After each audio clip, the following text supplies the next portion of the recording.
I hate you, OBS. I really do sometimes. And I'm sure the feeling is mutual, which is why I'm sure you do this sort of shit. Thank you very much for catching that super early, Scratch.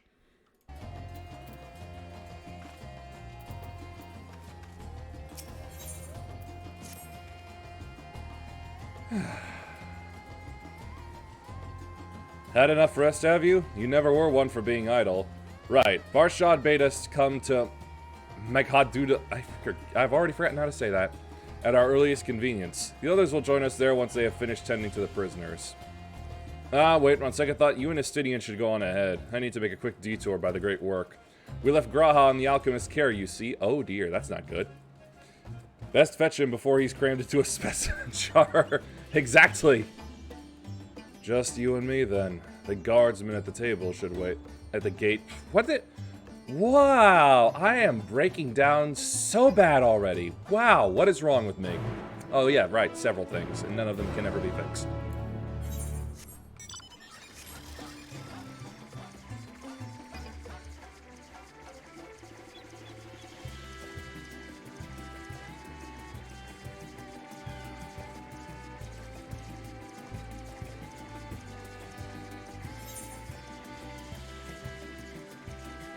Right, the main road.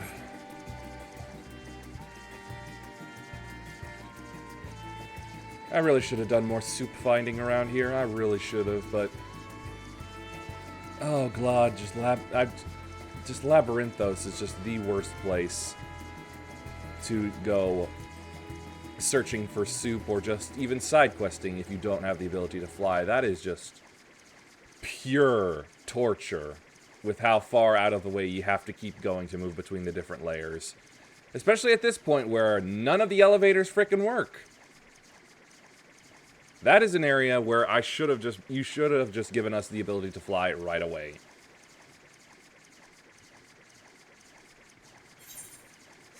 Or at the very least, once the story missions were done down there, then give us the ability to fly.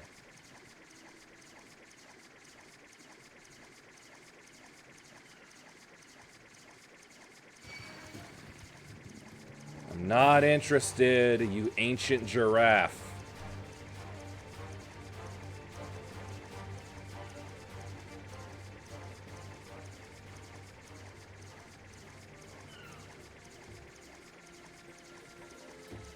At the very least, I did manage to complete the Fairy Tribe story today. It was nice.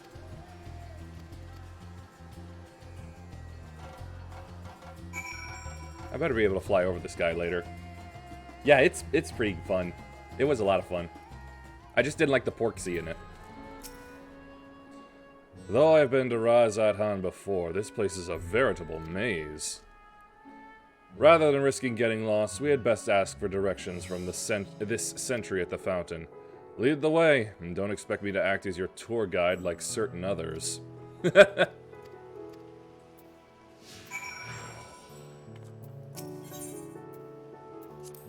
he coming, or...? Yes, he is. Good.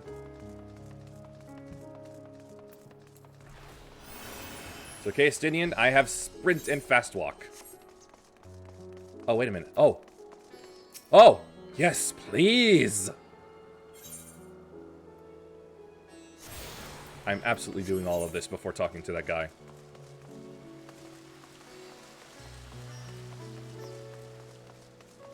Finally, I get to experience this pretty place.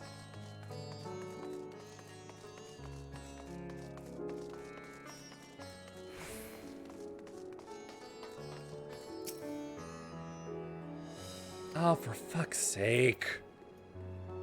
You suck.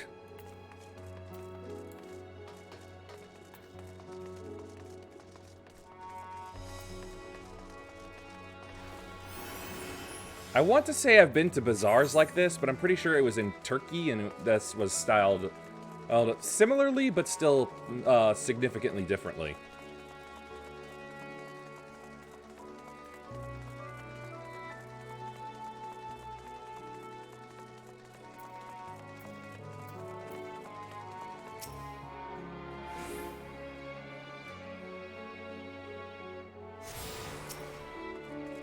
Two down. Yeah, this place is definitely one where I want this all set up beforehand. Even if I can't warp here myself yet.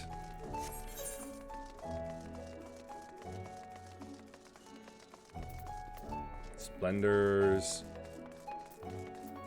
Script. Collectible? No, that's not a praiser.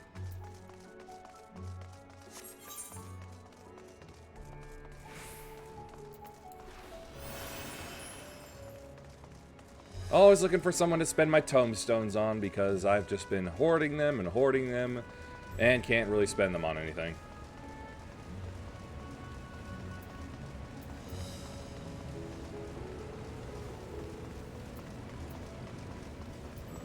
Hi, Popata! I'm just trying to run around and get the Aetheryte synced up first. Before talking to the Fountain Man.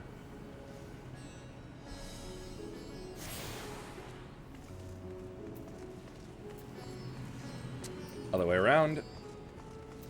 And Estinian just has to suffer at this. Because there's nothing I'm dragging him around and there's nothing he can do about it.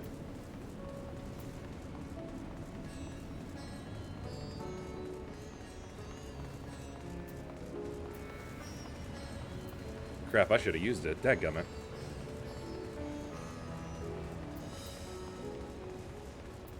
Baskerville. What a name.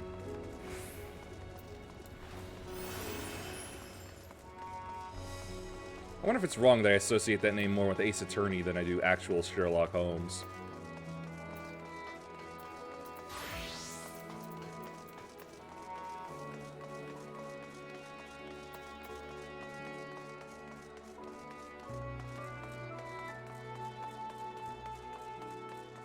Yudge. Artha.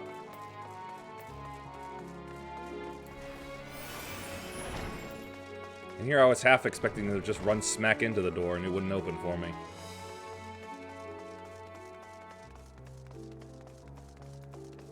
Dharma? That's a concept if I'm remembering correctly, not a, or at least not much of a place.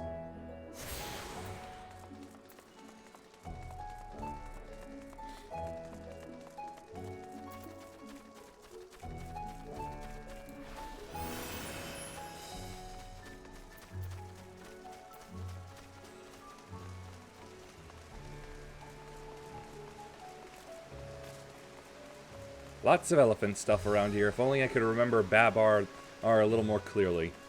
But boy, has it been ages since I last saw that.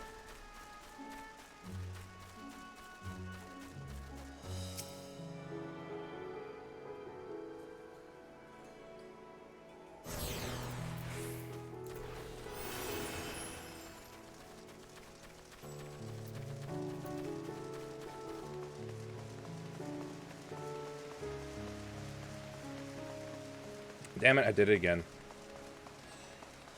Hi, Greg. Not really much to cheer on. I'm just trying to get the Aetherites tuned first, and I keep forgetting to actually use the frickin' things.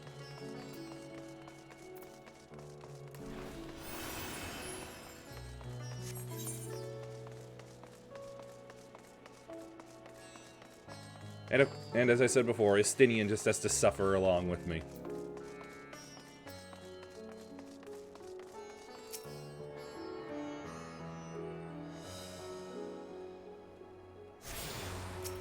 Now I should use it correctly. Is to go here.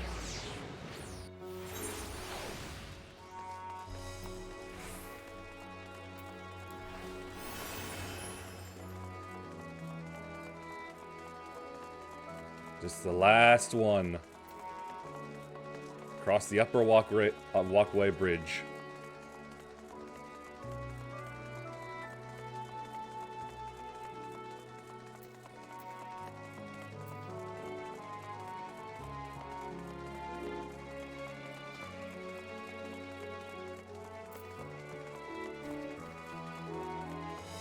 Kama Camellia.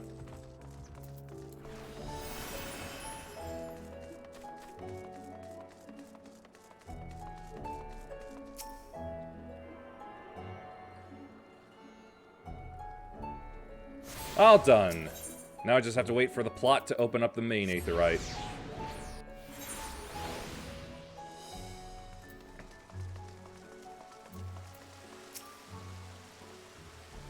Ah, Mistress Yuhime, I presume. I understand you are here for an audience with the satrap.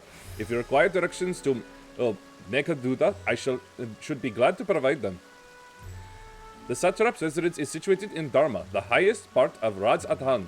To get there, I would ordinarily recommend the amount that takes you by the bazaars in the city's north. Due to the state of alert, however, most businesses are currently closed and the Aetherite disabled.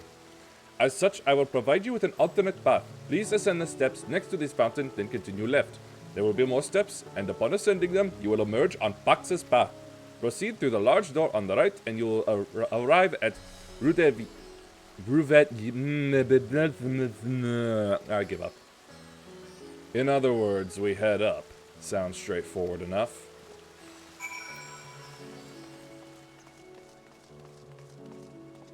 And still talk spots, even though he says he wouldn't act like a guide.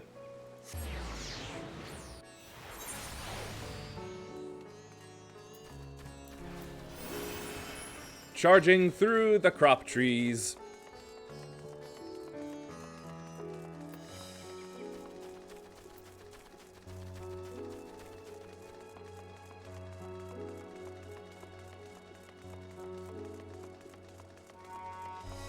Ah, should have used that one. It's closer. Damn it.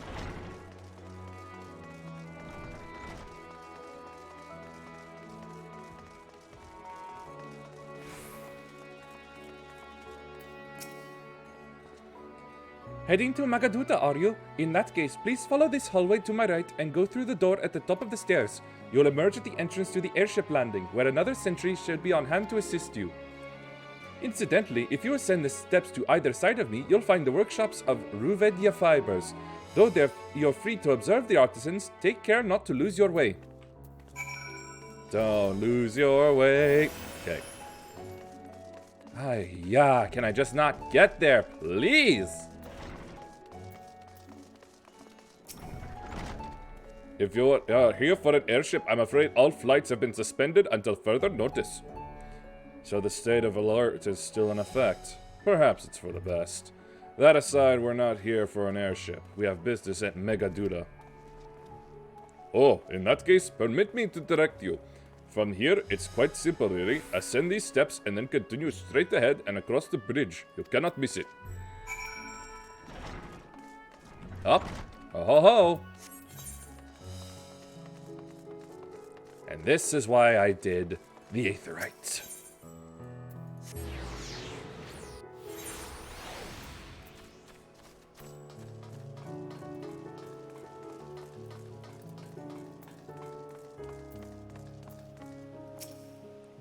That's a nice outfit. Greetings and welcome to Megaduta. May I inquire after your business? We're members of the Scions of the Seventh Dawn, come at the invitation of His Excellency. Ah, of course. We have been expecting you. I will show you into the audience chamber. If you would please follow me.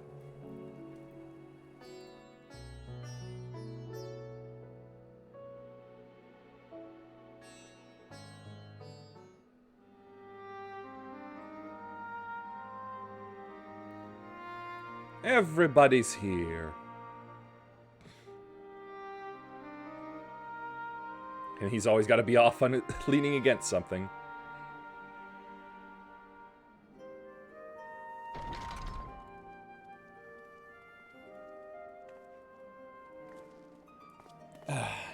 Hope they didn't take too much of his blood. Are we the last to arrive? I hope we've not kept you waiting.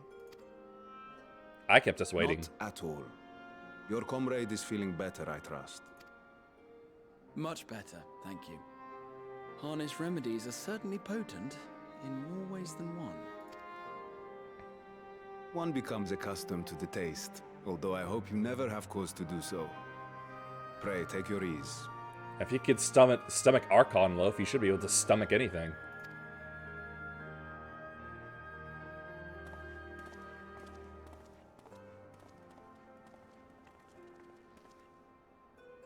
What are you looking at me for? Full glad I am to see you all unharmed.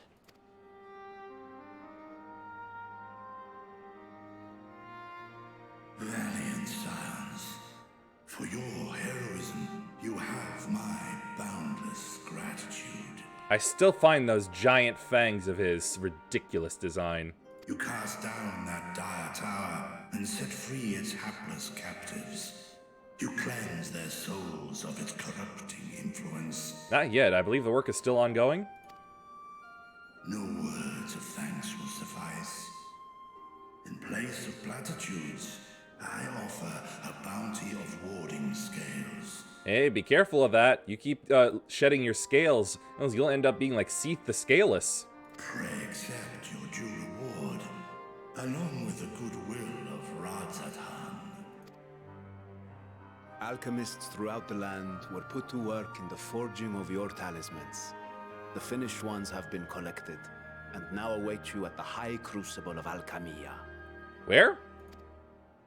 Present this letter when you are ready to take them into your possession.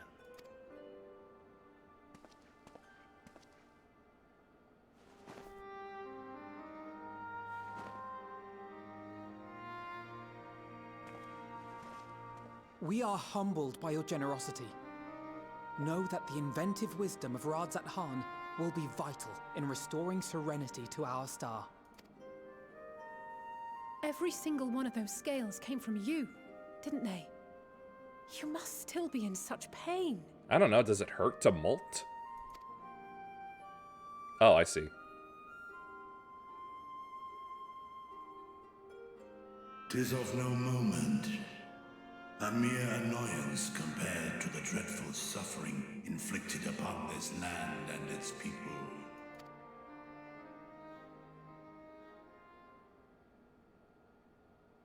Albeit brief, my involvement in the Dragonsong War afforded me a glimpse of the myriad sorrows which consumed both dragon and man. Though you were half a world away, such tragedies as befell your kin must have affected. Oops. And yet, you chose to live among men. In the age when that conflict first bloomed, my choice had already been made. In some distant place, man slew dragon, and dragon slaughtered man. Yet no hate could I muster for those smiling faces which did look to me for guidance. Aww. Not even my brother's righteous rage could rally me to his cause. I huddled here, secret and still, hoping against hope that which I had built would remain untouched by the chaos and carnage. I'm now wondering how soundproof this room is. Like, if any passing servants happen to hear this voice that they'd never heard in these chambers before, What would they start thinking?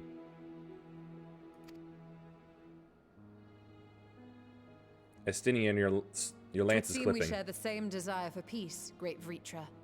To that end, I wonder if we might trouble you with another question. The Telophoroi are intent on recreating the final days, an apocalyptic event which we know to predate the sundering of the star. As the longest lived among us, know you aught of this terrible cataclysm?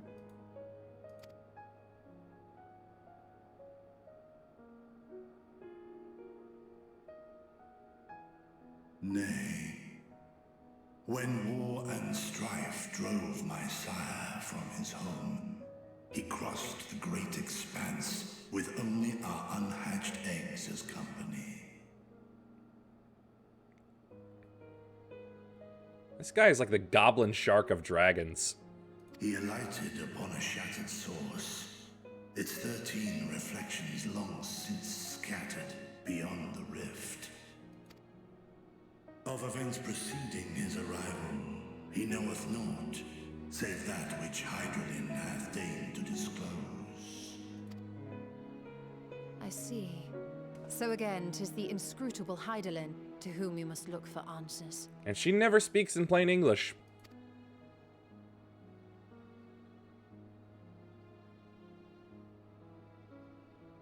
Seek you to divine the will of this star?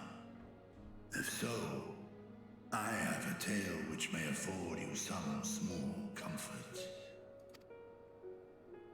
Those were some bizarre head 'Tis a movements. story from my youth, many, many years ago. To my sire, I once posed the question, of all the stars in the sky, why didst thou settle upon this one? To which Midgardsormr did reply, 'twas the last bastion of hope.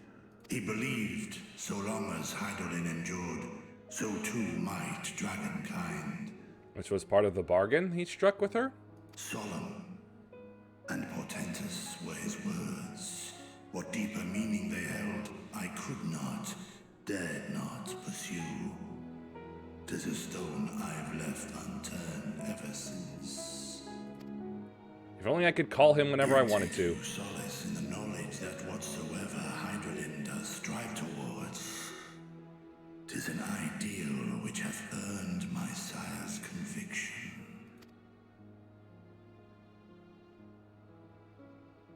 Thank you, Vritra. You've given us warm reassurance in a world gripped by cold uncertainty. While I'm sure we all have a great many questions, I think it's time we collect the talismans and be on our way. Our fight against the Telophoroi is far from finished. We must take our leave, but please do inform us if we can provide any further assistance. In all likelihood, we'll have to. Curtsy.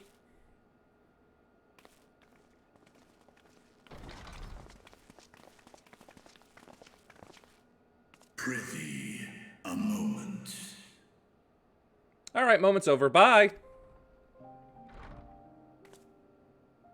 There is one whom my sire hath judged worthy of honor and respect. The one known to men as Eorzea's champion. This hero of renown and rumor. 'Tis thee. Oh, I know.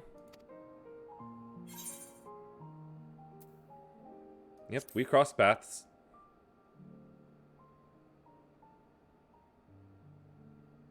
I knew it to be so. From man and dragon alike have I learned of thine exploits. Yeah, sorry about what I've had to do. 'Twas a revelation most pleasing that thou, a child of man, had gained Midgardsormr's trust. Apology But retracted. alongside mine elation runneth a rivulet of dread. Apology reinstated.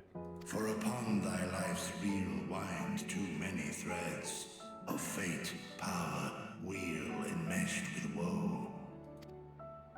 Amidst this tangled knot thou shalt know no rest. 'Tis an endless confluence of forces, a struggle without surcease. A That's a protagonist's life. More terrible still is the attrition wrought upon thy companions, as they are swept up in the storm of thine existence. You've been coping pretty well so far. Wait a minute. Oh, right.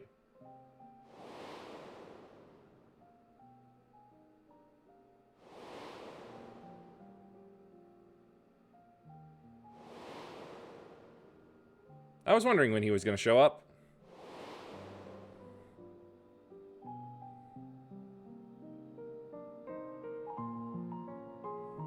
Take heart and protect them well. They will be your strength and your salvation. The hope thou wilt need come the end. Hey, why do you think I'm maining tank? Even cowering behind my curtain, I know the suffering of the powerful. I have watched my siblings driven mad by loss. Thus do I exhort thee to spare no effort to keep thy loved ones safe.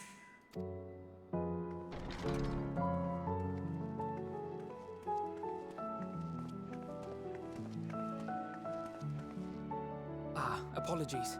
We hadn't meant to interrupt. Then you could have waited outside. It's just that we do have a history of suddenly collapsing, and when you didn't follow us out... Tis I who must apologize. I have detained your champion overlong with idle chatter. And now anybody that walks by can just peek in the door and see a dragon. Go. At war's end, I pray I welcome thee back into my hall, where together with thy joyful comrades, you may toast your triumph.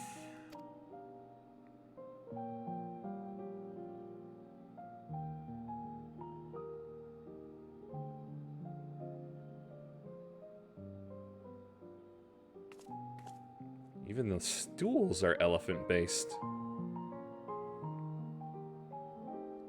Gold elephants on parade.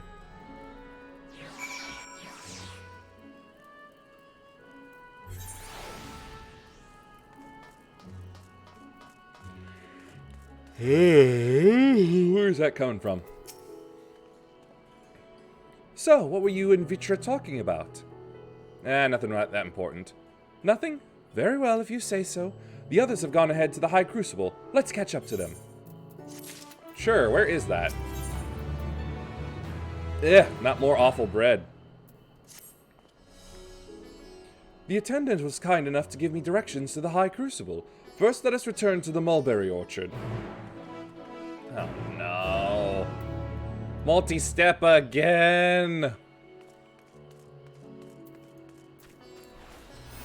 Alright, I'm sprinting this time.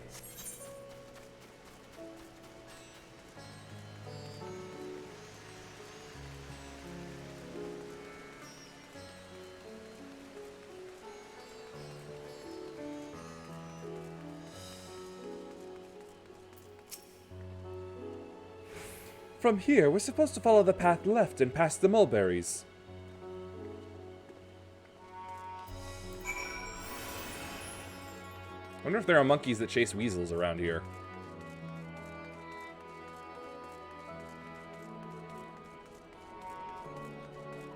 All around the stack, displaying the...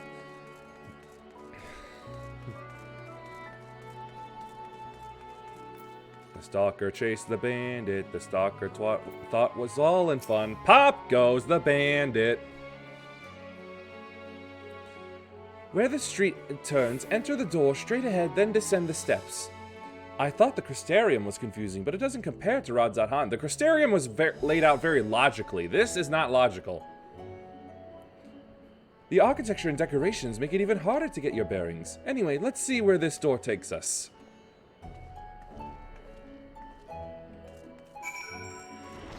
I swear I'm not tired.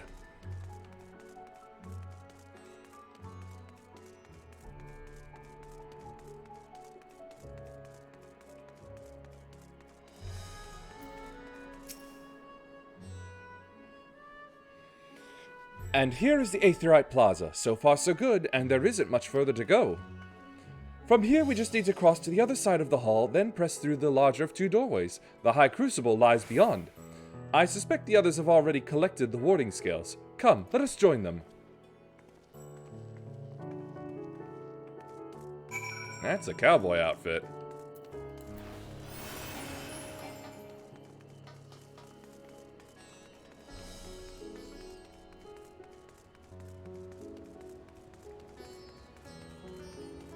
Oh, now I see. Whew, rainbow of fluids. We're last, of course, but at least we found the place.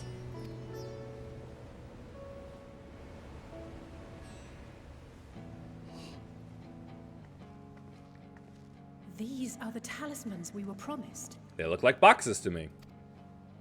Yes, and I made a quick count. There are far more than we could have hoped for. We could have actual armies assault Enough to the outfit places an now. entire company of soldiers, in fact. Considering the involved process, that they were able to manufacture so many in such a short span of time is nothing short of a miracle. Once we have distributed them to our allies in Eorzea and the Far East, we'll have a fighting chance to bring down the other spires, just as we did with the Tower of Zot. Zot! Or we could use them to invade Garlemald proper, and strike directly at the Telophoroid's base of operations. I say we go for the towers first. Of course, we would need to consult with various alliance leaders before such a drastic measure could even be contemplated. To which end, I could set out forthwith and present the idea to each of our allies in person. Pray allow me to undertake some few of those journeys. I find myself restless and in need of purposeful duties. That's rare. I can head eastward. Bosnia and Dalmasca are just a short hop from here. And Doma's shinobi network should come in handy for passing on the word. We shall share the burden then. Meanwhile, I think it best that you and the others take the talismans back to the Baldessian Annex. We must keep them safe and secure until we've decided upon a course of action. Something tells me they're not going to be safe there. Please, I must speak with you. Hey, she's all right.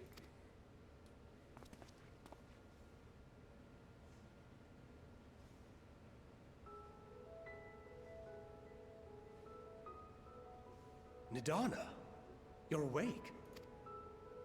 Yes.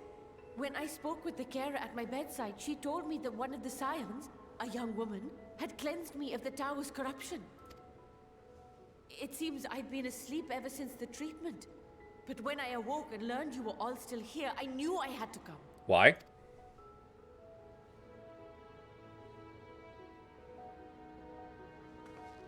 As you said, Nidana was captured only recently. Such a brief exposure is swiftly cured, so I tended to her before we gathered at Megaduta. And I am truly grateful that you did. I cannot thank you enough. All of you, for everything you've done. Destroying the tower, rescuing our people. You've saved Thavnair from an awful fate.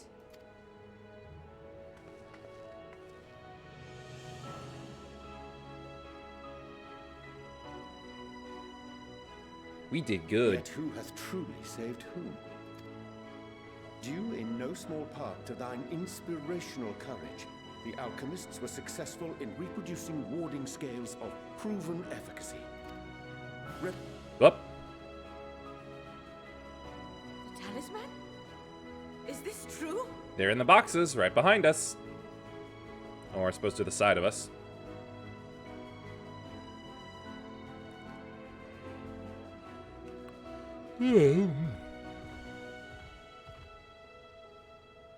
Oh, I was so groggy from sleep. I didn't even think to ask.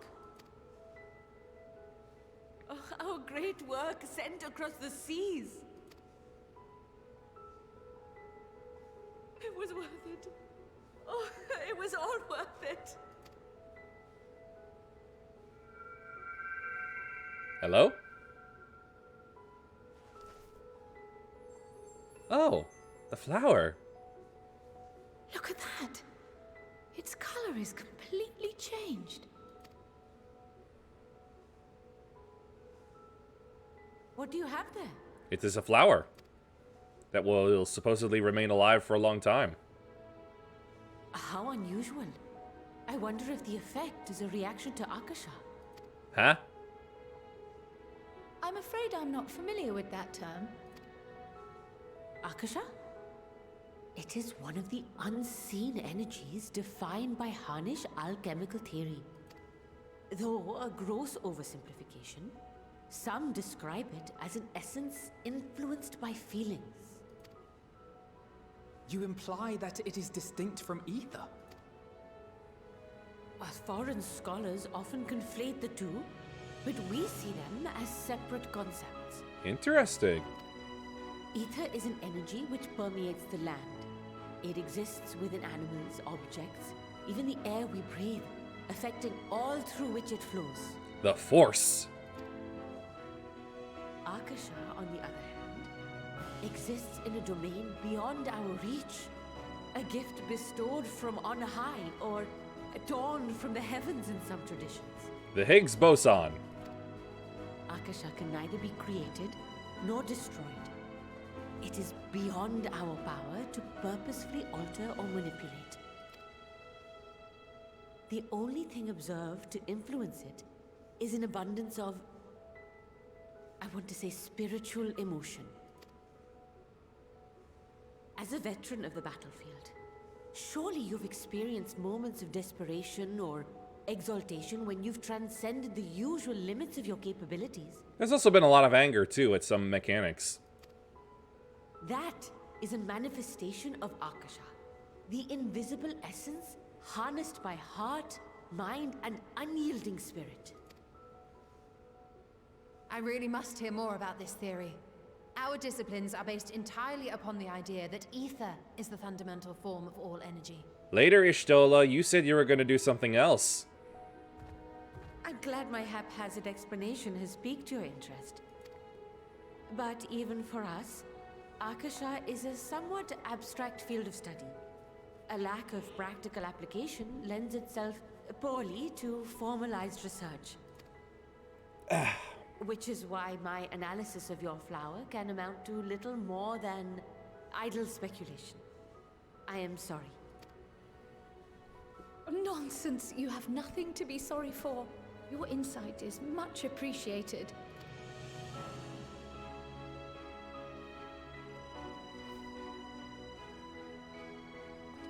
Shall we depart for Charlian then?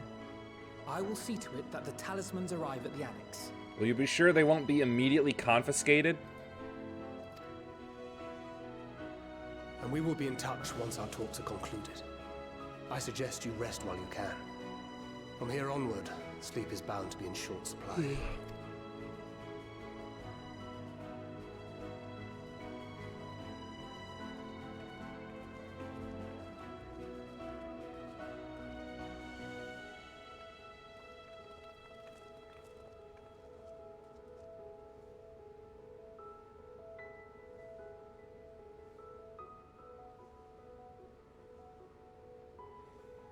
I have this weird urge to just take my gun by the handle and then just like spin it on my back. I don't know where that's coming from.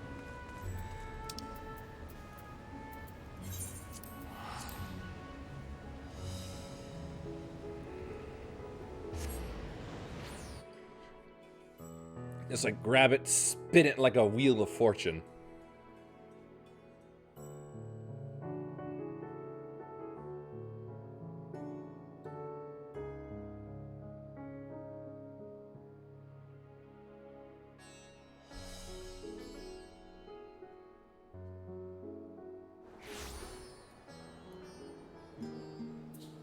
Pinky.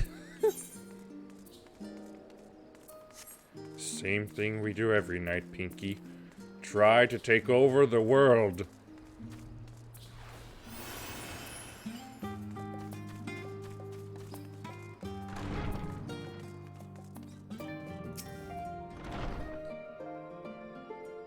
Totally following me. It's good to be back, and with the fruit... What the hell? That little freak just had a panic attack. That's freaky. It's good to be back, and with the fruit of our labors safely in storage. For now, we have but to wait for the others to return from their respective meetings with the Alliance leaders. As Thancred suggested, you should get some rest in the meantime. Welcome back! Kryl has apprised me of your recent accomplishments. What an amazing feat to eliminate the tower and pave the way to deal with the rest. While it isn't much, I've changed your sheets and plumped up your pillow. After all, there's nothing like collapsing in a nice clean bed after completing a major milestone, be it penning a thesis or defeating deiform entities. I'm sure my pillow was as big as him. So would you like to take a look at your new and improved lodgings now? Might as well.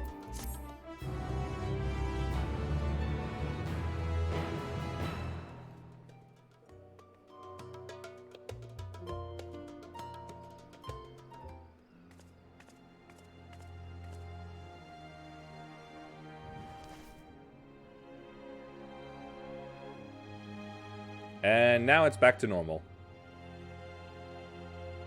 I swear, it looks like there's a ring in the middle of it.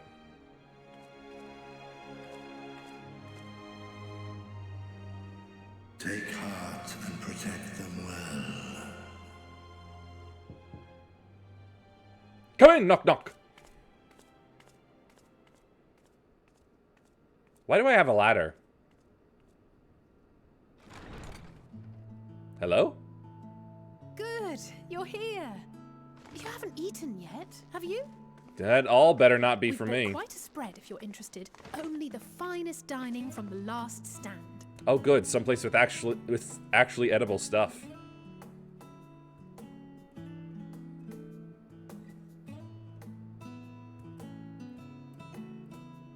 She always looks so much better without her hood. Burger.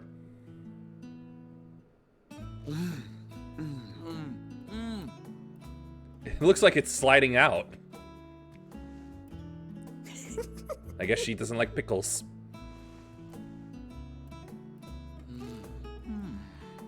Oh, it's dripping. Absolutely juicy. Lest you wonder, we invited Estinian as well.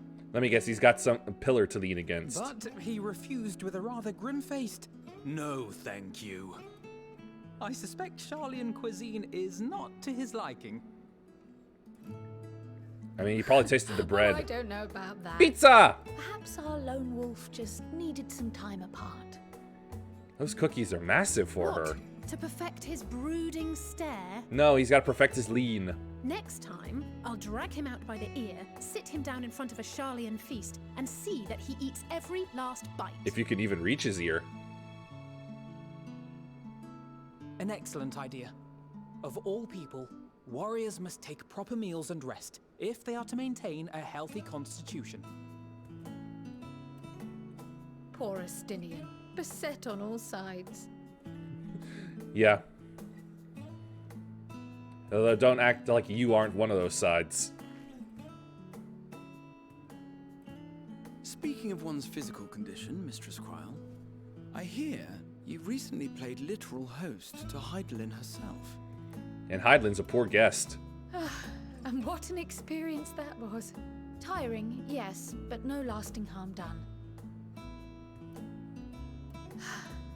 If anything, I should have liked to speak with her longer. I like that I can take my hand off this. It seems to be playing on its own. Since. Heidelin instructed you to carry that flower, yes? I believe so.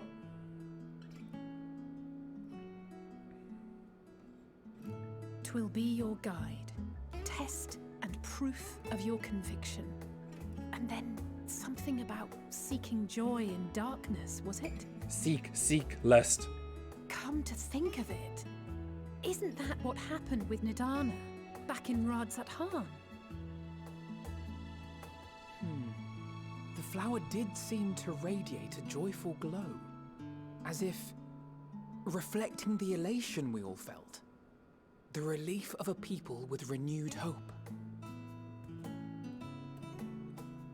Indeed, and in turn, I felt buoyed by that radiance. 'Twas akin to spotting a beacon, and knowing we were on the right path.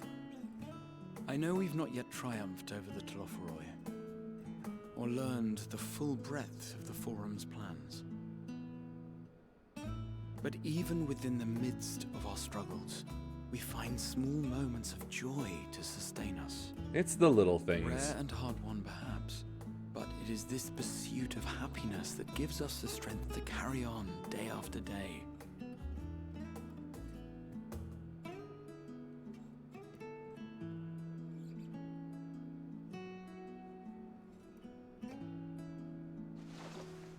Cookie.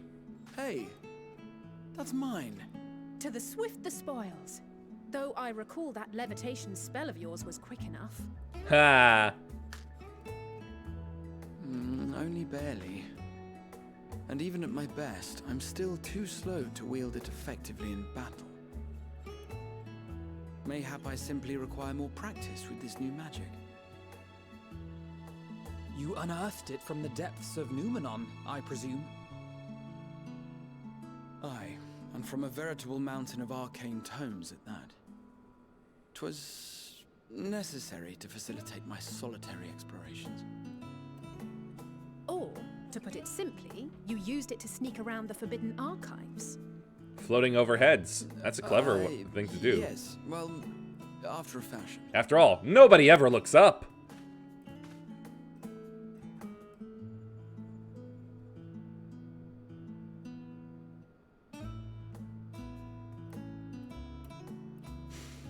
They're tall, you see. The shelves, they're too tall for me. And I could hardly move the library's platforms without attracting attention now, could I?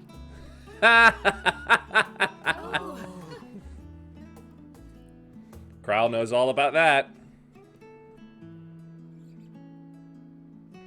Donut! Oh, I want that donut.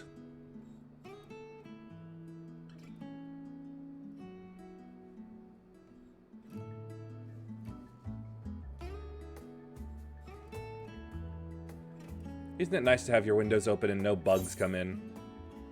Do you know these are my quarters?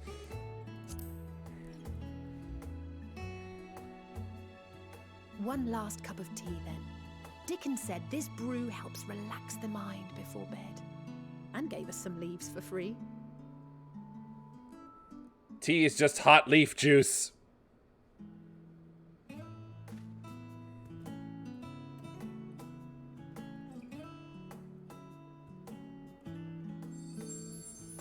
Oh.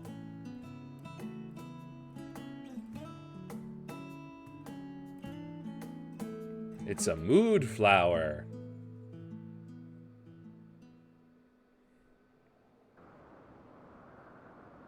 Ugh, this guy.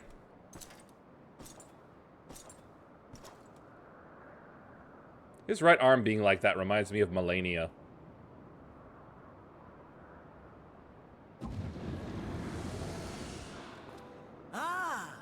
Enjoying the bracing cold, I see. Do you not own a warm coat or a cloak? Something in fur? Or fashioned from the skins of your enemies? Or... well, never mind that. Does he look like a godskin noble to you? I come to you once more as the bearer of bad news. Our tower in Thavnir has been toppled, and I need not tell you by whom. Given how many we have at our disposal, the loss of a single spire is hardly fatal to our plans. It does, however, slow the rate at which we siphon the ether. If they continue to preoccupy themselves with the towers, then all will be well. But should our foe prove bold enough to strike at us here, then the timing becomes questionable. Our foe is bold enough. Of that, I can assure you.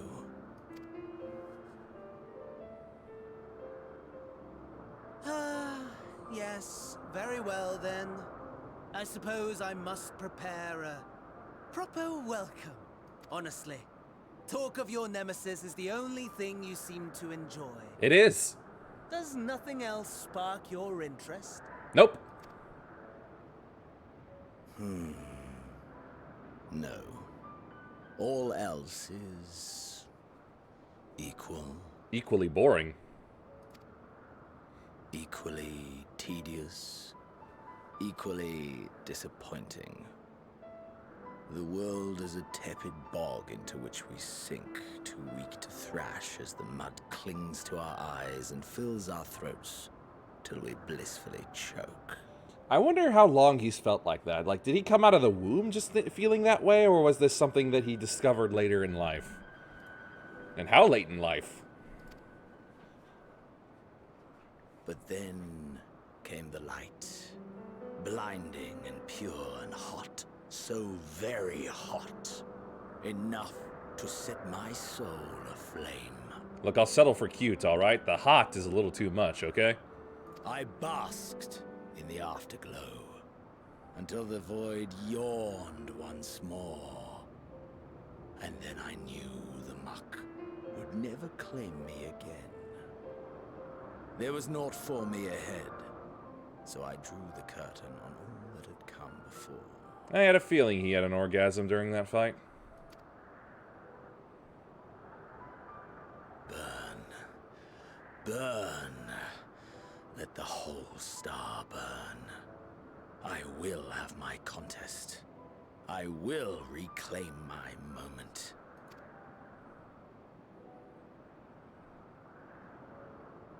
You get it now? How wonderful that the emptiness of death has not dissuaded you from committing your life to its pursuit once more. I don't know whether to envy you or pity you. You question my disinterest, but what of yours? Despite your noisome antics, I sense you take little pleasure in this endeavor. He puts on a show. Mercy, my lord. Such pointed barbs from one who barely acknowledges my existence. Nevertheless, you are mistaken. For I do find this part somewhat enjoyable. He likes the anticipation. You see, when I was mortal, I would always have the same dream. It was a fragmented thing, disjointed, all the faces incomplete. The setting, too, was unknown to me, so I thought it simply a fantasy of my sleeping mind. Until one day, I realized it was showing me the truth, much as your dream of the final days enlightened you.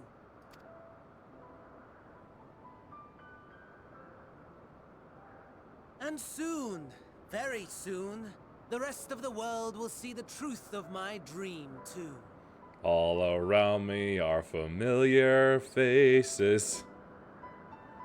Yes. I think that is something we can both enjoy. Being killed by me?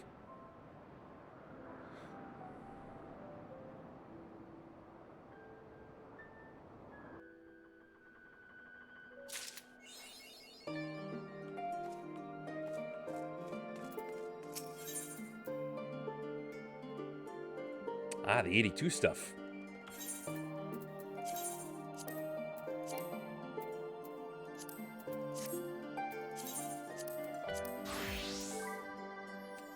Which I've already bought for myself. Too bad.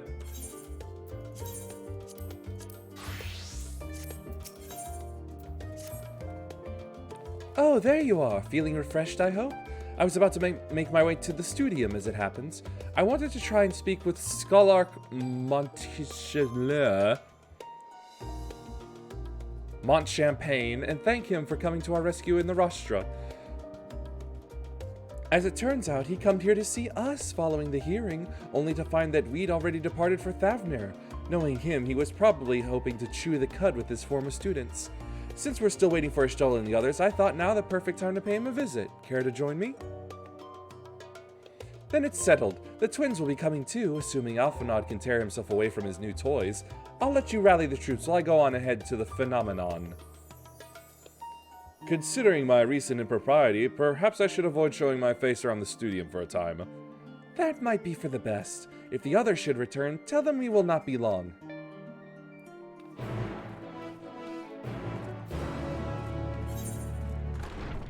Out playing Sage, I assume? Yep.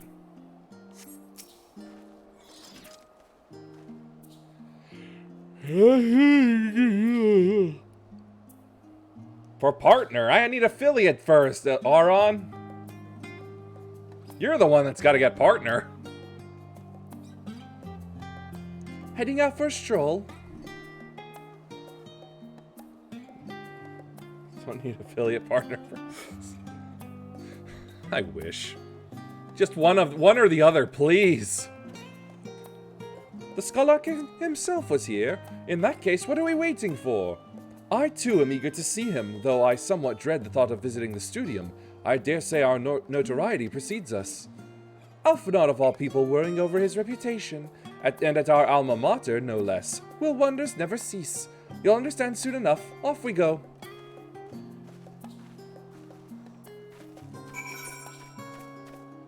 Where am I? Okay. I ain't no chump. I ain't running all that way.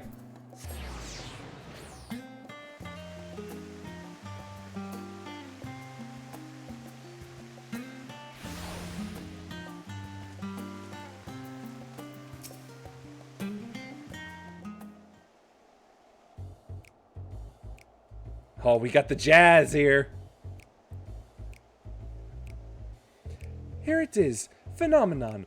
While I expect you made note of it before, one can hardly miss it. This is the first time you've been here on official business, correct? While most of the space is taken up by the expansive auditoriums, it also houses numerous laboratories, testing grounds for experimental magics, and a host of administrative offices and so forth.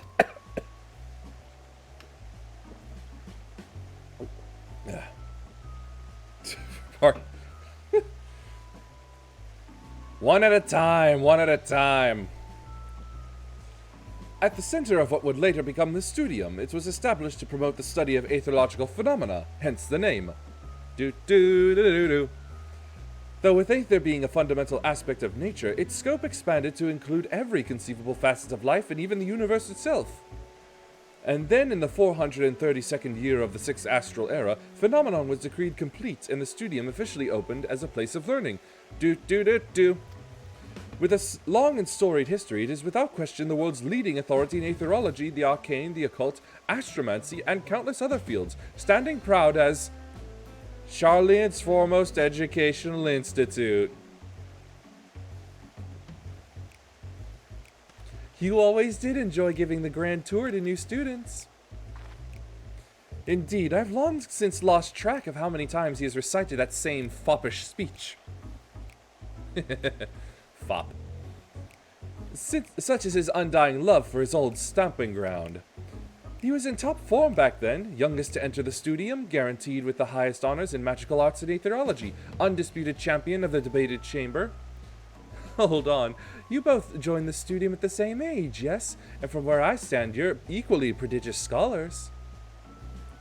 Nice of you to say, but Alphinaud actually entered half a year before me, nor did I do well enough to graduate with honors. I am certainly not the studium's most notorious master debater. Careful with that phrasing now. Those are very dangerous words to put together. In all respects, have I ever been in his shadow? If nothing else, just remember that this was where the legend of Alphinaud Levieur began. We should expect everyone to be fully aware of our recent escapades. However, we'll be somewhat more welcome here than we were at the last stand. I know better than anyone the adoration the student body has for Alphinaud, and with a bit of luck, it might work to our advantage. Well, there's no time like the present. First things first, let's look for Scholar Montchampagne. Other faculty tend to frequent their offices, but unfortunately for us, he's fond of wandering wheresoever his whims takes him. Let's split up and ask the students if they've seen him. Back.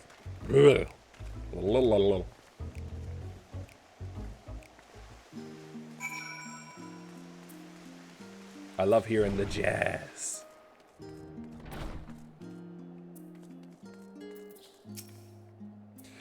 was Alphinaud Leveilleur, wasn't it? The Alphinaud Leveilleur!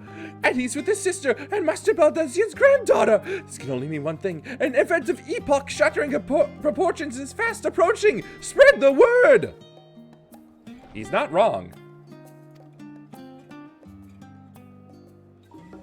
Oh, sorry, you said you're looking for the Skull-Ark, yes? Knowing him, he could be anywhere, but Miss Aliapo should have a better idea.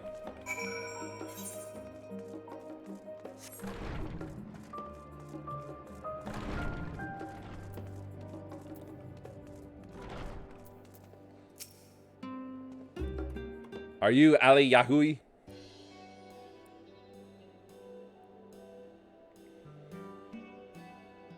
I feel like I used to wear that exact outfit when I was level 50 or something.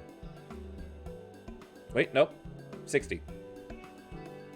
For the machinist. Are you lost? Wandering off the street, perhaps? Wait, don't tell me. You're a trainee gleaner fresh off the guild ship. I'm right, aren't I? Wrong on both counts. Oh, how silly of me. An orientation is in order. Allow me to bid you a warm welcome to Searcher's Meet. Let me start with the question. What is the most important thing you'll find in the studium? This is not...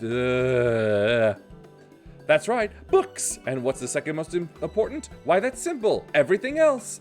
That's what we deal with here in Searcher's Meet. Whenever the students or tutors find themselves in need of equipment or materials, they come to us. If we don't have it in our stores, we send the gleaners off to find it. Honestly, you wouldn't believe some of the requests we get. Eye of Paisa this, tongue of Gigantotode that.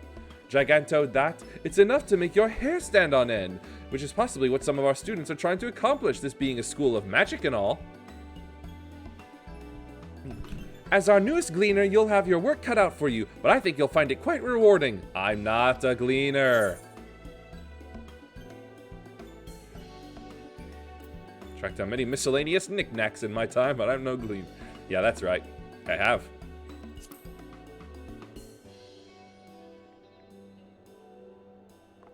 I beg your pudding? No, you beg my pardon. You're not a gleaner? Then this was all an elaborate ruse? No, wait, come to think of it, you never actually claimed to be one in the first place. My mistake. Oh, good, she recognizes it's her fault. He was here, but now he's not. I did speak with him shortly before you arrived, though. He said he was on his way to Maker's Meet. Go back the way you came in and you'll see it on the opposite side of the entrance. It's a laboratory of sorts, home to many rare and expensive curios, not to mention alarmingly frequent accidents. If you lose your way, just follow the blood-curdling screams. How very reassuring. Ha! In the time it's taken to tell you all of this, the Skull-Ark has probably already left. Best of luck finding him. I have a feeling you'll need it. Something tells me she's not the most helpful person.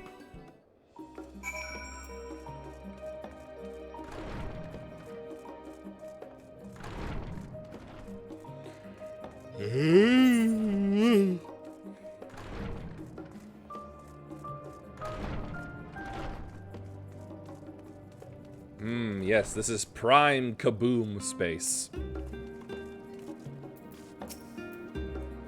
Yes, the Skull-Ark was here a short while ago. He offered me advice on my current research project. Though we spoke at length, I don't recall him mentioning where he was planning to go next. When we parted ways, he went down the corridor, perhaps to one of the auditoriums.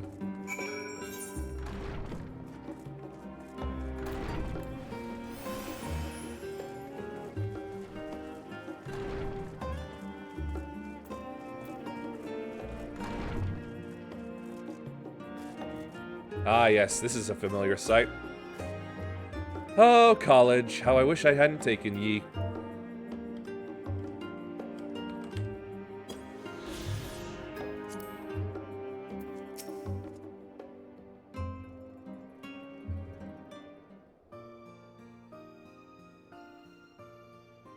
Ah, I remember you.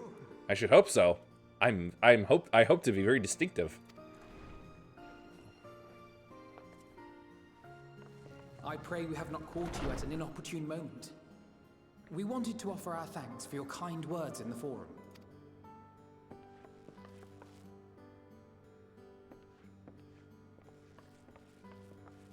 Well, I could hardly let that inquisition go unchallenged. Nobody expected that. I've always believed that curiosity should be nurtured, not stifled. Thankfully, a majority of my colleagues agreed. A slender majority, aye. but a majority nonetheless. Slender majority man. Had the vote not gone our way, we would be having a very different conversation, if any at all. Though I'd like to think you would have not given up on our cause. I'm told you paid a visit to the annex afterwards. Yes, that's right. I was hoping to speak with the grandchildren of my dearly departed friends Galuf and Louisoix in a less dour setting. I think it's dour. Seems I just missed you.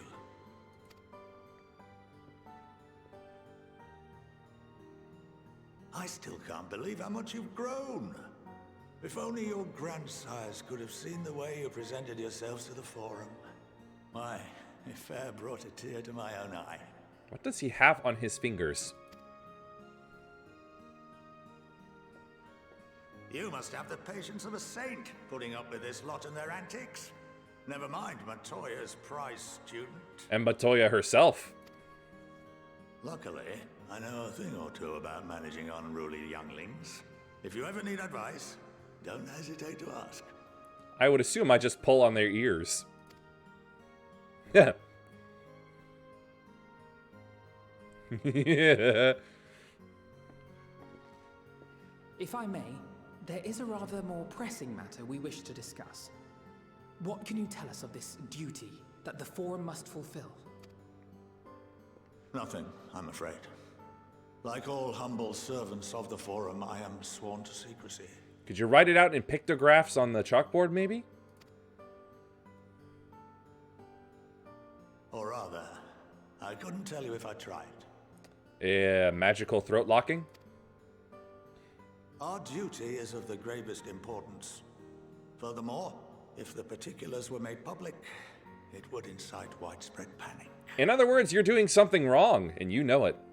As such, those entrusted with this duty have been bound by an enchantment, which prevents us from speaking of such matters without the express permission of the Forum. That's dastardly and clever. How is that even possible? It's been some time since I last gave a lecture. Please, take a seat. What, do you not get many students signing up for your classes?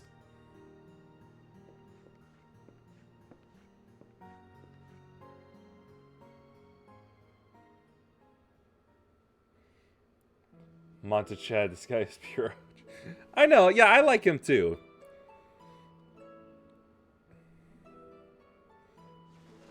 I just wish I could actually pronounce his name. So just call him Mont Champagne. Important detail, you say? Lord We time. shall begin by reviewing the fundamentals of etherology.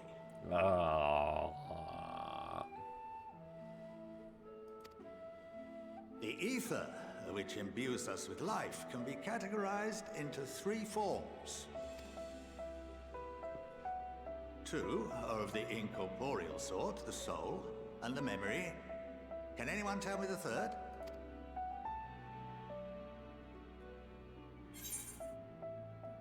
Corporeal, magic.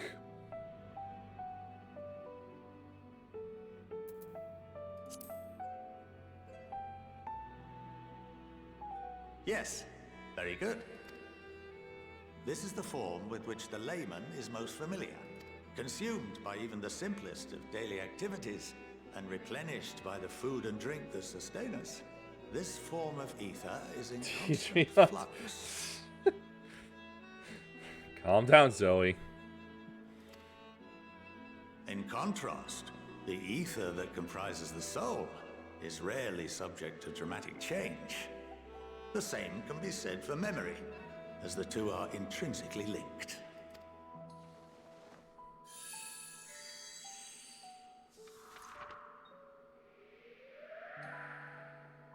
Picture the soul as paper, and memories as words written upon it.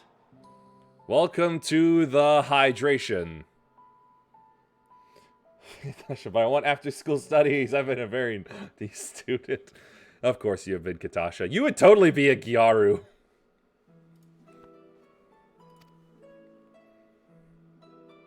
Now, what would happen if that paper was doused with ink The same type of ether as comprises Someone the gets it.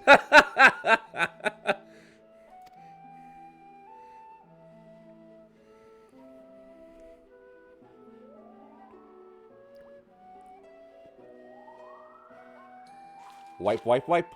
Wipe, wipe, wipe. And now it's a CIA document. It would blot out everything that was written. Precisely. We would be unable to recall the memories. And yes, Any Kit was originally a activities take that on that. depend upon them Oh, cool. would be hindered as well. In fact, this exact phenomenon was observed on a vast scale not so long ago. And what might that have been?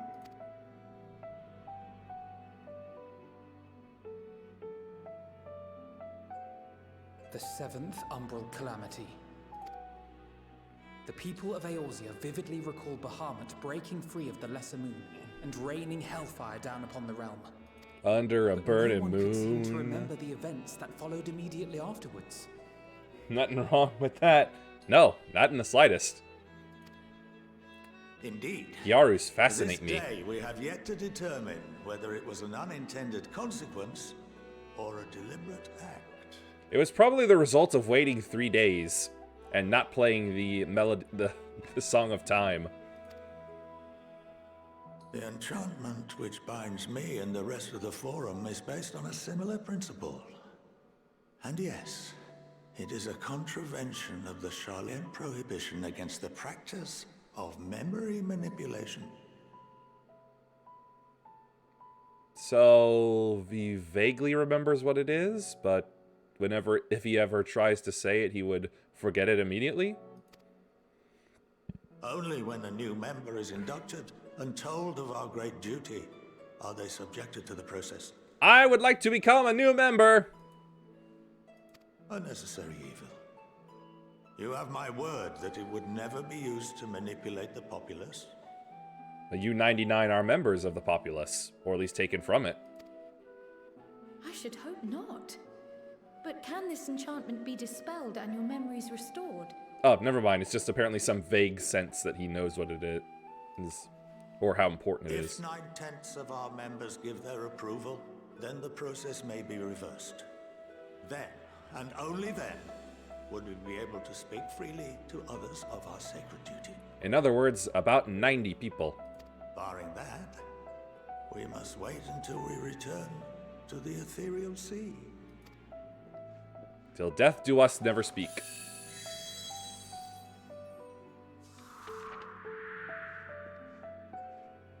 For there we will be purified, the blots upon our souls washed clean.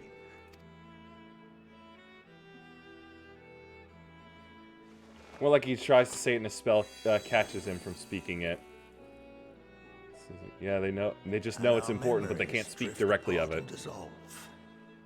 Oh yeah, I think I've seen a concept like that before, where it's like, I want to tell you something, but the words just immediately stop working. Or maybe it's like in Kingdom Hearts 2, when they just forget the word for photos, but they just can't say it. It's like, you know that. Wait, I can't say that word.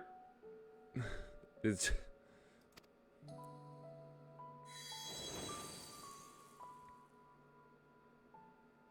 But there are those memories that are indelibly etched upon our souls, some believe.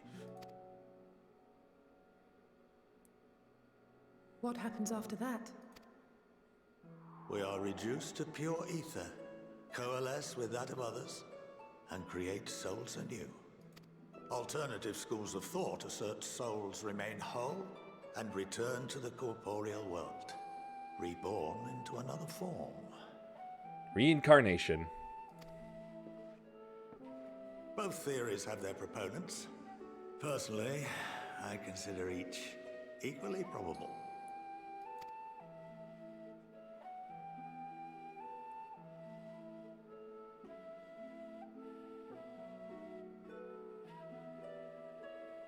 Paper. Well, I think that's enough education for today. Now that I've given you some food for thought, or rather, an entire banquet.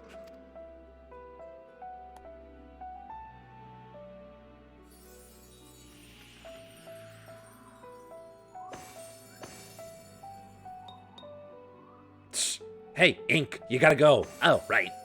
Sorry about that. I totally forgot. I would remind you that although I'm unable to assist you with certain matters, the resources at my disposal may still be of use to you. Yeah, that would definitely be like a student favorite teacher, I'm sure. I'll arrange for you all to be given the run of Phenomenon. Do do do do do do do do do do do do do do. This privilege is extended to you as well, my friend. Oh, and I suggest you speak with Ki Aliapo. She's well known among the artisans of Sharlayan, and her network of contacts may prove useful in your search for knowledge. I wish you all the best in your pursuits, wheresoever they may take you. Yeah, I already spoke to her earlier. It did not go in a very timely manner.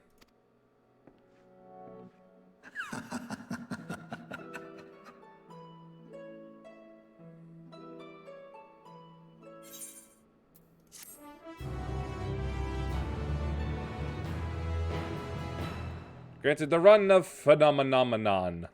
The Phenomenomicon.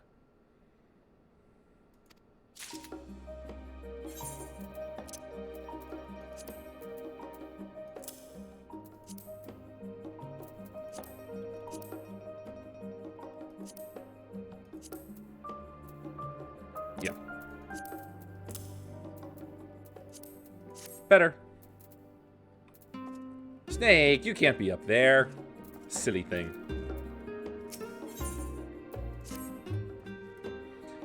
Well, that's given me much to mull over. I feel as though we're one step closer to understanding the Forum's true motives, and the mysteries of life itself for good measure.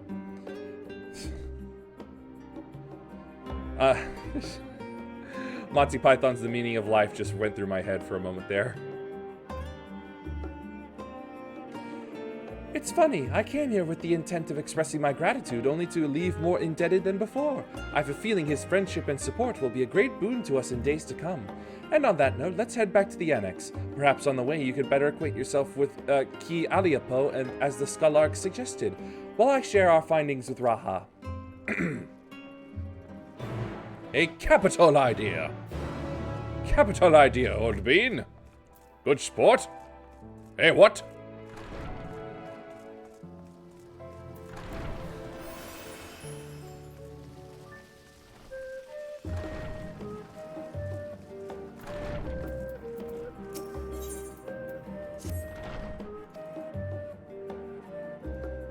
Da da dum dum dum dum dum dum. Bum bum bum bum bum bum bum.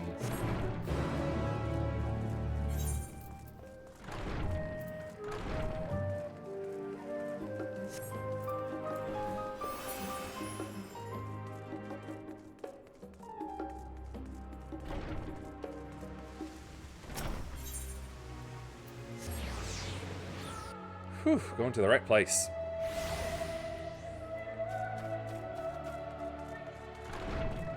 Sounds like the choir class is practicing.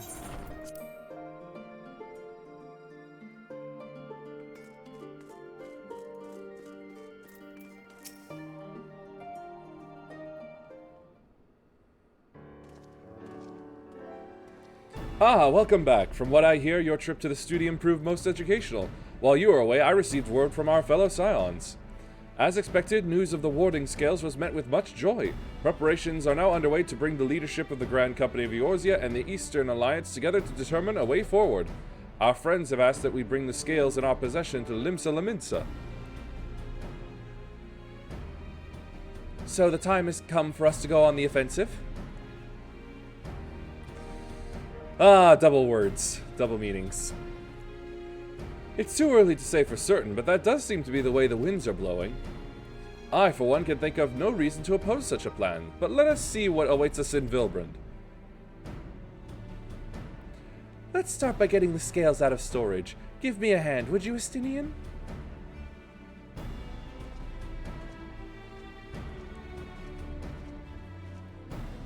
'Tis mercenary work.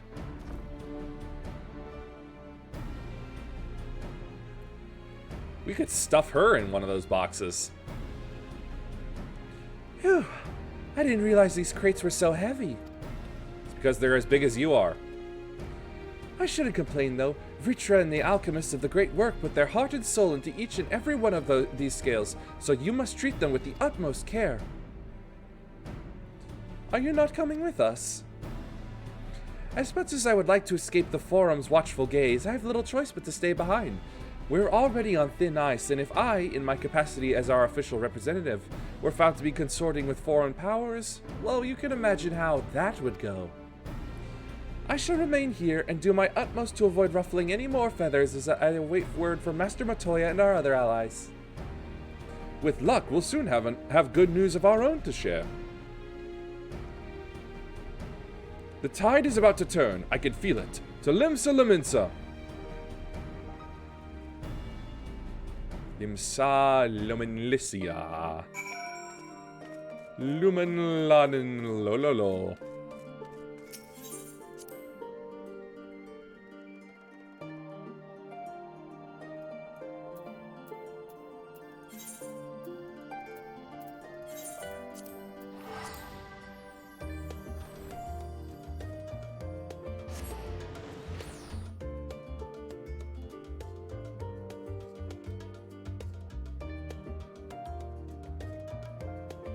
They always call them the lower decks, but they're pretty high off the ground if you ask me.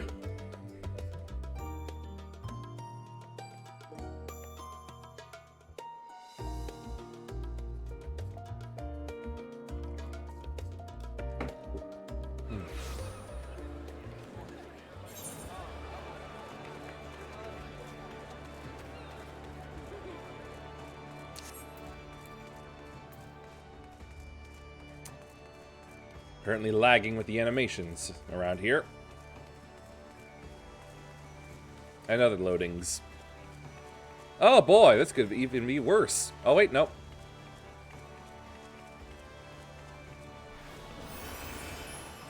There we go.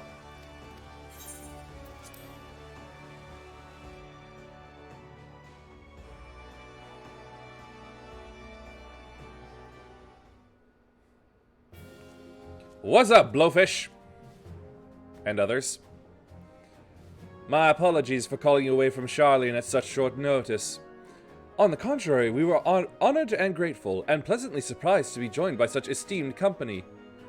'Twas only right that this discussion should be conducted in person. We are locked in a war of attrition. Our forces struggle to contain the threat posed by the towers, and it is only a matter of time before we are overwhelmed. Victory will only be claimed through decisive action, and we have taken the initiative to set wheels in motion. It is reassuring to learn that we are all in accord. But might I ask what your plan entails?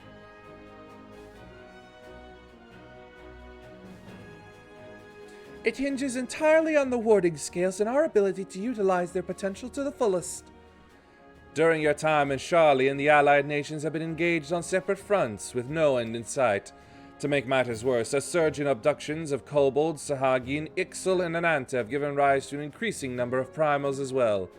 But your triumph in Radzatan has given us cause to hope once more.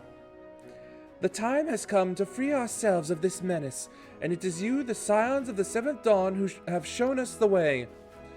While the bulk of our forces will continue to hold the Telophoroi at bay, we will dispatch our finest to strike at the enemy's heart, Garlemald. These brave few will be the Ilsabard contingent. To think such progress has been made in so short a span. Its objectives are twofold. The first is to provide aid to the people of Garlemald. As previously reported, countless Imperial soldiers and civilians have been tempered.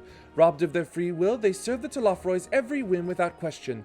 They too are victims. It is our duty to deliver them from their suffering, not for strategic or political gain, but because it is the right thing to do. And it just so happens that those things will come along afterwards. I do not ask that we set aside the decades of conflict and conquest. That we simply choose to forgive and forget. I ask only that in choosing to remember we do not also forsake our compassion and morality, for without that there can be no reconciliation, only death without end. Aye, on that we can all agree. Our second objective is the colossal tower that Thancred and Urianger observed in the capital. Though its purpose remains unclear, there's reason to believe the smallest spires are merely a precursor of what's yet to come. Until the Tower of Zot was toppled, we'd failed to make any headway, though the same could be said of the Telophoroi. They're certainly in no rush to press further into our lands. I'd wager the spire's primary purpose is to divide and keep us occupied, while they work towards our annihilation. This would appear to be substantiated by Ishtola's analysis of the tower's influence on ethereal currents. Based on her observations inside the Tower of Zot, the spires siphon aether from the land, consuming it to maintain their form. However, they draw forth far more than is required for this task alone. The excess of aether remains unaccounted for, but we can be sure it is not being harnessed for our benefit. It wouldn't surprise me in the least if it was being redirected to the larger spire in the capital. There's a logic in that. Regardless, once we have uncovered the truth, we'll bring their schemes crashing down, along with their infernal towers. That's all well and good, but what would you have us do? I assume it's more than handing over the scales and being on our way. We want you and your scales to join the Ilsabard contingent. Consider it an official request from both the Grand Company of Eorzea and the Eastern Alliance. Do you accept? Sweet! I finally get to see the enemy's home turf. Perhaps you should be the one to answer that. You know what, for those people. Couldn't have put it better myself. Ishtola, Thancred, and Urianger have already pledged their support and are on their way to meet the rest of the contingent. They were positive you would come to the same decision as they did. Luckily for all involved, their prediction was correct. Once you have delivered the warding scales to Alamigo, the contingent will embark on its journey to Ilsabard. Raban and Lord Aymeric are overseeing preparations, so I suggest you make yourselves known upon arrival. Pack warm clothing, furs and the like. Without it, the cold will do you in before the Telophoroi so much as draw steel. We're going to Russia! As for us, we'll keep the enemy busy while you're gone. They're not the only ones who can create a diversion. Now go, safe in the knowledge that Eorzea will be as you left it, or better upon your return. This music is cool.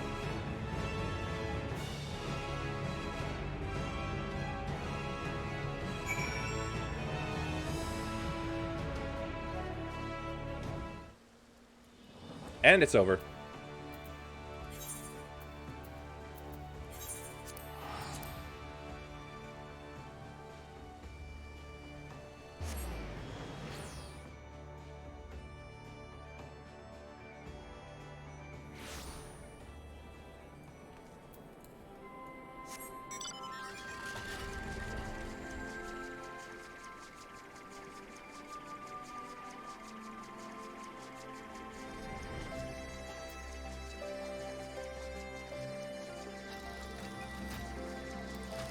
Gotta remember to pick up that ruby weapons stuff later on.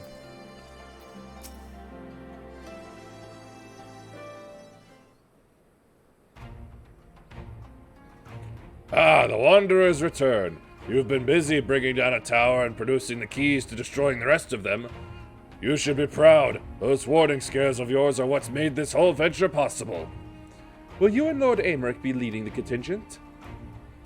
Regrettably, no. Our role is to organize the various delegations into a cohesive unit. Once we have seen you all off, it's back to our respective posts. We dare not neglect our duties for too long, lest our defensive efforts fall into disarray. And just between us, there was a fair amount of opposition to the formation of the Ilsabard contingent. The very suggestion that we send out some of our finest troops behind enemy lines to render aid unto the Garleans has made me rather unpopular in certain quarters. Ah, you're unpopular in other quarters as well. You're used to it. Can't please them all. Sadly not, though I do my best. Truth be told, I'd much rather be at your side, charging into the fray. Alas, I have battles of my own to fight, where words may serve me better than any blade.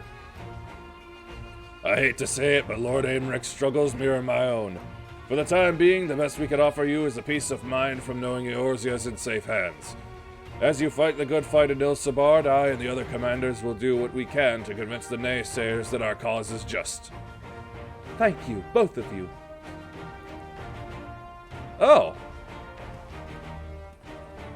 Words of your exploits travel quickly. From what I gather, the protective talismans you obtained led to the formation of this expeditionary force. My contribution on this occasion is but a minor one, that being the information I have shared with Maxima. For the sake of the people of Garlemald, may the fates be on your side. So, you're not coming with us. Strange. I thought you'd have a stake in this. I do. The Telophoroi have laid waste to my homeland and enslaved my people. But though every mote of my being cries for vengeance, I cannot be the one to deliver it. My presence alone would place the entire mission in jeopardy. I stand accused of murdering Emperor Varus and plunging Garlemald into chaos. Were I to travel with the Ilsabard contingent, it would give my countrymen ample cause to question our motives. Conversely, those who believe me innocent may instead celebrate the return of a former legatus and attempt to raise me into a position of leadership, further destabilizing the region and complicating the contingent's mission. Yep, very clever, very smart. What am I at? An hour and a half? You know, fine. I'll crack it open.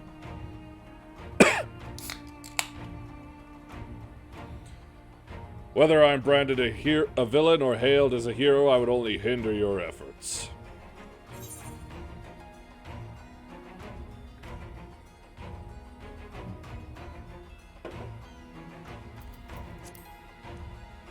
We'll see him safely.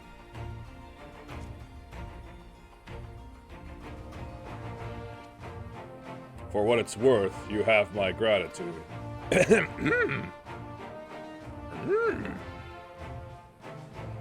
You and your comrades have the strength and courage to deliver my countrymen. I am certain of it.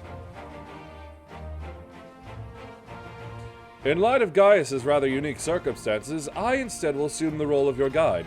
Though I may have defected for political reasons, my love for Garlemald endures. I would stop at nothing to protect her and her people. Well said. Might I ask you to escort our friends inside? You might even bump into an old acquaintance or two. And if I don't see you again ere you depart, may the Fury guide and protect you. All of you.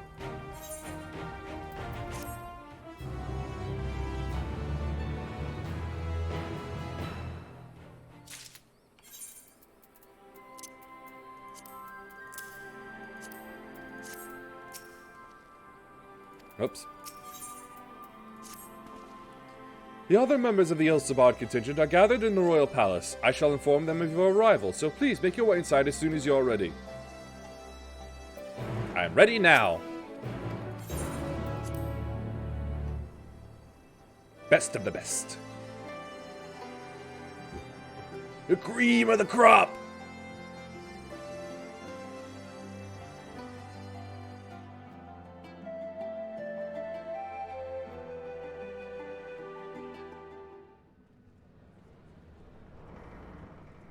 Squishy Kirby.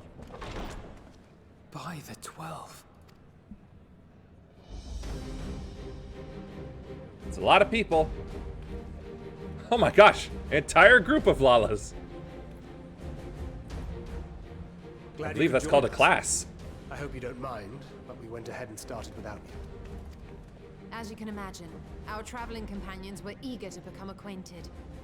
'Tis a rare thing indeed to see such a diverse and talented group of individuals assembled for a single purpose.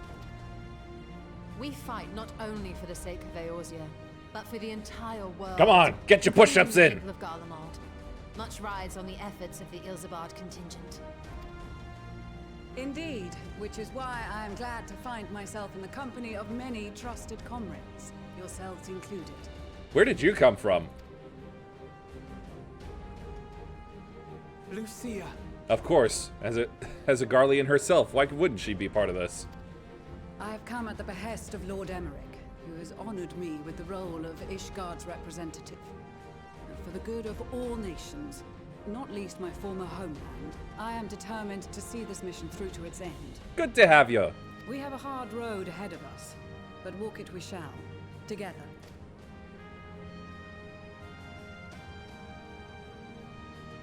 We too welcome this opportunity to work together once more. I have faith that, if there is a way to resolve this conflict, we will find it. Allow me to introduce you to the rest of our company. Everyone! If I may have your attention. Oh, wait a minute. That was the guy at the head of the Skysteel Manufactory, and then also the like the one guy from the Pugilist Guild.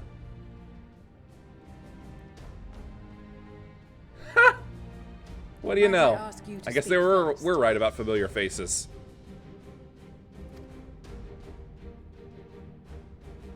If I must, I am Arun Senna, spokesman for the Gridanian delegation, here on behalf of my esteemed sister, the Elder Seedseer. Cut your hair, boy. You look like a hentai protagonist. We shall provide support and protection to those in need during our time in Garlemald. To that end, I am joined by healers selected by the Conjurers Guild, with the Order of the Twin Adder's Finest serving as our escort.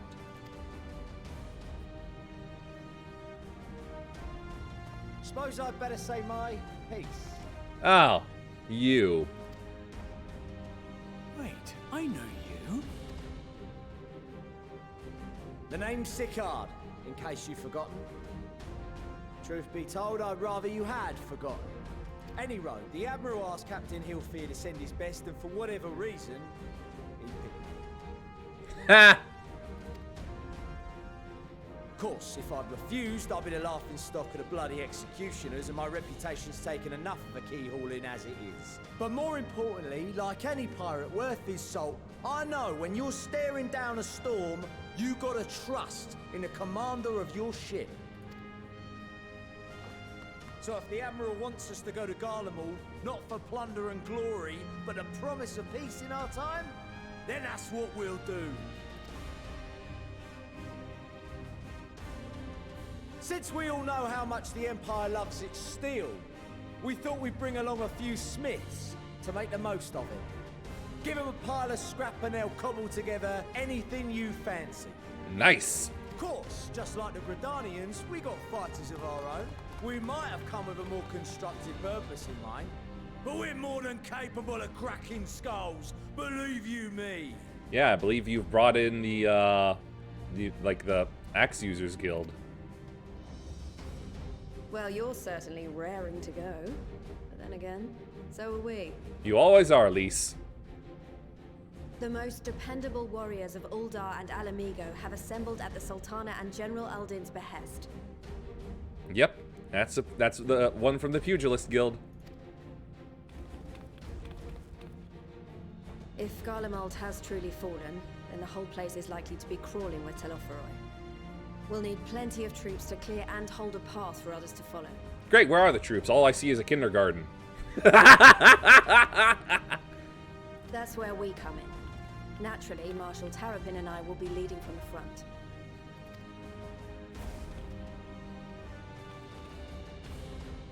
It's been some time since I last saw you in your element on the battlefield. From what I've heard, you've become pretty fearsome yourself. Master Matoya, the Avatar of Destruction.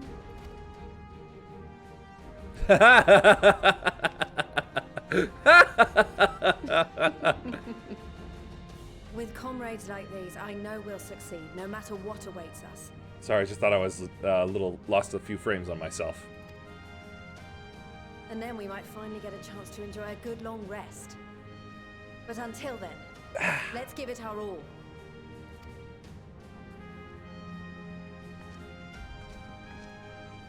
As for Ishgard, we Temple Knights have come in force to uphold our nation's commitment to the peace and welfare of our allies. The bitter cold of Garlemald is a formidable enemy in of itself.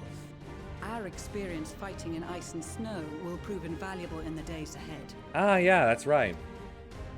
Accordingly, I have been designated commander of the Ilzabad contingent. I will do all in my power to provide you with the leadership and guidance you require.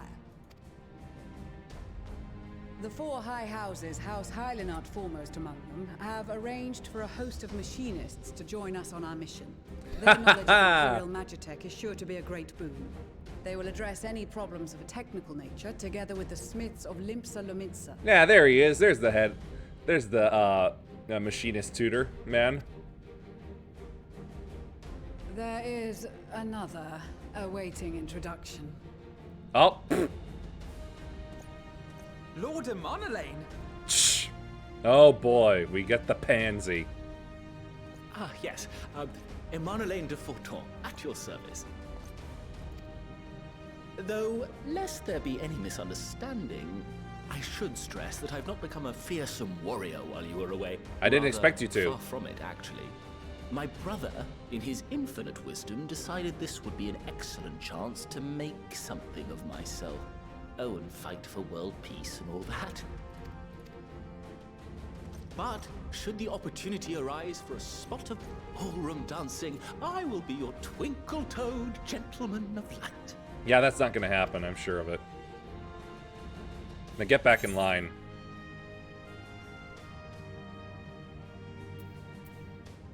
Can I just say silence? I want an ellipses. Where is my ellipses? Whatever.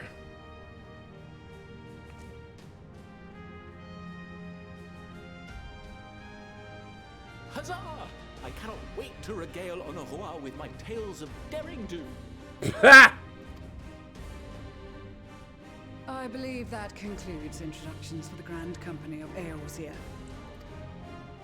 Our allies from the Eastern Alliance were due to arrive some time ago, but it would appear they have been delayed. Would that be the Shinobi of Dome? Yugi! Actually, they've been tasked with relaying messages back and forth between the various Eastern nations. According to Lord Hien, however, an equally capable company of warriors has been sent in their stead. Aw, no Yugi. Out of my way, you preening fool! Uh-oh. Sadu! The girl's back! Hell yeah! Now there's no way we can lose. Forgive us for coming late. We are the delegates of the Eastern Alliance. Nice to see you two again, Cyrena Bun. Cyrena, and you've brought company. For battle and blood we come, as the steppe is sorely lacking in both. No towers befoul our lands, so we marched on those of Doma, only to find them beyond our reach. But now our thirst for slaughter will be slaked. No quarter to the enemy! Down, girl, down. There'll be time enough for that later. Sadu Hatun, no. We go to make peace with the Iron Men, not war. Warriors of the Steppe, we've heard many tales of your bravery. We welcome you as allies. And these other ones you have brought are... Members of the Dalmascan resistance group, Lente's Tears. Oh hey, Fran set some friends. And the Bosnian resistance. Between them, they have a wealth of experience in espionage, and are particularly adept at infiltrating Imperial facilities. Which is fortuitous, since Garlemald's domain is so vast that I could never hope to handle reconnaissance duties all by myself. Yeah, it'd be a challenge even for you. Dalmasca, Bosnia, Alamigo. All lands which have suffered the tyranny of the Empire. Well, they call it all the chickens that come home to roost. I would never presume to question your motives. Nevertheless, I must reiterate that our goal is to aid the victims of the Telophoroi, the common folk of Garlemald. And they are victims, make no mistake. Though I understand that many may struggle to see them as such.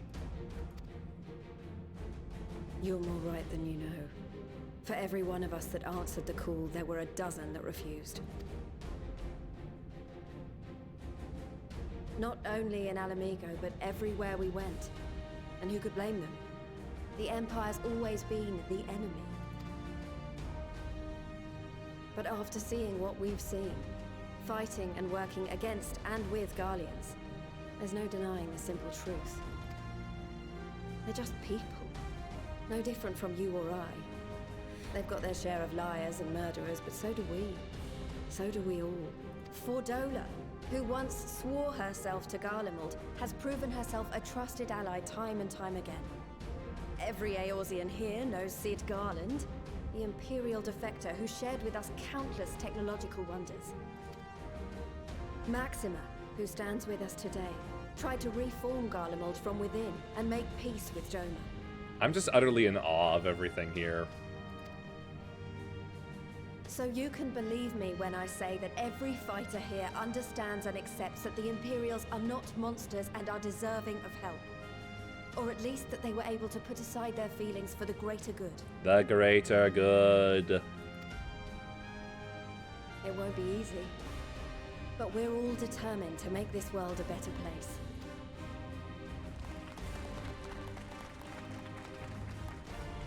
What lingering concerns I may have had were clearly unwarranted. I agree with everything you said wholeheartedly. Then we are in accord. Now, let us review our strategy.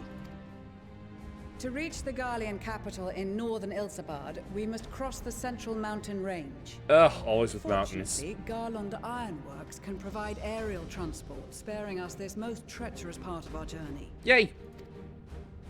However, attempting to fly any closer to Garlemald would... As they appear to have seized control of the majority of the Imperial military, we must assume that includes its fleet. In addition, Garlemald possesses devices that can interfere with airship navigational systems, further discouraging an airborne approach. In other words, Sadu, no birds. Given the circumstances, the closest we dare deploy our contingent is an area between the range and the capital, the Magna Glaciers. From there, we must travel the rest of the way on foot.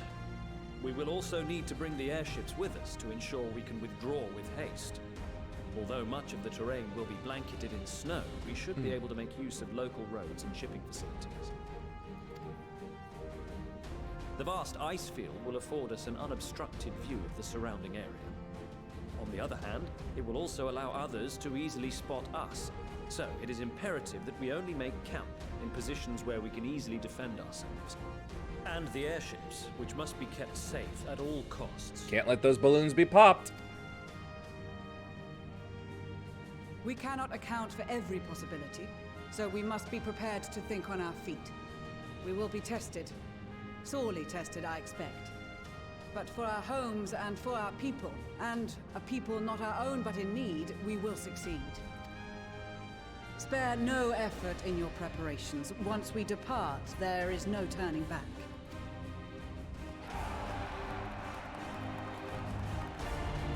Yay!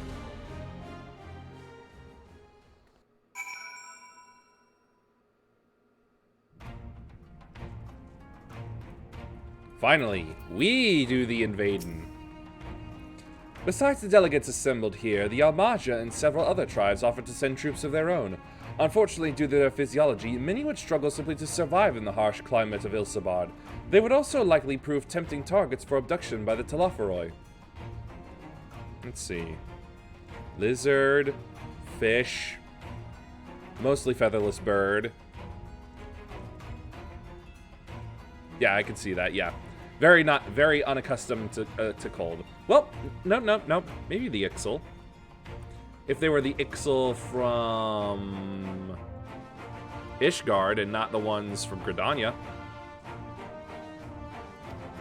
All things considered, they can better aid the cause by bolstering our defenses in Eorzea, though their eagerness to do more has been noted. We few shall have to suffice. Ere we embark, we must distribute the warding scales to our comrades. Care to do the honors? Warding scales for the Ishgardian delegation, I take it. Here you go, 1 scale. And tell that guy in the back to stop doing a helicopter impression. Many thanks. These talismans may prove to be the deciding factor in the battles to come. I find myself conflicted by this foray into Garlemald, sent by the Empire to infiltrate Ishgard only to throw in my lot with those whose secrets I was supposed to be stealing. And now I lead a mission to save the countrymen I betrayed. I know, it's quite ironic. But that is doubtless why I was chosen by Lord Aymeric. He would have me put my extensive knowledge and formal ties to good use. I will not disappoint him. For the future of Ishgard, Garlemald, and the world at large, I will lead us to victory. That a set of warding scales I spy? Not that I would know what they'd look like.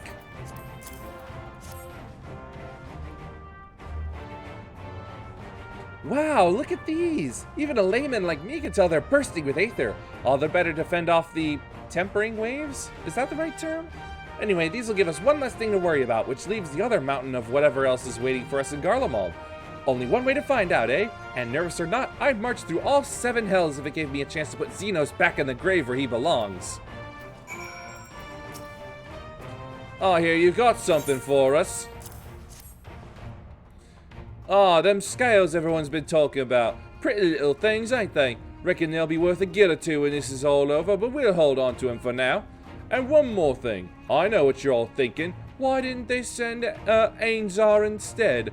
Bugger if I know. All the Admiral and Captain Hilford told me was they needed someone else to someone to help safeguard the future. And here I am. Can't say they haven't got a sense of humor. Of course, some of you might be wondering what good a pirate is on dry land in the middle of the sodden snow of all places. Well, me and my crew will do whatever needs doing. So let's set sail, or however the saying goes on airships. Yes? Again, cut your hair. You need to see. So these are the famed warding scales? Enough for me and my men, I see. Under normal circumstances, I don't know.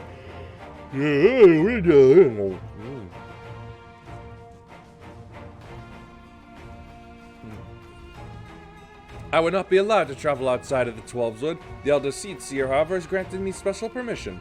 She has bidden me lend my magics to the people of Garlemald while learning all I can of their ways. In so doing, I will come closer to understanding myself and my place in the world. Or so she says. I say it is past time our allies benefited from the power at a Seatseer's disposal. Some bemoan that we hide our light under a bushel, and I intend to address that criticism. What's up? We heard it would be cold in Garlemald, so we came prepared. Here you go. You little cinnamon bun. Oh, the talismans! We are to keep these close at all times, yes? I will see that no one misplaces theirs. Ah, and before I forget, I have a message from Yen. In distant lands, in times of strife, together stand, together fight. In darkness shines the light of life. It's not a haiku. I think it's one of their other poetic forms. I hope I've done his words justice. Doma, like much of Othard, has been plagued by the towers. Yet while he could not be here, he wished to express his shared conviction. Hien and Yugiri labor without rest to unite the people, and with their aid will we keep the enemy at bay. And we of the Steppe and the Eastern Alliance will repay their efforts by ending this war. Do you have a warding scale for me too?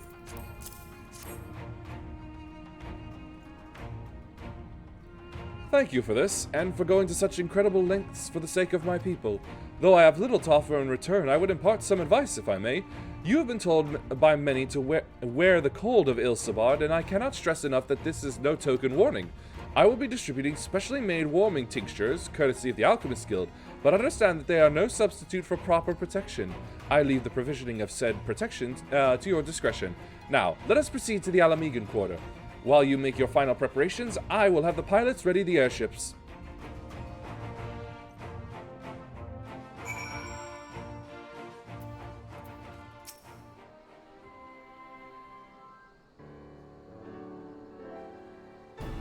This is our last chance to make ready before we set forth. You needn't worry about Urianger and I. We still have what we wore in Garlemald before.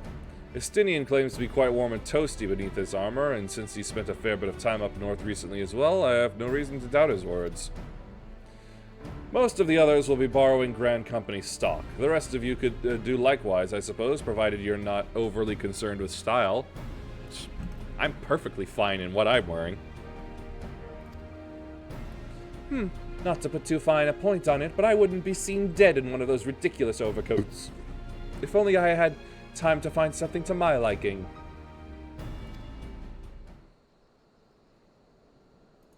What? Oh no! We gave her an opening. She's gonna take a mile. But how? I have my ways. Oh, yes, indeed. You thought you could sneak off to Ilsabard without telling me? Ha! Nothing escapes my notice. Now you will wear these garments I've made for you, whether you like it or not. You never cease to amaze. But why do you need a new outfit as well? Wait, are you coming with us? What? No, of course not, silly. It's all in the name of fashion. Rather, the pursuit of the highest quality fashion. Besides, how can I expect others to wear my creations if I've never worn them myself? Touché. Ah, I did have one other thing to share. Ergmus and Blumuda have finally returned from assignments in faraway lands. They'll be staying at the Rising Stones for a while, to keep an eye on events throughout Eorzea. Since they'll be running things back at headquarters, I was wondering if I could lend a hand in Charlian? Oh, why not? You can keep Kral company in the Baldesian Annex. Yes, we'd love to have you there, and I heard Ergmus and Blumuda did a fine job carrying on in our stead while we were lying comatose. With them in charge of the Rising Stones, we've nothing to worry about. My thoughts exactly. Also, while I'm confident you won't go collapsing again, because a certain someone who shall remain nameless isn't in a position to transport your souls to another world, if anything similarly disastrous were to happen, I'd be well positioned to do something about it. Yeah, it's impossible to do this anymore from sitting. Standing.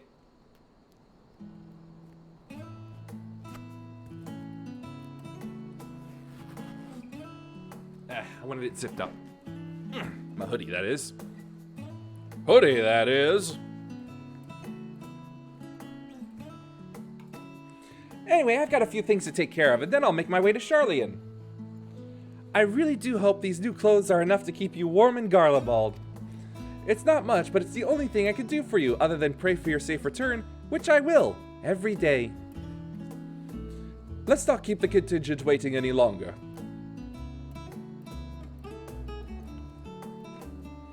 Here are your winter woolies, handcrafted by yours truly.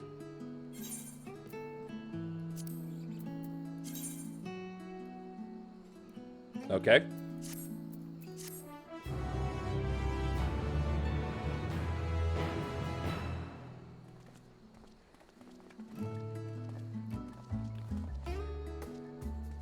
Justinian wants to get out of there as soon as possible.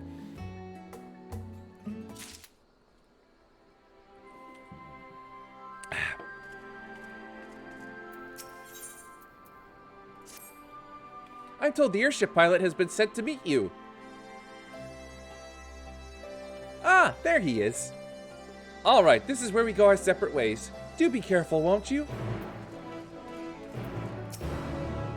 It's an honor to finally meet you. We of the Garland Ironworks will be ferrying you and your contingent across the mountains and into Garlemald.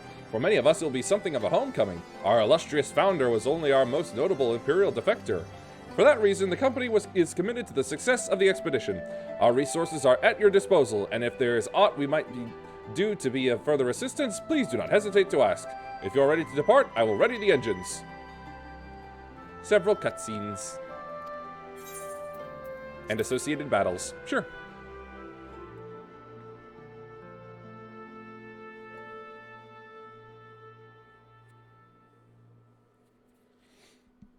We refuse to be careful. It's not so much that we refuse, it's that circumstances refuse to let us be careful. There's a whale in the sky! Ilsabard, divided in twain by a vast mountain range. Those who would traverse its jagged peaks face peril at every step. But why go by foot when one can simply fly?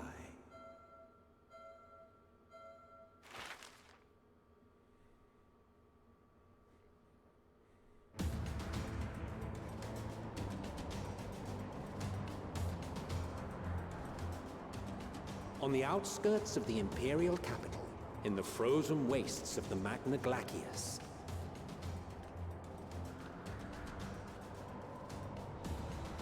the winds howl in icy protest, as if to warn against further trespass.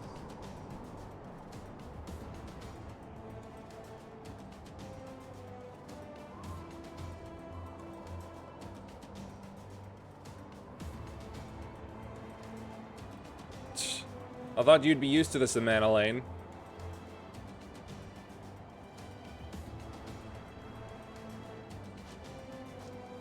We've received word from Thancred's reconnaissance party. They've sighted a detachment of heavily armed Imperials. Survivors of the Civil War, perhaps? Perhaps, but there is more to it than that. Maxima reports that they're led by Vergilia, legatus of the 3rd Legion, which comprises the bulk of their number. The 3rd Legion. However, they are also joined by several members of the 1st. From what I recall, the 3rd Legion fought for Nerva in the War of Succession following Varus's death. That was it. That was what I was thinking of.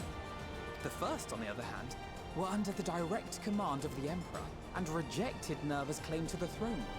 These legions were enemies. Indeed. In fact, our sources claim that it was a conflict between them that sparked the Civil War. Yet now, these former foes cooperate to defend a ruined Garlemald from invasion. Then it is all but certain they have been tempered. Maybe. So, what's the plan? If me and my crew is out reaving, we charge straight in, no messing about. But that ain't what we're here for. That would probably get you killed. Quite right.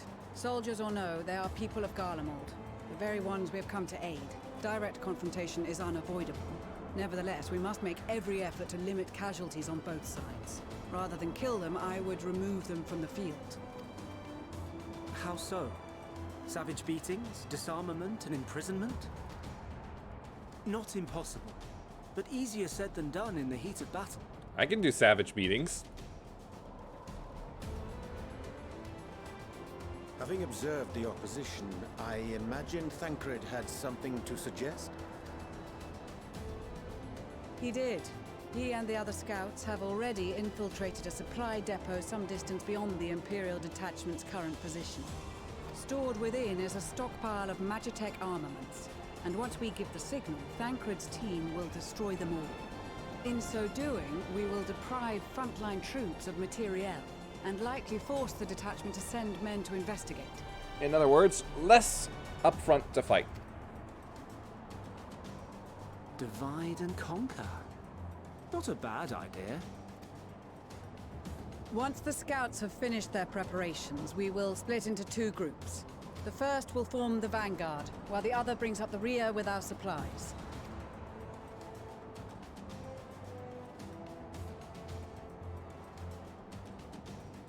As for the Scions, I ask that you lend your assistance where you deem it needed most. Probably in the midst of the fighting. Right in the center. I would prefer, however, that you accompany the rearguard and be prepared to join the van at a moment's notice. Kept in reserve as our trump card, so to speak. If you're sure about that.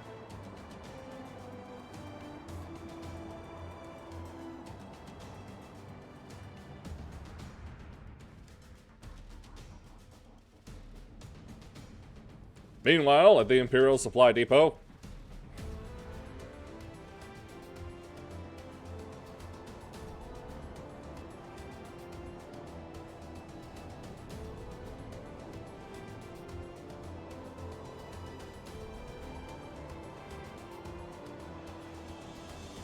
Oh man, his stuff actually looks cool.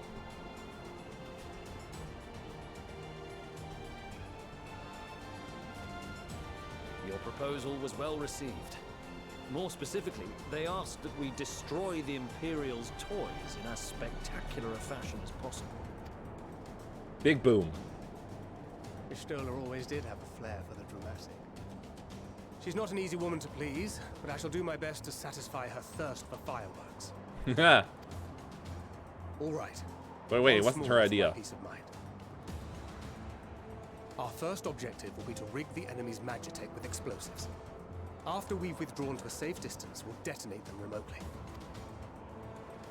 Our second will be to issue a deactivation command to the automated units via the control terminal. If our calculations are correct, this signal should reach those deployed on the front line, giving our friends a much-needed upper hand. The blizzard will help us stay hidden, so let's aim to get in and out before it passes. Trust in the plan, and we should all live to see tomorrow. Is that a In the mustache, meantime, or was I this will just relay part messages coral? back and forth as the situation unfolds. Oops. Wouldn't have it any other way. Call it foolish and reckless if you like, but I'll get the job done. I always do. He does. Very well. I wish you the best of luck.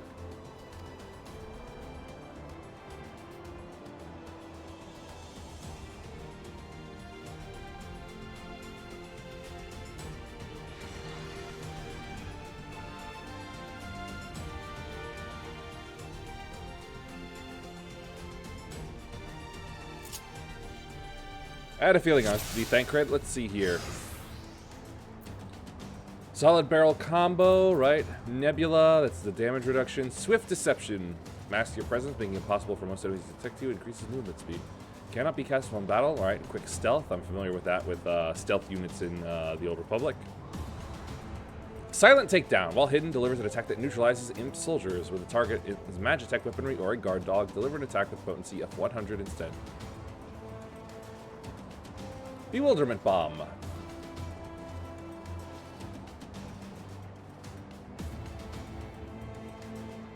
I'm pretty sure I've got a slight time limit on this, but I'll be back in a moment.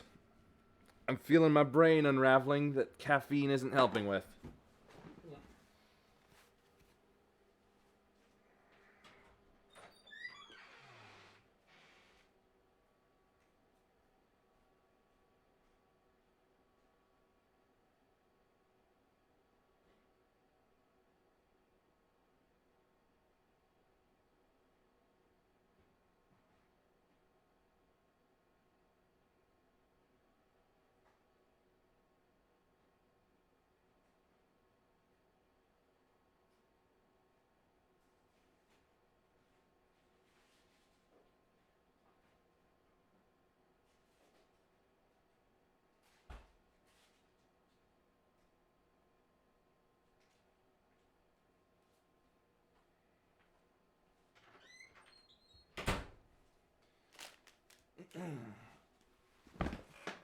Dad went out and got these like Blue Bunny little ice cream cone thingamajiggers.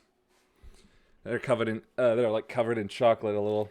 So thought I might try one. Hope the sugar pushes me over on this over this lump. And if Katasha's still listening, well, I don't know. Maybe I can make dirty licking noises. I don't know.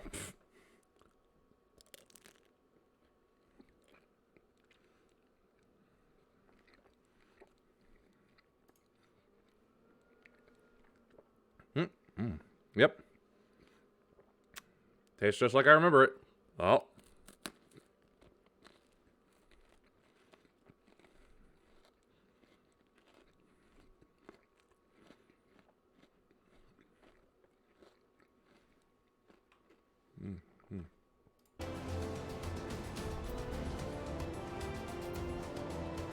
Ah, there's my time limit.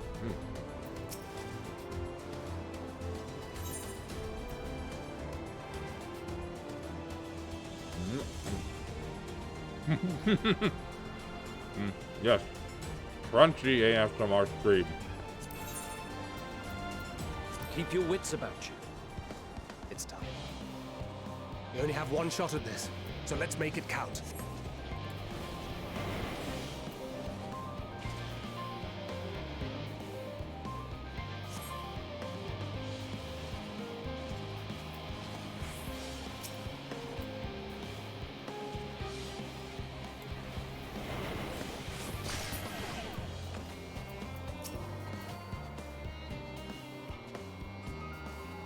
Am I doing this right?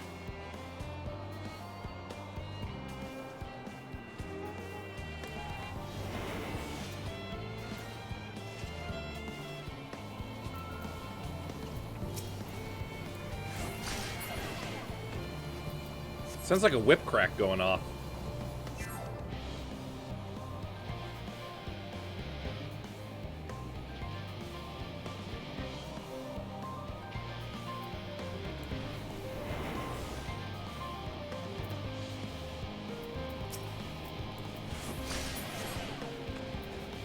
Holy crap, that was close.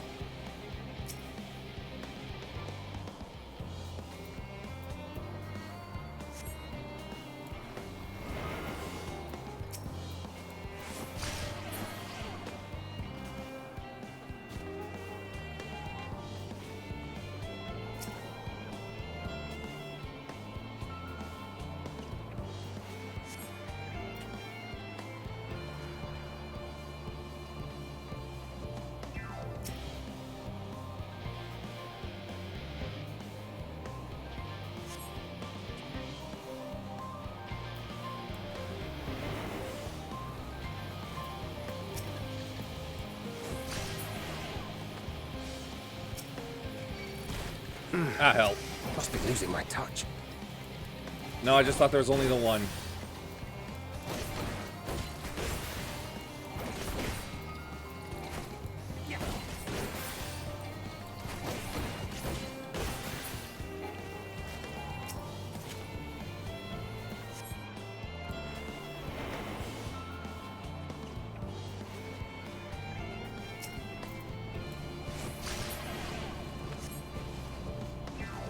Crap, crap, crap, crap. Don't look this way.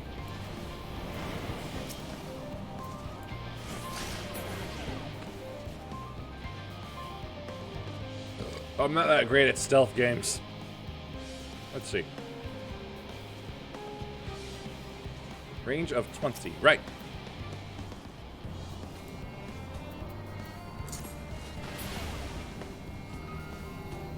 Take a nap, Pooch.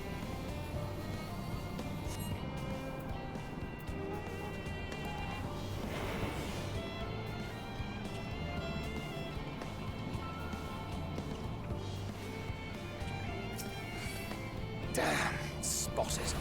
Whoops. Wrong move.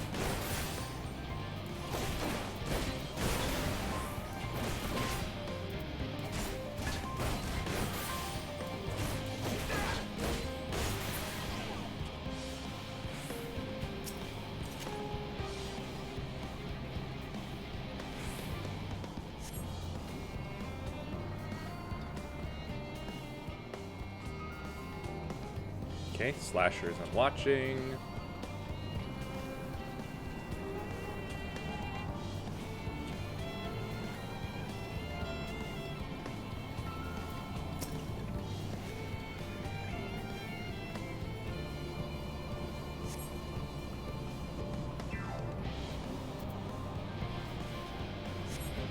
Alright, so what do I do in a minute?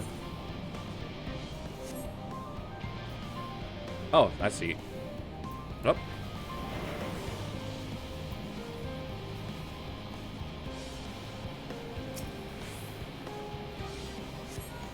This is Thancred. The explosive. Oh, that's where that voice line comes from. Very good. All is proceeding as planned. Head to the control terminal. It should be to the northwest. Understood. Have the others wait at the rendezvous point.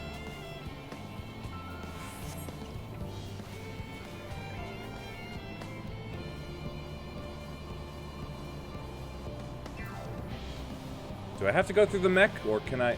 Wait a minute. Aha!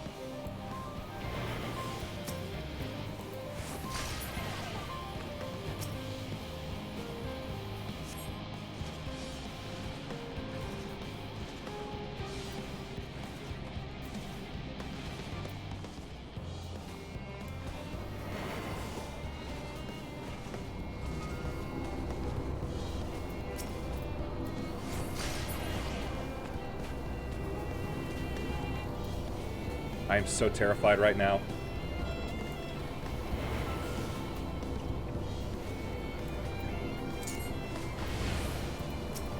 No, no, no, no. Fuck.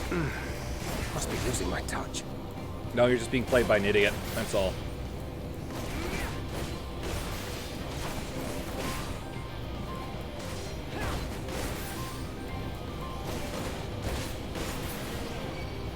Damn.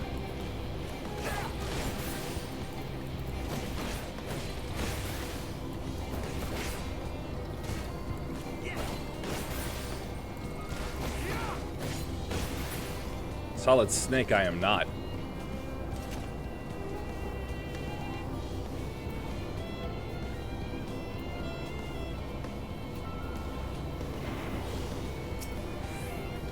Well, that was a waste.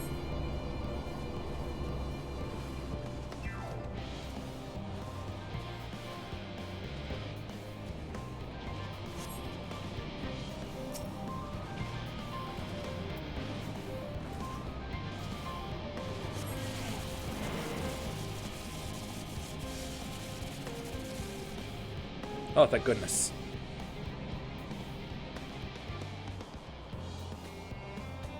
Phew.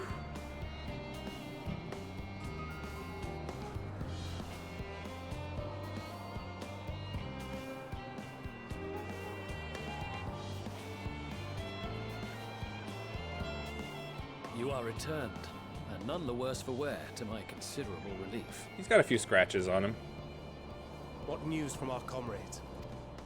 They stand at the ready. Excellent. Then let the fireworks begin.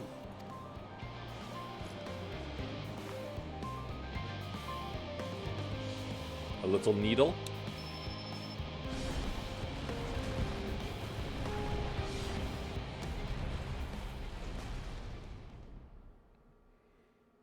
Nice job. Doesn't feel like it.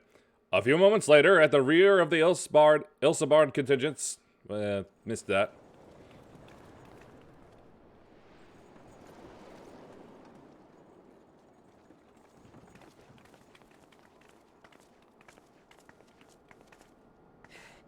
The blizzard's beginning to clear. Can you start feeling your ear tips again? Engaging the Imperials any moment now, if they haven't already. Ishtola and the others are with them, so I'm sure they'll be all right. But What the? What could this be? wait! Something's coming!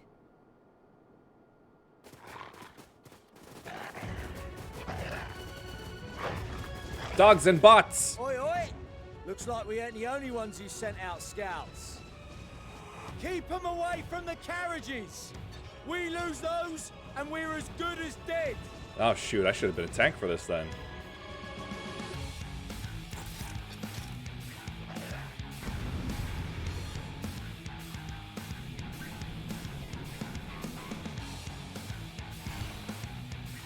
Coming battle, you shall fight as you. Fighters! Protect the others!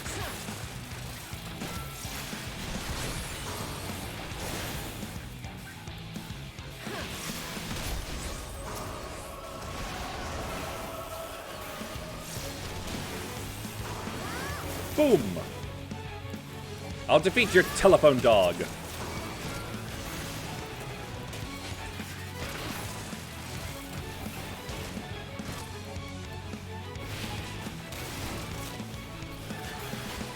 Have a taste of shotgun.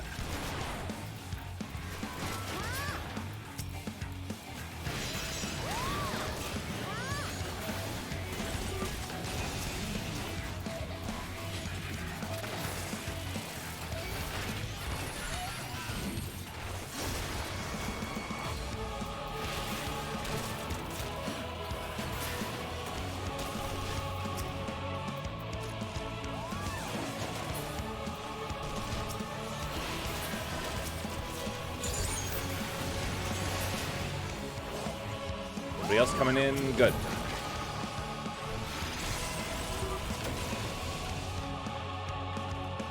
A brief respite, but stay alert. I guess we don't go up for the other ones. Keep the carriages safe. Oh, wait, nope.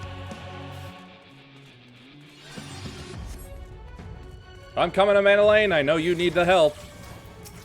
Because it's you. Launching Queen. What impeccable timing! Fear not, friends! The savior of Ishgard is here!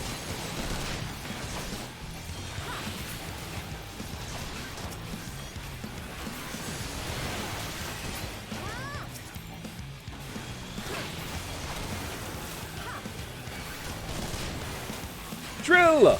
Boom.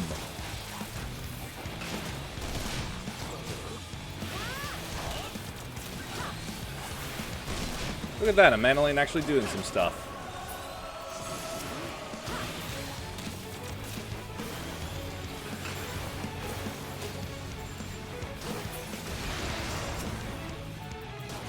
Fire! Hook him down.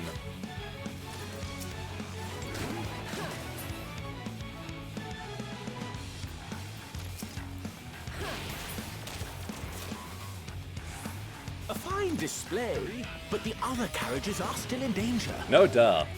Go on ahead. We'll hold the line. Will you? Because I know you. We're the only ones still struggling. Yes, you are. Time we put our backs into it then.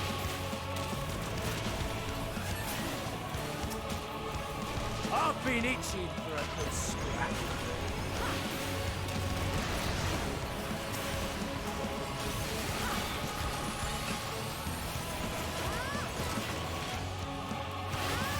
Give him a good punching.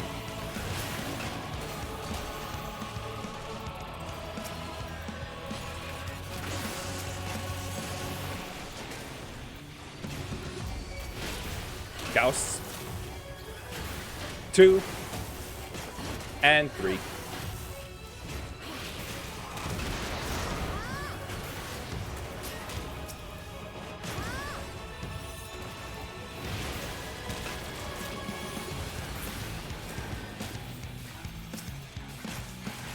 Boom!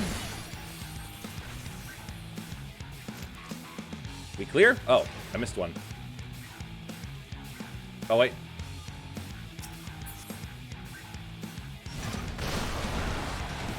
Oh, boy. I got it. Heat blast.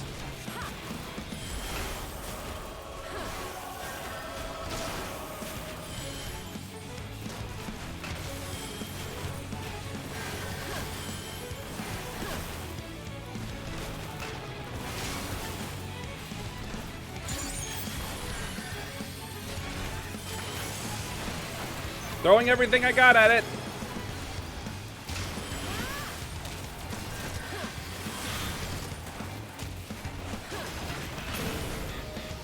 Popped it. You lot all right back there? We're fine. I'm ready for more. I think we're all in the clear now. Hear that? Hear what? Get to the front and turn the tide.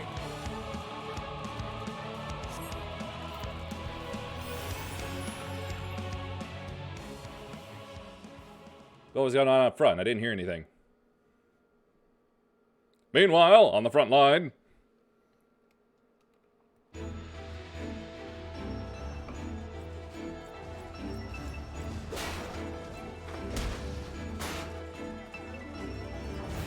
There's my girl.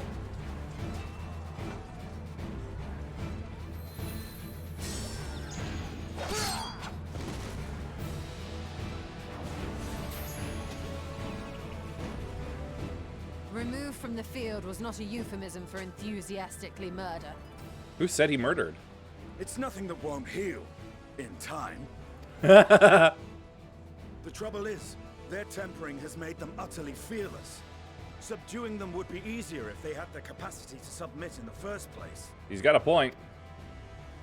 Well, this is the path our young charges would have us walk, and that we all agreed to follow. You knew it would be hard, yet still you pledged your lance, did you not?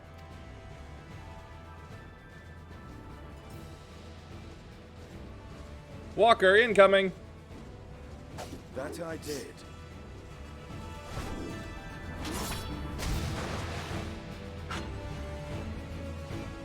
It's weird that it's smiling.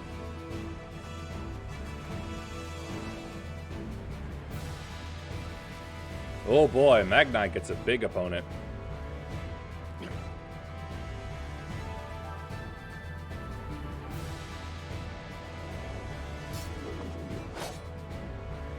It's a gun lance. That's for Gilia. Damn it. I need to help the others take her down. Focus.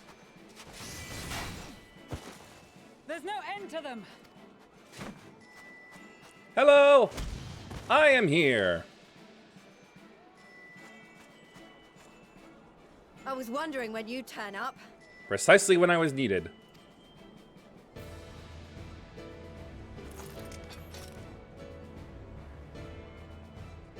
I'm neither too soon nor too late. There's no stopping us now. Come on. Let's show them what we're made of.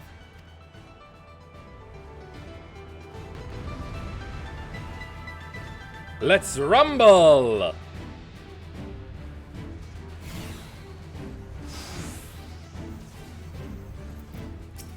We have them now! Forward!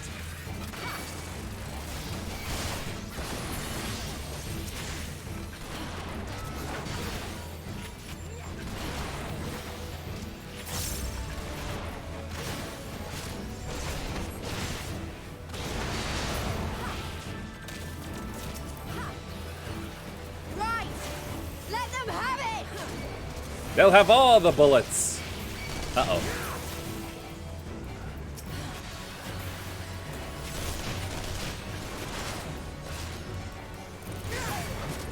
Whoosh.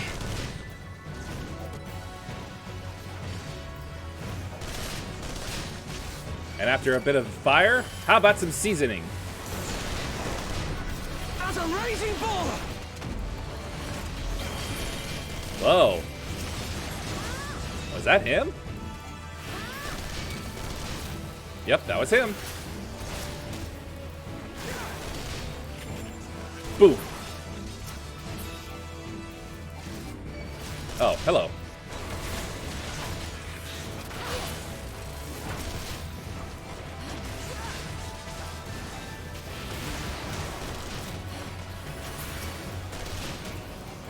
Another one's come to party.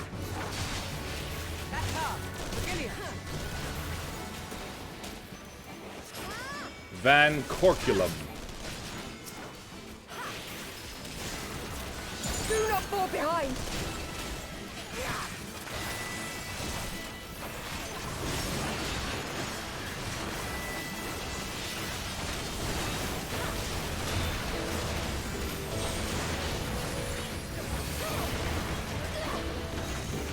Let him have it, robot!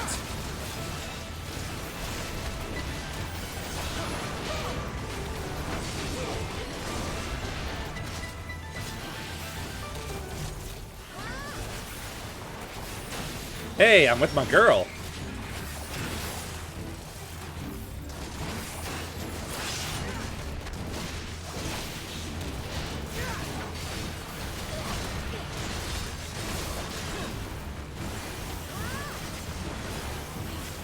Resin ammunition.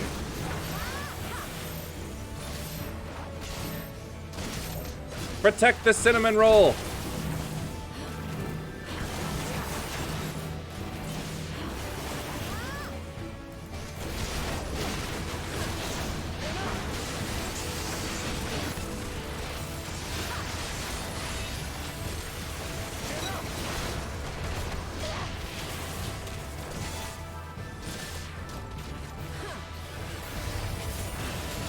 Is everyone all right? I'm great. How are you doing? How you doing?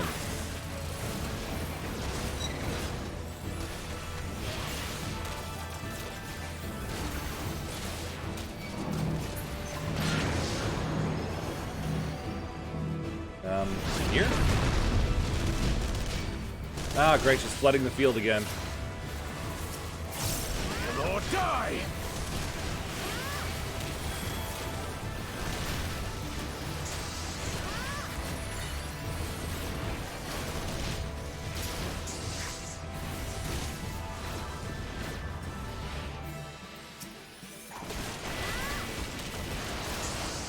Ha!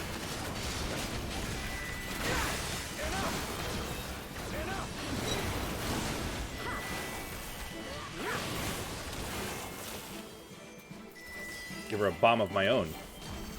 I can't. Can't reach her. Whoop. Yep, yep, yep, yep, yep, yep. There we go.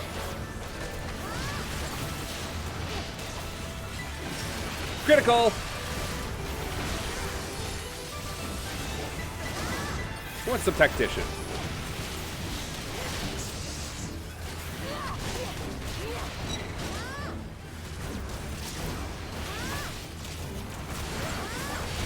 Oh, Sadu's so ready.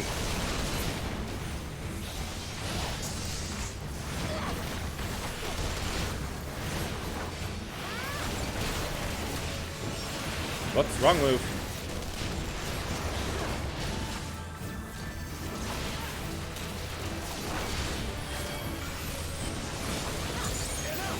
How do I lend Sadu a hand? Do I touch this? Nope.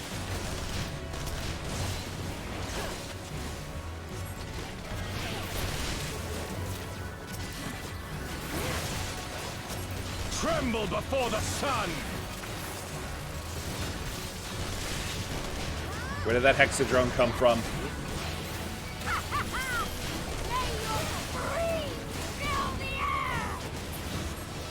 That's my girl!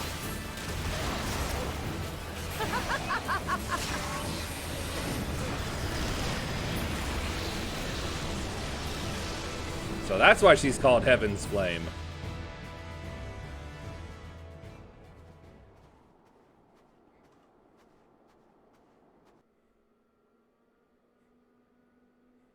What a woman!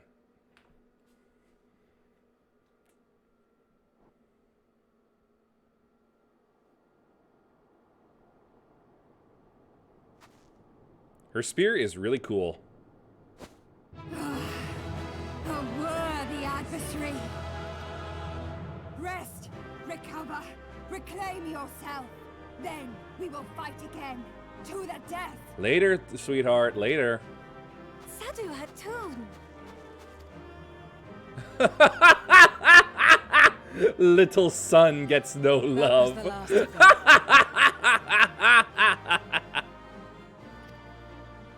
day is ours, thanks to your timely arrival. What of the supply caravan? Ah, they're good. Outmaneuvered, but not outmatched. Good. Let us take the Imperials into custody and rejoin our comrades. And soon we shall arrive at the capital.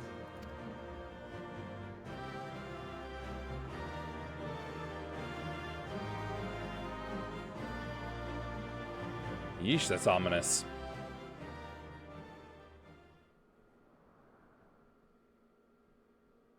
So cold and unforgiving. Thus spoke Emperor Solus as he gazed upon his barren domain. As you spoke.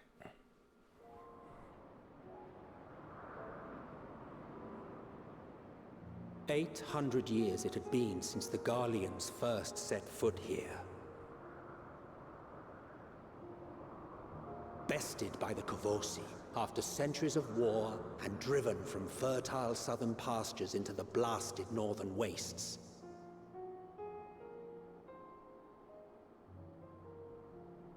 In that garden of desolation, they clung to one another for warmth, freezing, hungry, desperate, hated.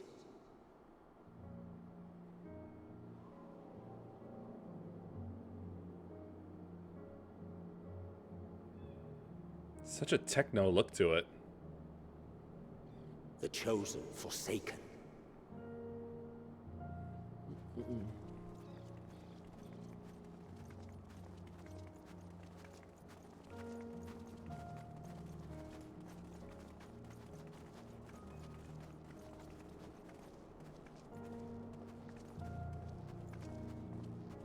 In the year 1513 of the 6th Astral Era, a young legatus named Solus single-handedly sparked the Magitech Revolution.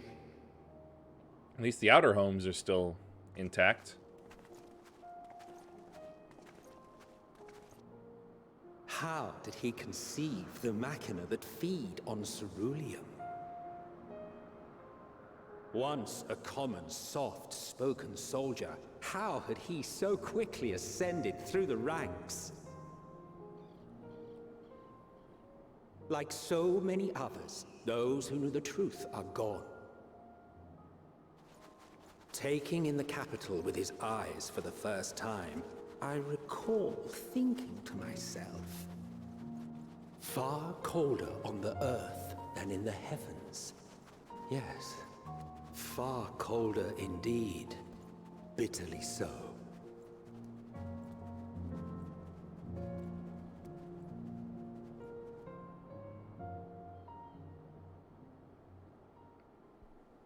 I've finally made it. Feels like I'd never get here. Not so much as a whisper. How about now? The roads leading beyond the city walls would have been used less in recent years. Nevertheless, this was one of the most important gateways into the capital. A buzz day and night with activity, aye. Merchants passing through the checkpoint, many of them stopping at the local hostelries. Surely they cannot all have been tempered. We can consider the question after we have made camp. Yep, secure the If we spend Aetheryte. any longer outside, we may well freeze to death where we stand. The tempered Imperials, too. But they won't feel it. This will be our temporary base of operations. Secure shelter for ourselves and the injured, and dispatch scouts to survey the surrounding area. If we're planning on staying here a while, we ought to give this place a proper name. Was it not already named? Well, the constant sound of ice cracking underfoot makes me think of broken glass. An apt name, perhaps. But enough of this. To work, everyone!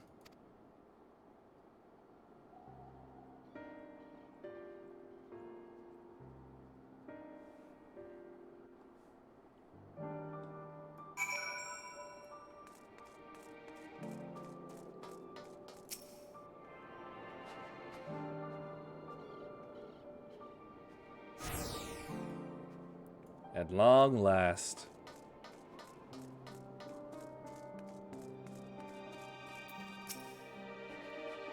In spite of the obstacles we've faced, our plan proceeds apace. Just a little farther and we will reach the capital itself. Still, we mustn't get ahead of ourselves. As soon as the camp has been made fit for purpose, we ought to discuss a course of action with Lucia. Would you mind asking Ishtola and Graha to join us in that building to the northeast of the camp? Alice and I will meet you there.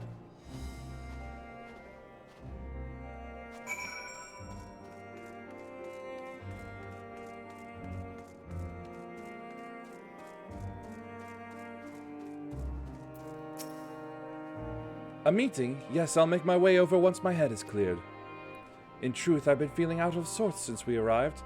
The air is thick with a palpable aura of malevolence.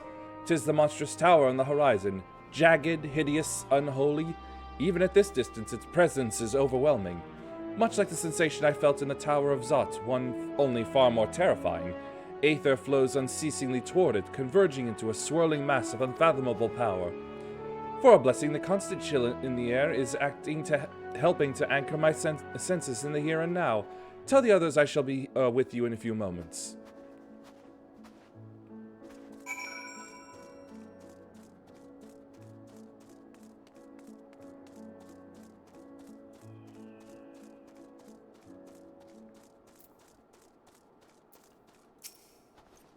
Aha! You'll be pleased to know most of the tempered have been quartered inside the nearby buildings and are receiving treatment as we speak. I do, however, feel no small amount of guilt for commandeering civilian homes. The occupants may be long gone, but everything is exactly as they left it. Considering the length of time that has clearly passed since, one would expect to find them ransacked. Strangely, there are no signs of anything having been stolen. Of course not. They've all been tempered.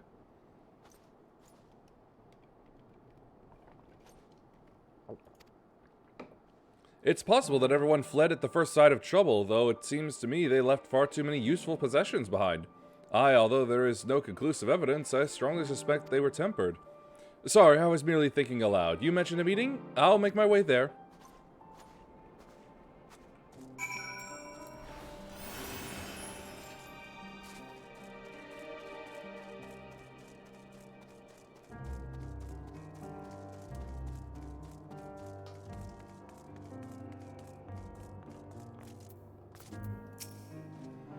Thank you for informing the others of our meeting.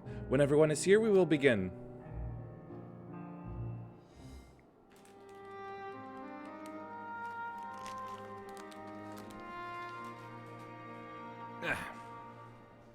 Our present situation is as follows. Efforts to aid the people of Garlemald have begun in earnest. Moreover, having entered into the capital, the Imperial Palace is within our reach. That was quick. But before we proceed further, we must learn what has befallen this city. For therein lies the key to understanding and combating the Telophoroid's designs. I have a suggestion, if I may. Several of the Imperial soldiers we captured on the Magna Glaciers are members of the Populares and acquaintances of mine. Once we have cured them of their tempering, they should be able to give a reliable account of the events leading to the capital's downfall. Ooh, great. A promising idea. I will assist the healers and their ministrations. Of course, I will require a porksy of my own, assuming you can spare one. Just make a new pig. Would you like a hand? No, I am sure we will manage. Better that you take my place in the field. The noxious ether of this place disagrees with me, and as I shall need to draw on my own for the treatment, 'twill be prudent for me to remain within the camp. This talk of curing the tempered is all well and good, but I reckon the cold is a more pressing concern. All the houses round here are fitted with ceruleum heaters that could keep us warm and toasty. Problem is the machines seem to have given up the ghost, and if we keep sitting around, freezing our asses off, we'll be next. My smiths reckon that with the right parts, they can have them working again, but it won't be easy. Understood. The machinists will assist them in the repairs.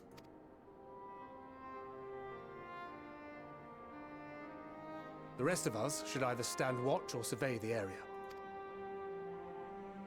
We've made our presence known to the Telophoroi. They will be searching for us, if they have not already ascertained our position. That we have seen no sign of them since the battle suggests they have yet to do so. However, I suspect they may be biding their time. Could be. I click several times.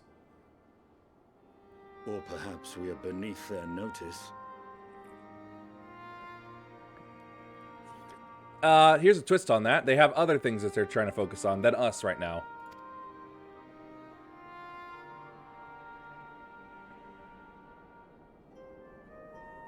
In any event, we'll find no answers standing around here. Urianger, Estinian and myself have visited Garlemald recently, so we'll lead the reconnaissance efforts.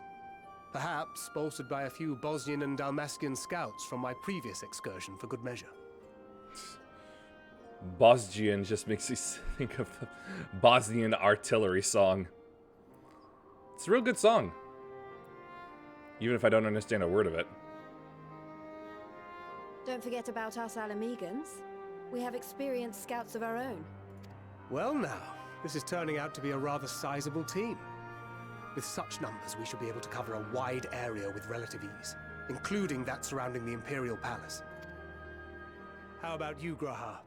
I have a feeling we'll find a use or two for that vanishing spell of yours. Oh, yeah, that would be helpful.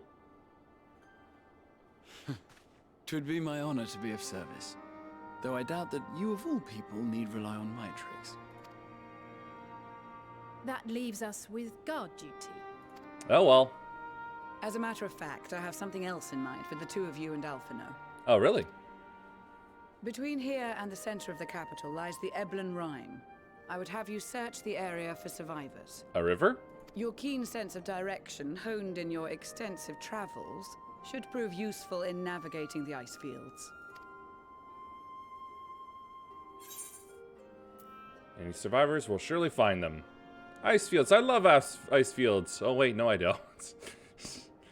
Sensitive travels is something of an understatement. I suppose if there's nothing else that needs doing. Nah. Gotta remain professional. I have faith that you will, and look forward to greeting you on your safe return. You all have your duties.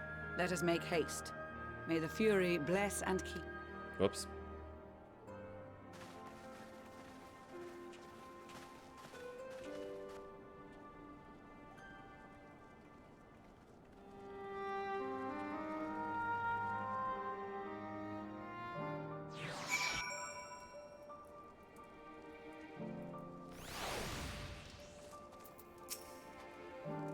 Gods be good. If it's this cold with Tataru's clothing, I dread to think how we'd fare without it. I must remember to thank her when next we meet.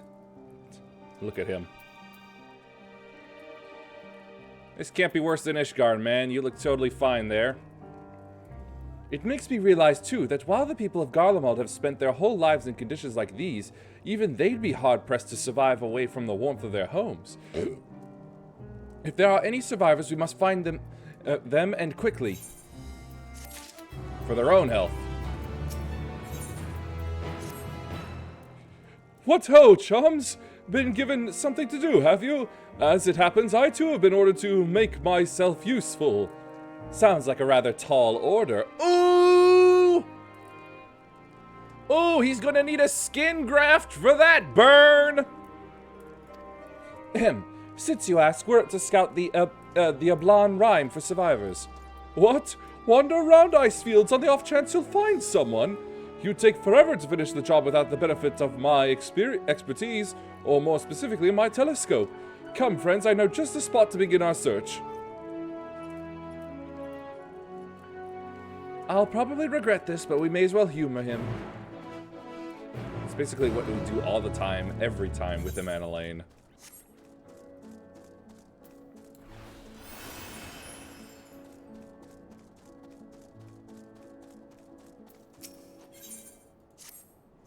Take that for later.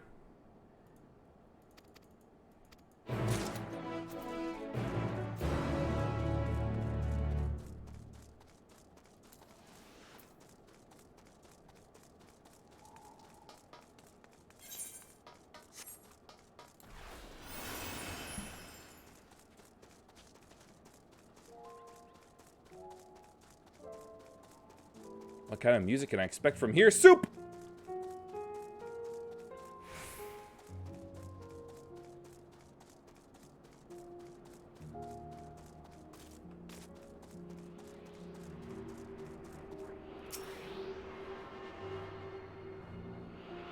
Couple people flying around.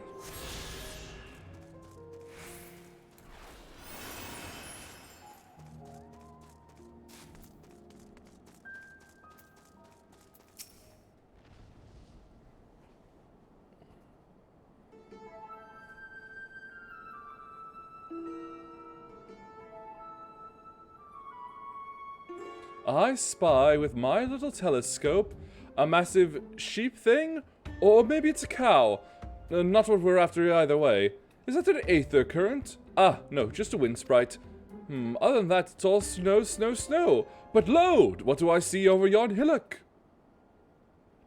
There's no mistaking it. That's a girl! Leave it to Amanda Lane to spot a female.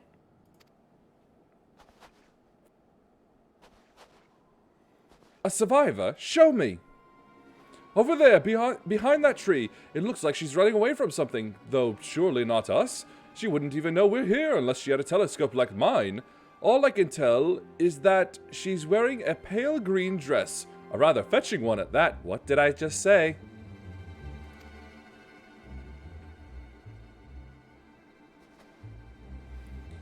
She'll be long gone by the time we get anywhere near, but we should be able to follow her footprints.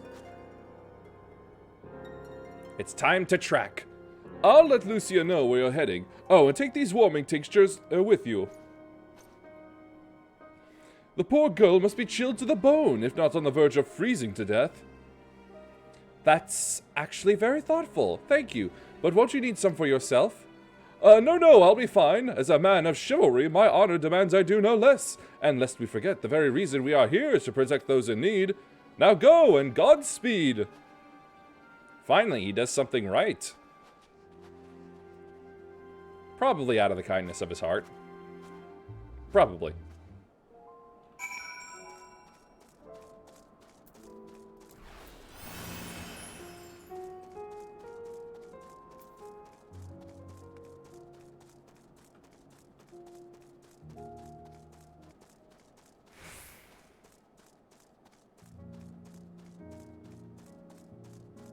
I'm too high.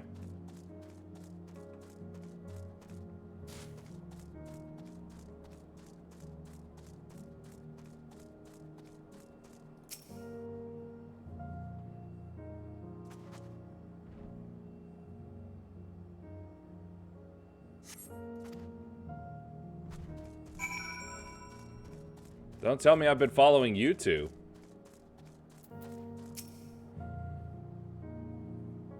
Uh-oh. Yeah, that's noticeable lag. It's highly possible I'll be pontoed soon. We're getting closer, I'm sure of it. At first, we thought she'd gone inside the building, but the door doesn't look like it to have been opened in some time. She might be nearby, so we'll keep looking around here. Then again, it's also possible that she ran past this place. Would you mind searching up ahead?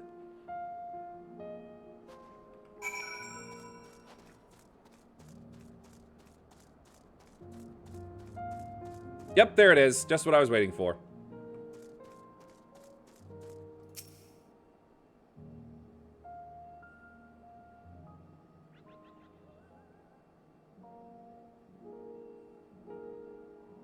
Oh, joy.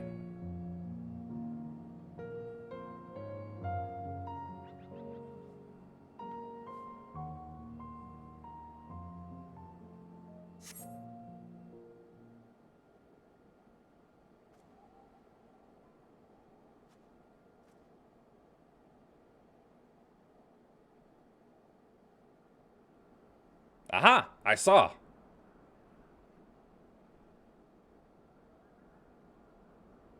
The girl in the green dress anxiously surveys her surroundings. Were you to call out to her from this distance, it might attract wild beasts to your location. It would be safer to get closer first, but you must do without drawing her attention.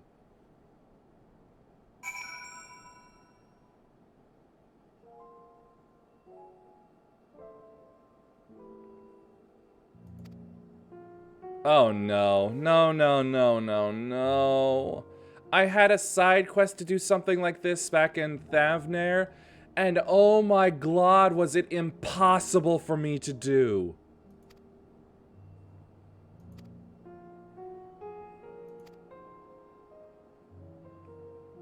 And with lag going on, oh boy, oh boy, oh boy.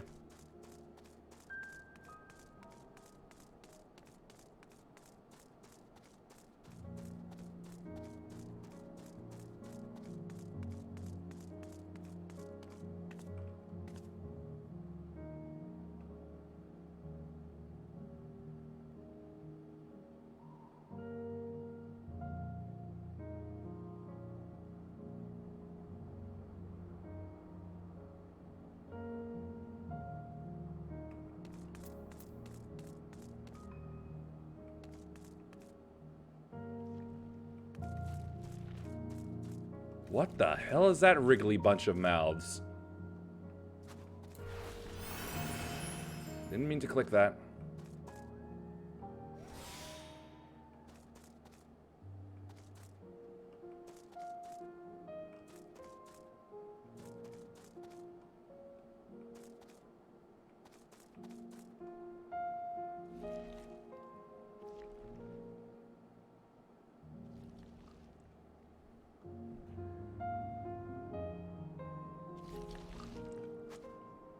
Don't shut up.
Shut up, thing.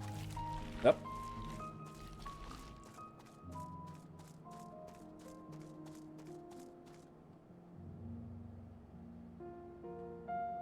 Oh, for fuck's sake!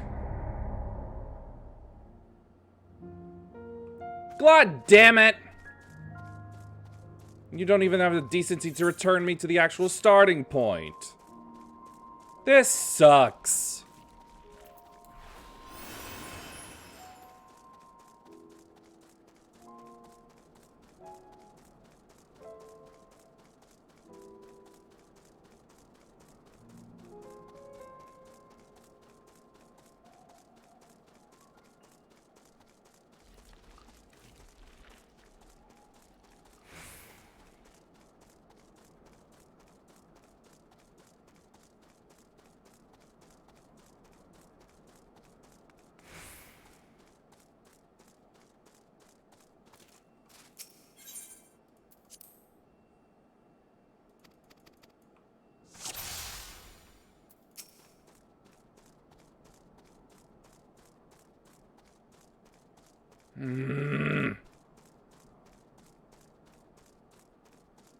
Knew this was gonna be awful. Knew it, knew it, knew it.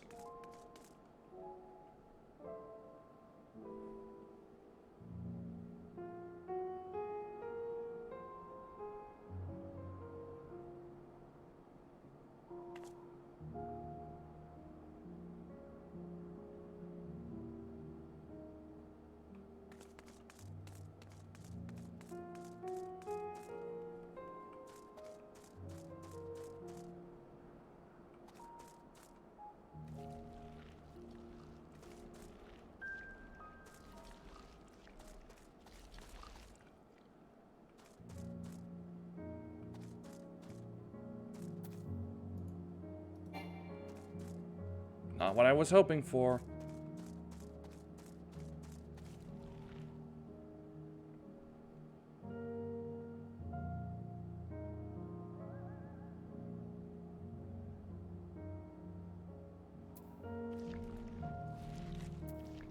No, there's no way to show any, like, readouts on how far away she is.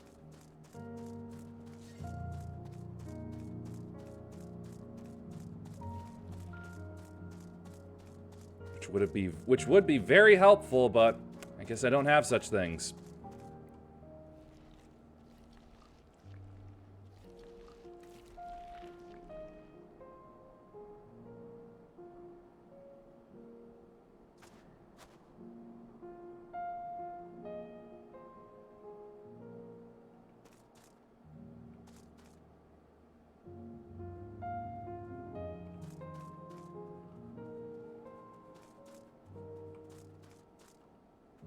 So what am I meant to do? Get behind those pillars somehow?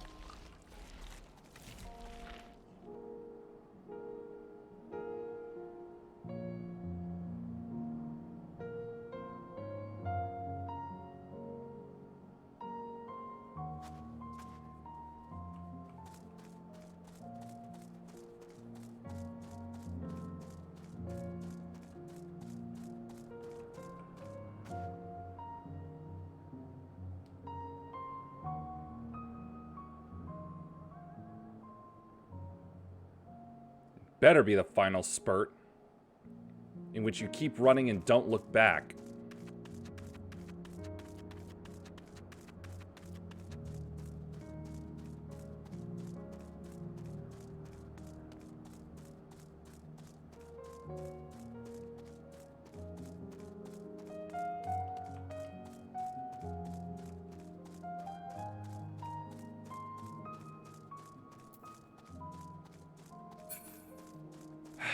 Good.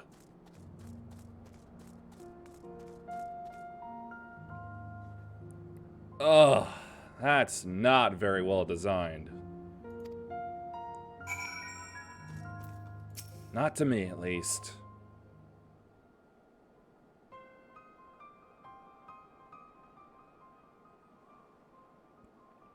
Upon closer inspection, this isn't so much green as it is like yellow. Who are you? Stay back! This house is packed with explosives. Take another step and I'll blow this place sky high. Please, we just want to talk. I'm Alphinaud, this is my sister Alize, and our good friend Yuhime. We have no intention of hurting or taking anything from you or anyone else. I give you my word. We and our comrades have come to provide aid to the people of Garlemald. Aid? You savages are the ones responsible for all of this. You did this to us. No, we didn't. We didn't, I promise you. One of the other reasons we came was to find out what happened here, in fact. The Telophoroi are the ones to blame. They're the ones who laid waste to Garlemald, and they won't stop until they've destroyed the entire world. They're the enemy. Our enemy. On our way, we encountered Imperial soldiers who had been made their thralls. Those poor souls are now in our care, and we are striving to cure them of their affliction. You're the first person we've met who wasn't already enslaved. How were you able to escape the Telophoroi's influence? Are there any others like you? I'm sorry, I don't mean to overwhelm you. Let's start with introductions. Can you tell me your name?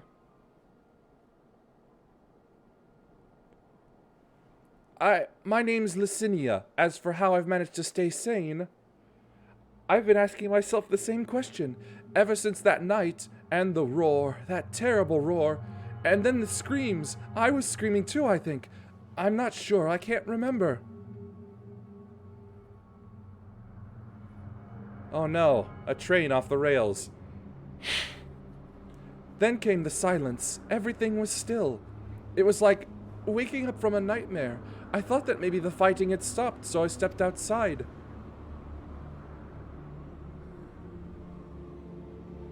If your hells are real, I saw one that day.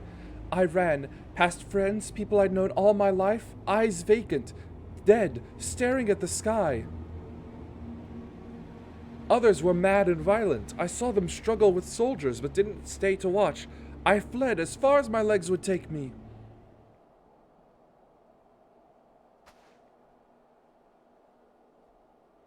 Do you have family here? Is this their home?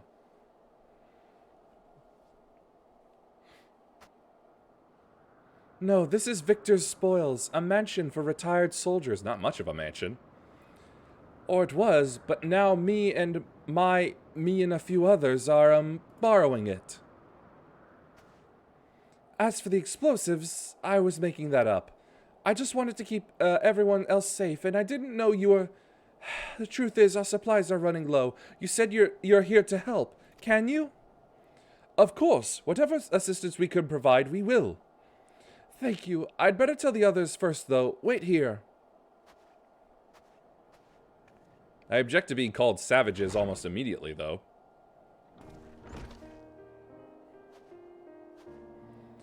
This is everyone. Licinia says you can be trusted, but these are desperate times. We'd be fools to let foreign troops into our home. Having said that, were you to provide us with means of heating the place as a sign of goodwill, perhaps we could take you at your word. If that is too much to ask, then leave us be. Time to put my firewood gathering skills to use. Could you provide the spark with a little magic, Alize? We'll have a fire burning in no time. May we build it under that gazebo? The what? Oh, you mean the bower? Yes, that, do as you will.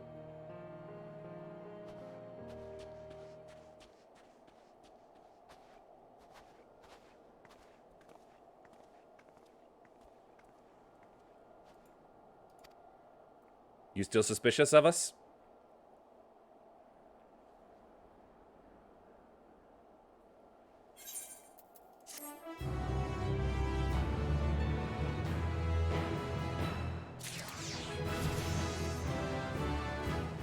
Woohoo! Machinist is up, which means...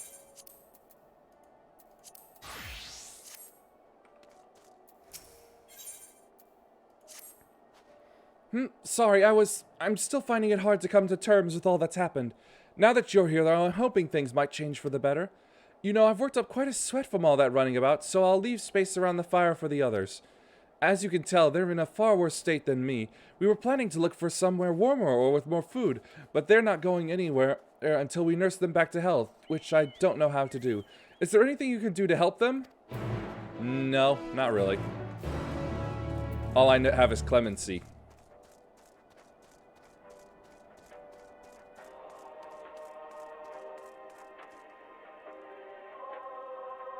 Sounds like radio music.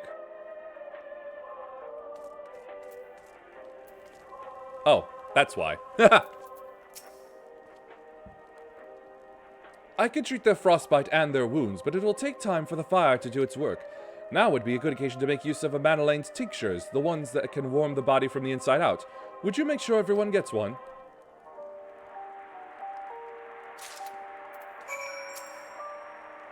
The numbness is beginning to subside, though I suspect once the fire dies, it will return with a vengeance. Bottoms up. Warming tincture? I've never heard of such a thing. No harm in trying. But tell me, have you heard aught of the city? Though calling it that seems absurd after what's happened. It's nothing but ruins now.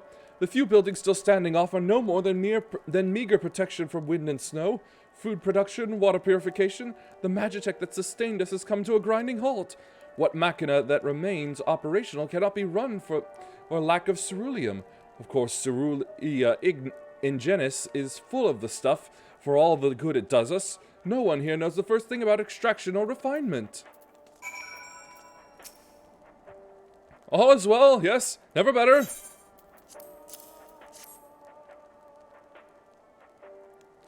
Oh, what sweet libation is this? Is it poison by any chance? Twas a joke. If I laughed, 'tis that I may not weep, so said the poet.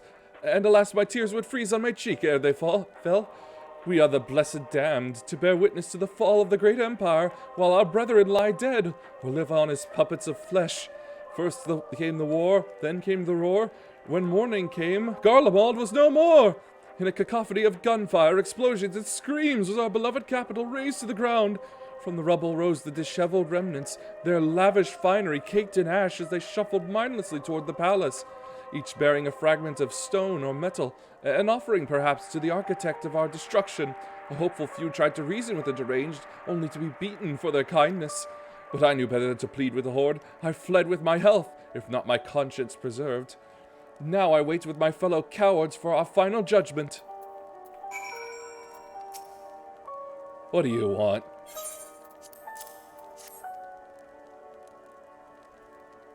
Huh? A tincture? May as well drink it, I suppose.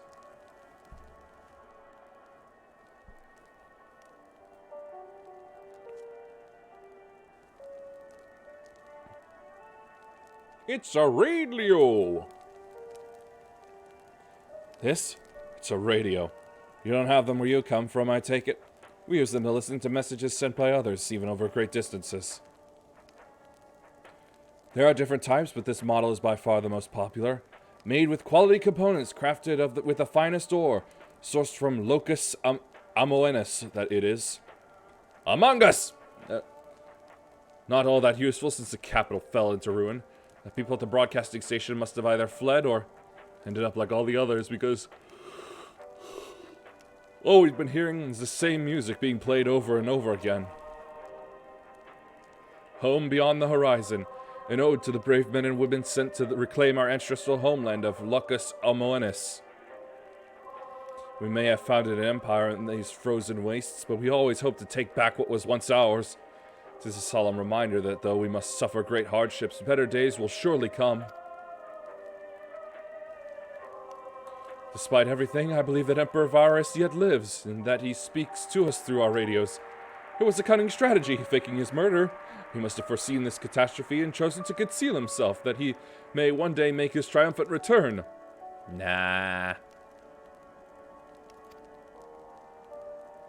Yes, I'm sure of it. Emperor Varus would not be defeated so easily. Yeah, he would.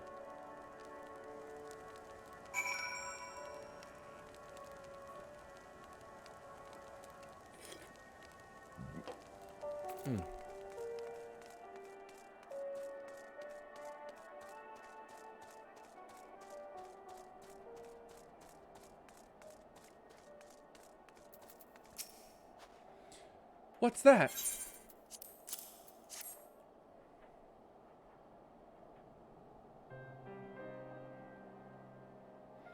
So this is what you gave the others? Thank you, I'll save it for later. Actually, I have a few things to ask you. Are you part of the group staying in Laterum? I saw Legatus Vergilius' troops heading towards the Magna Glaciers a few days ago. Are they the ones you encountered? Camp Broken Glass, you call it. And Vergilia and her men are all there now. So, how did you reach the Magna Glaciers? Did you cross the mountains on foot? We flew. Airships. Then there might be a way to... Nicinia, where is everyone? Is something the matter?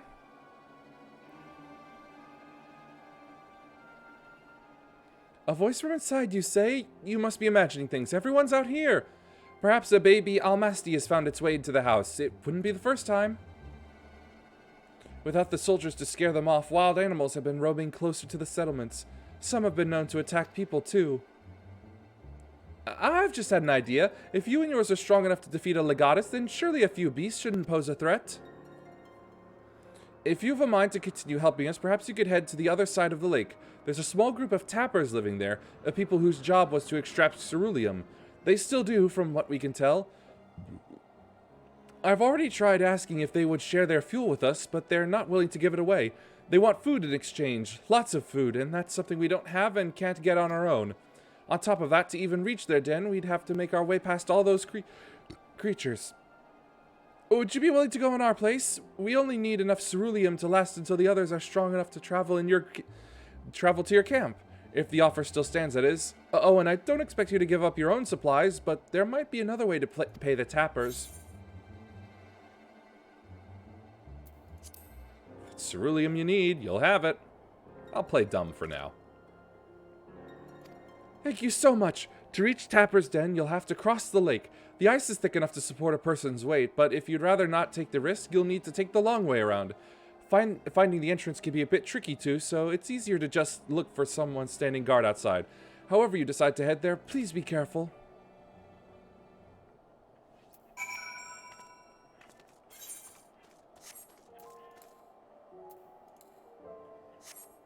Let's go, Sheila. Surely at a glance we'll be able to simply just blend in.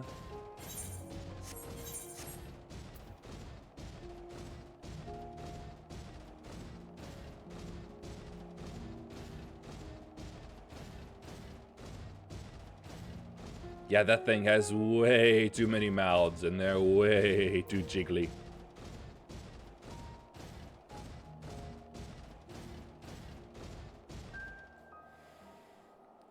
Feeling the need again. Just a moment.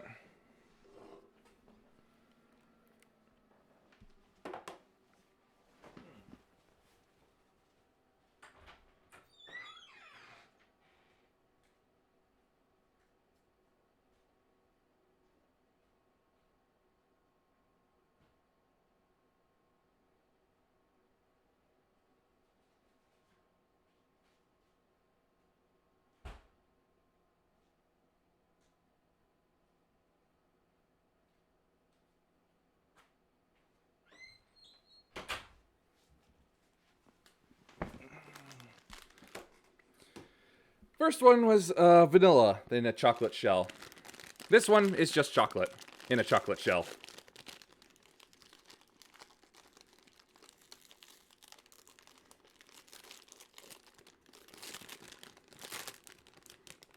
Oh, right, chocolate cone too. Forgot about that. Ah.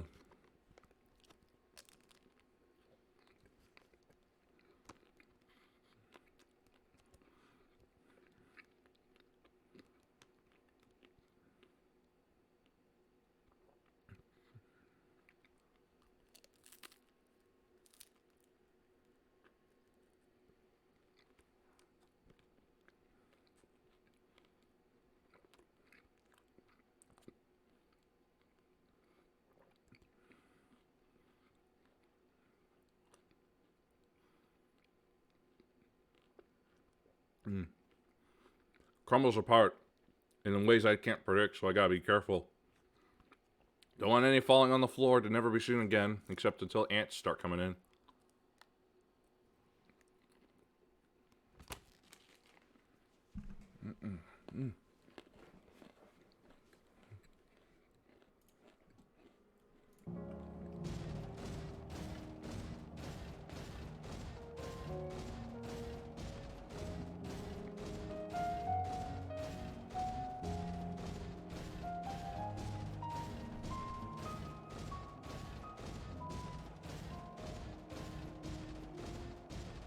Mm-hmm. Yeah, I think that's better than the vanilla one.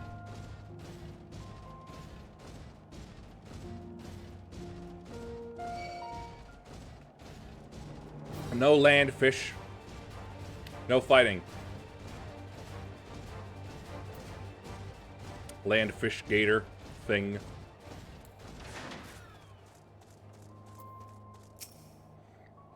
Who goes there? How did you find us?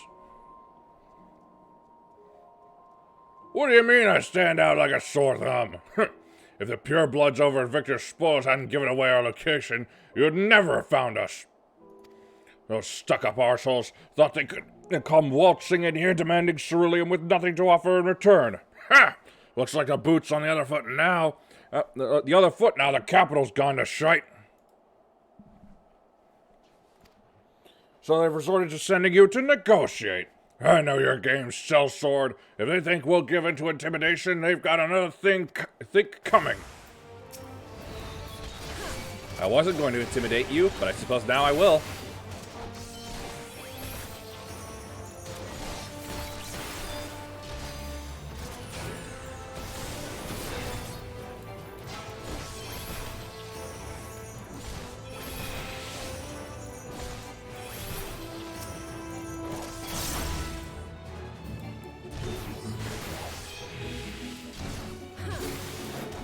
It's almost sounding whimsical, honestly.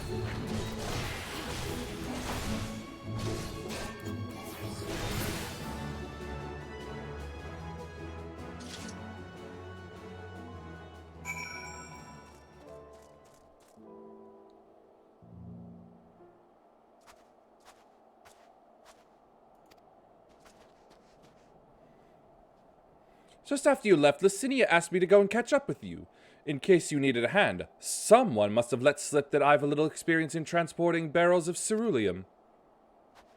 I didn't. So this is Tappa's den. Well then, after you.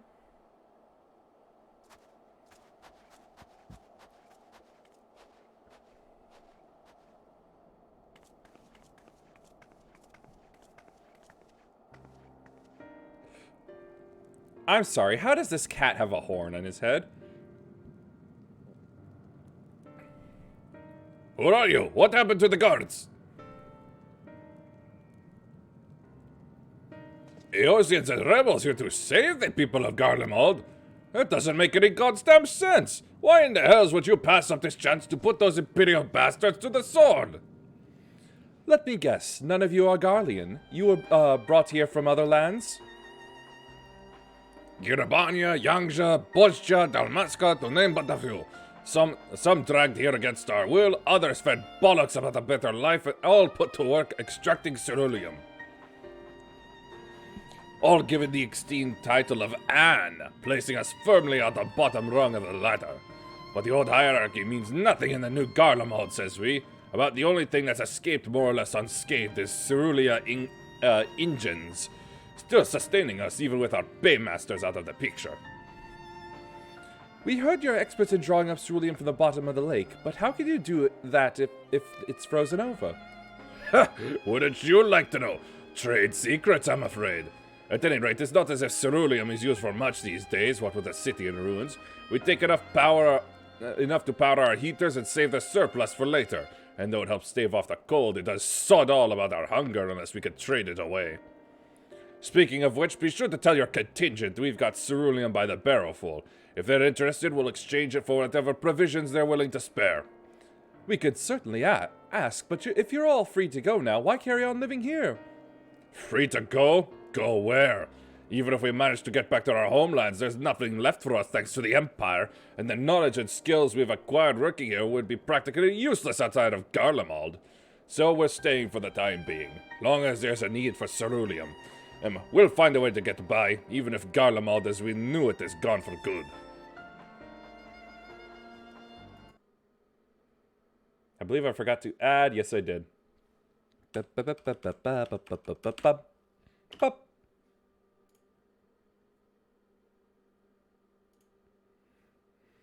Gone for good.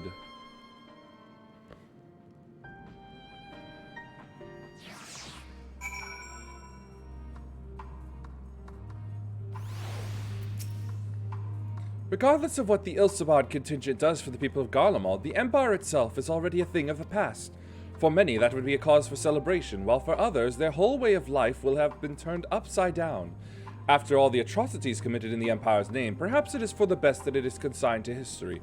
But what of the ordinary people, their lives, their stories? Should they be forgotten too? I suppose there'll be plenty of time to ponder that later. For now, let's see about getting some ceruleum.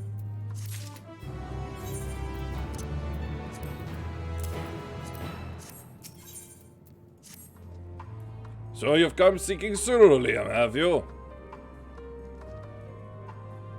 What? Those purebloods up at Victor's Spoils sent you? To turn to their enemies for help? They must be more desperate than I'd thought. Then again, Licinia's got her little sister to think about. Ah, so that's what it was. A sister? But we only saw Licinia and 3 men. It's possible she died from whatever was ailing her. If she needed treatment, I doubt there'd be any way to get it around here. I may have refused Licinia at first, thinking she'd come back with something to exchange, but I could spare them a bottle's worth of ceruleum. Consider it a reward for introducing me to the rest of your contingent. Be sure to send them our way, you hear? I can't for the life of me think why Licinia would keep her sister a secret from us, but we can ask about that once we deliver the ceruleum. Come on, let's hurry back.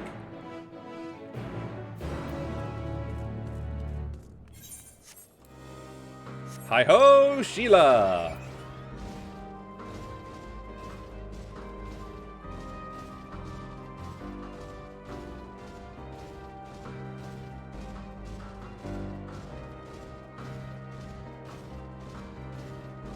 There's some things. What the hell are those things? Oh, they're birds. Snigovic. Birds that wear hats.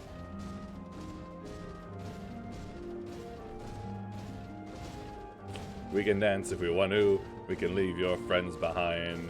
Because if your friends... Too long since I've heard that and seen the lyrics. Because your friends don't dance, and if they don't dance, well, they're no friends of mine. That's it!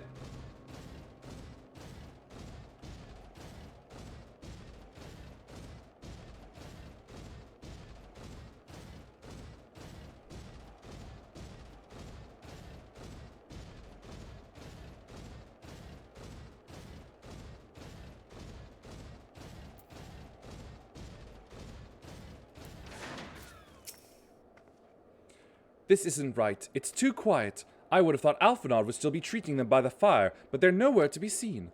I'll look inside the house while you search outside. They can't have gone far. What have they done? What stupid thing have they thought to do? They took the radio with them.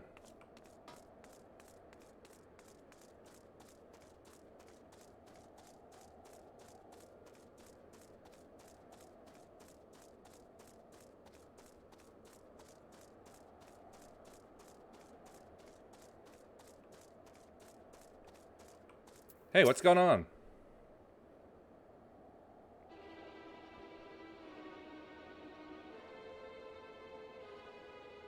They asked me to help carry supplies, but when I followed them back here, they attacked me, caught me off guard, forced me to defend myself. I fear they fared rather worse than me. You can't fool us. We know what you're about. Vultures, that's what you are, waiting in the wings for us to show weakness, then in you swoop. Here to help? What rot! All a ploy to make us lower our guard, let you in, put ourselves at your mercy, put us in chains, steal our lands, get your revenge. You're wrong. That's not what any of us want. Save the arguments for later. We've got bigger problems. I found empty medicine bottles and a bed that was still warm. It's true, Licinia was hiding her sick sister inside the house.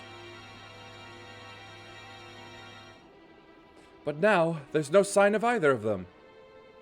Where are they? Where did they go? Away from you and yours. If you think I'll tell you, you're a fool. I'd never give up my people. We're trying to help them, you idiot. Her sister's ill. The empty bottles prove it. So the medicine ran out, or she put it in her pockets to make it easier to carry, or to avoid the sound of clinking glass. There are beasts everywhere. How could you let them go alone? To protect them from you!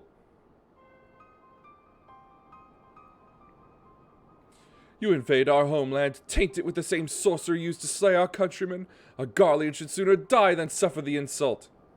Propagandized. Better for them to flee, keep their purity intact, than be corrupted by your vile magics. We were waiting for a chance to free them since the moment you arrived.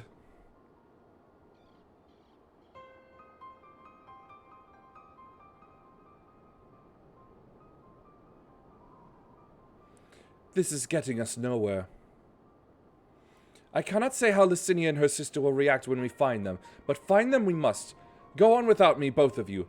I first need to tend to my injuries, and theirs. I will join you in the search after. All right, be careful.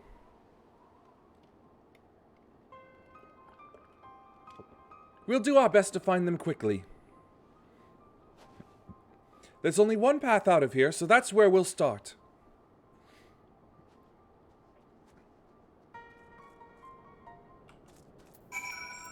Oh boy. What a joy.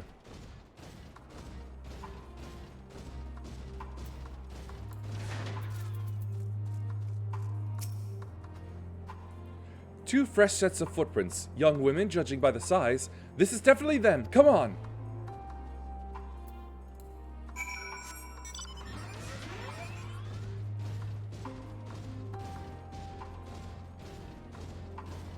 And just after I was about to give them a bottle.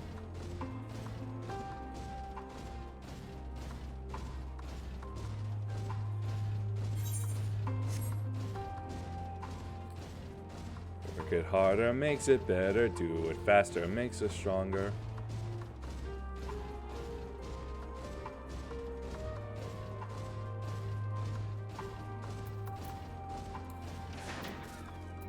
Oh, and here I thought they had split.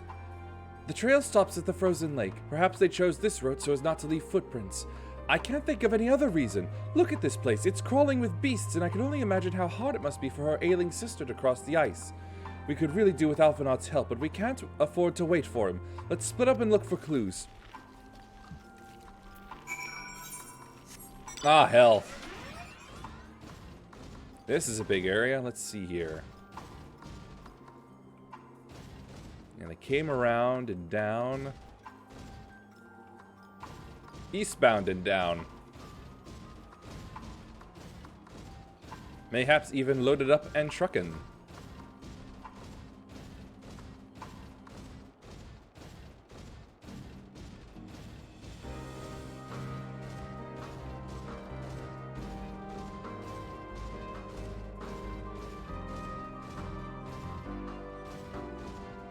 Oh, there's something.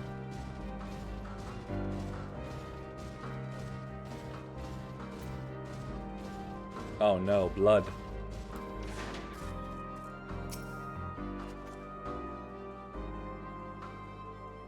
That's quite the heavy splatter.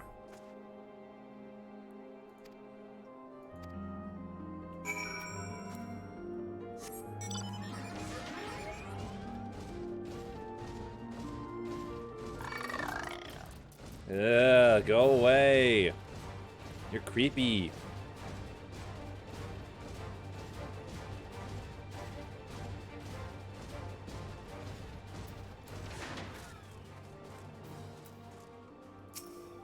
Oh, they had the radio. Am I too late? The two bodies are already cold. Fuck.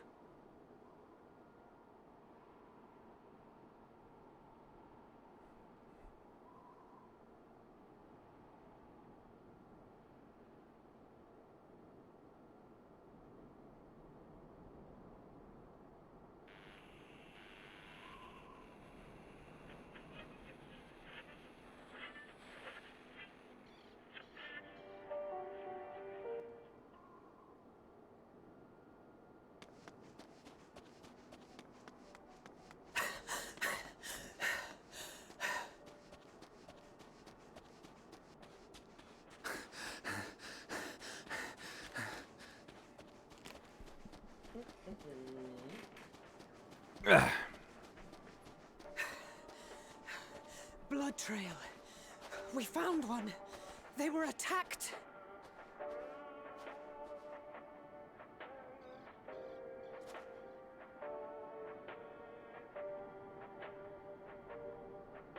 No. Yes.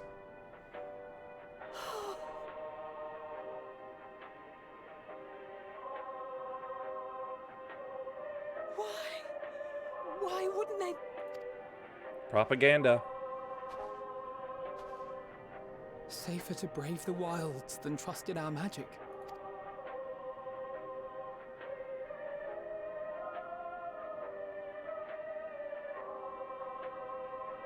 We should have... I should have...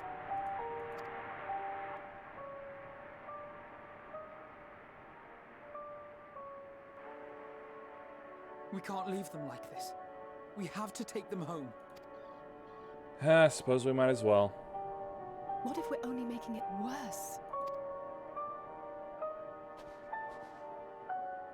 Maybe we don't belong here, but neither do they. Not out here in the wind and the cold. They get eaten.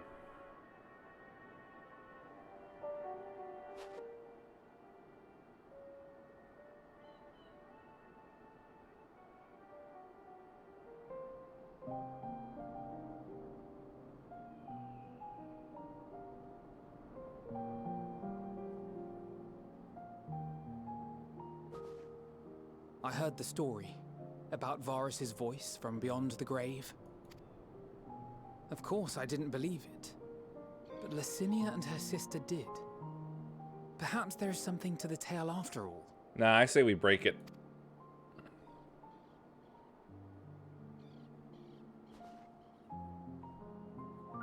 I want to understand. So I'm going to borrow this for a while, if that's all right. You had every reason not to trust us. We came as trespassers, invaders. But I pray that in time, we will be more than that to you. That we will find a way to help your loved ones. And see that no more children are left to freeze alone in the snow.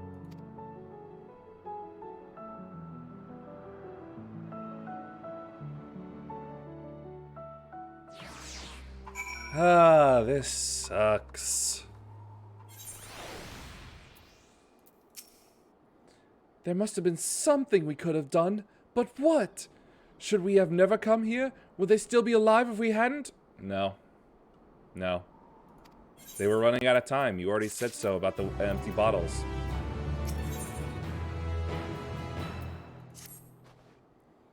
We have already caused enough harm here. Let us return to the camp before we cause any more. As for those inside the house, we should send someone to take care of them. Someone who isn't us. All we can do for now is make our report to Lucia and do everything in our power to prevent further tragedy. So let us linger here no more. Come.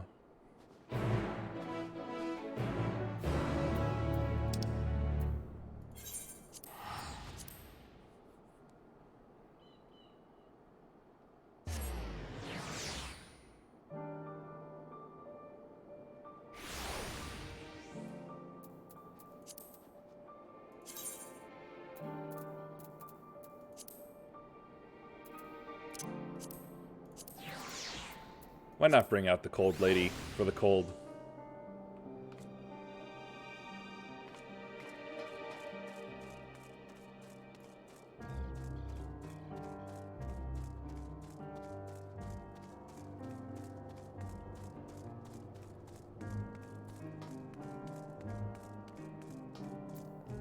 And up on the table. Alice and Alphanod tell me that they have finished their preliminary search for survivors, but refrained from saying much more than that. Clearly they are reluctant to provide details. Might I ask for your account?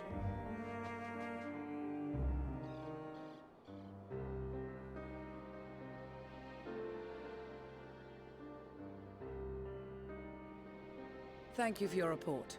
If we had Maxima with us. Click!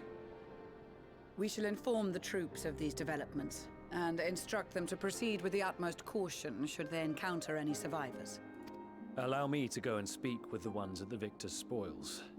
They may be more willing to listen to a fellow Garlean and accept our offer of assistance. Exactly. I pray you are right. And though I am loath to burden you any further, should there be an appropriate occasion to speak of Licinia and her sister, please do so.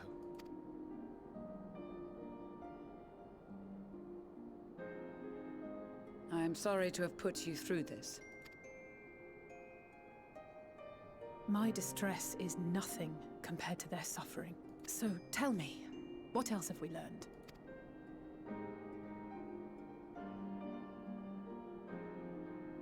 As you may have already heard, we have succeeded in curing the members of the 3.5. Populares, Maxima identified.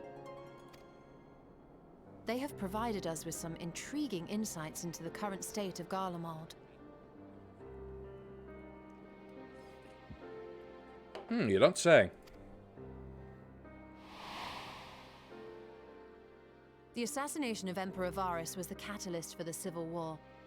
Nerva declared his claim to the throne, and his opponents refused to recognize it. The nerve of that guy. Fighting broke out in the capital, where Nerva's 3rd Legion clashed with the 1st, who remained loyal to Varus even after his death.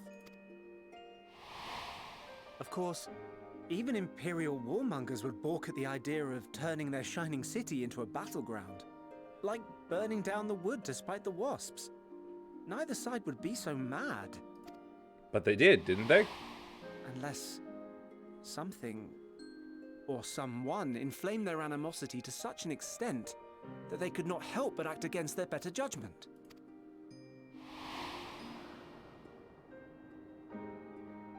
It brings to mind events of the Gimlet Dark, does it not? The Emperor's sudden withdrawal from the front lines, specifically. Nerva and his father, Titus, Varus's then political rival, took advantage of rumors that Crown Prince Xenos had been possessed by a demon. Which he was. Elidibus, what better way to disparage your enemies than with the truth, or a close enough approximation? Indeed. But before their accusations could be substantiated, many of Titus's followers were silenced. While some were merely stripped of their status, others died under curious circumstances. One after another, suddenly and suspiciously. Damn, we really are in Russia. Again, Elidibus. Like as not, he had a hand in it. No evidence was found to implicate Varus, certainly. Nevertheless, Titus, Nerva, and the 3rd Legion would have judged it a brazen attempt by the Emperor to rid himself of his political enemies. And then, in the midst of this growing turmoil, Varus Sosgalvis is murdered. And Garlemald's own prodigal son, Gaius van Belsar, is named the murderer. Even when he isn't. Shortly thereafter, Nerva claims the right of succession. And in response, the 1st Legion claims the assassination was part of a coup d'etat orchestrated by Titus and Nerva.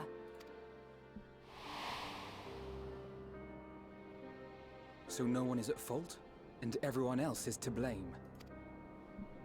I should add that both parties received substantial financial backing, presumably to provide them with the means and encouragement to pursue a swift victory. And that these contributions came from the self-same benefactor. One person was bankrolling both sides? How very Palpatine. I'd heard House Brutus had been filling the 3rd Legion's coffers, but the 1st as well. It would seem so. Though the Populares determined that the 1st Legion received funds from a variety of organizations, all had connections to House Brutus. Clever. So Fandaniel, in the guise of Asahi, was playing both sides against each other the entire time. The information we gained from my friends does not end there. One night, shortly after fighting broke out, the capital was shaken by an immense tremor. A giant worm? Shai Halud? From that point onward, they have no memories. No recollection of any events, including our clash on the Magna Glaciers. But when asked about the Imperial Palace and its bizarre transformation, they somehow recall Emperor Varus giving them orders in their dreams. May the Tower of Babel stand as testament to the glory of Garlemald. Oh, so close to Babel. I get it. This sounds awfully familiar. We have something to show you all. Was it something I missed? Oh, the radio. Varys spoke to them through this radio. Perhaps it was a recording, but if not, that would be inexplicable.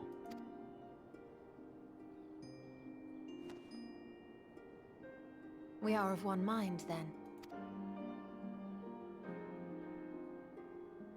The ether that permeates the ore used in this device is almost identical to that of the talismans. So it kept them safe? I see it. While it is likely more by coincidence than design, these devices might also ward against a primal's influence. Oh-ho! A picture is beginning to form.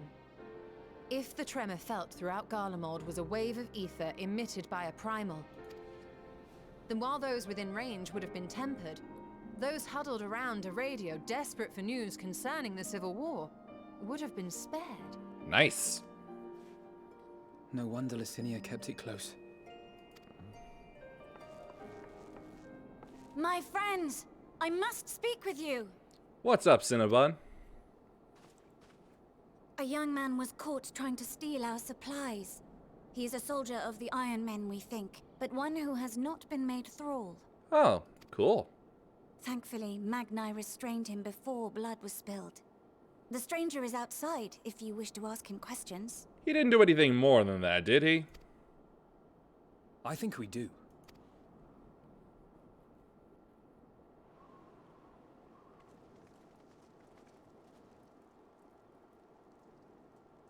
Who do we have here?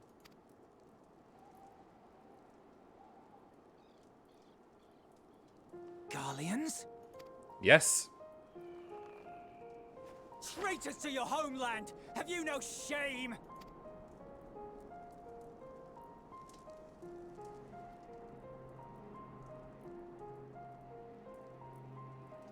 I am Lucia Junius, a temple knight of Ishgard.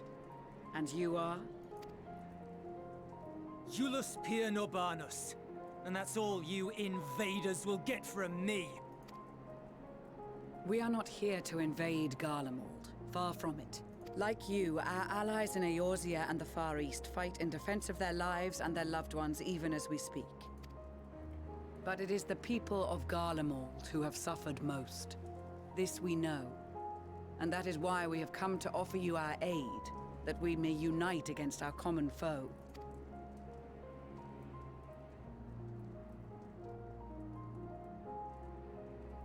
Whether you believe me or not, those are the facts. Now, answer me this.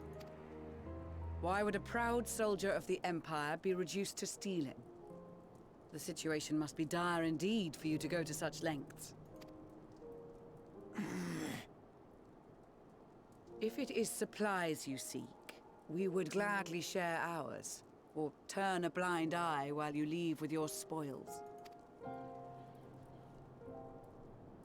I will not negotiate. My commander will determine how to deal with you and yours. If you wish to treat with him, I will take you, but no more than 3. Why 3? I don't much like the sound of that. But if we do accept his proposal, I suggest the 2 of us and...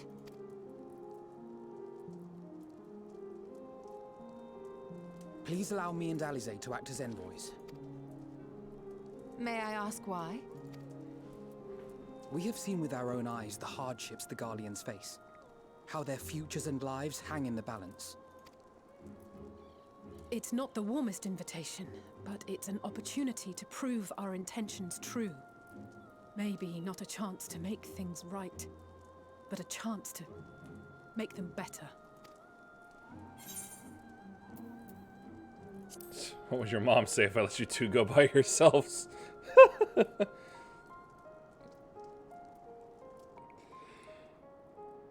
I can see that persuading you otherwise is a lost cause. But you will proceed with the utmost care. It's alright, I'll be able to bust him out if anything goes wrong.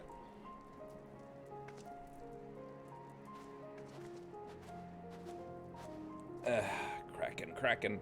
Couple of children and what? A sellsword? Is this an insult? No, this is an insult. You look like shit. Not in the least. You will find that they are more than qualified to speak on our behalf. There are many dangers on the road ahead. I will need that back.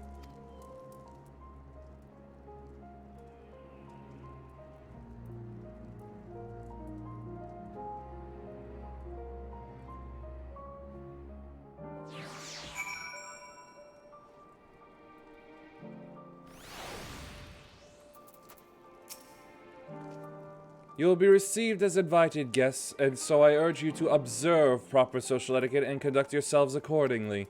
Your safe return takes precedence above all else. Remember this.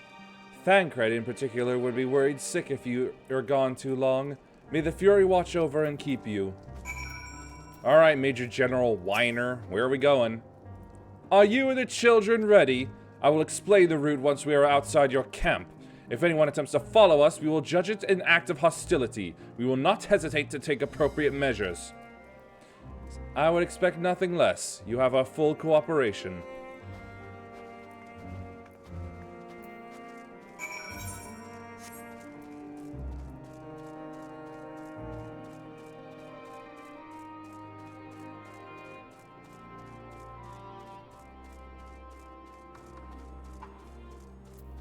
Somebody's killing something big and fluffy. Alright, this is far enough. Listen carefully. We head over that hill, then follow the road until we reach Liminal Station 4. Children in the lead. I want you where I can see you. We do have names, you know. I'm Alice and he's Alphinaud. And last but not least, there's Yuhime. Yuhime? Where have I heard that before? No matter. Alphinaud and Alize will watch the road ahead while we bring up the rear. I wasn't lying about there being many dangers, so you're to run, not saunter, run towards the station. If you even think about going for your weapon, the deal's off. Should any creatures bar the way, we go around them. Oh, for fuck's sake.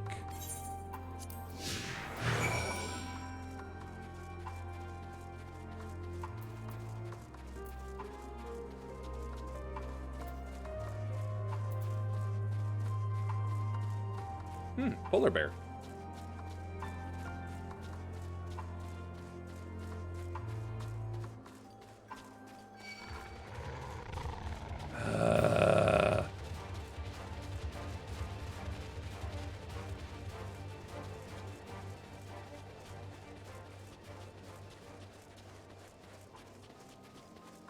Not the safest surface to run on? I'm sure it isn't.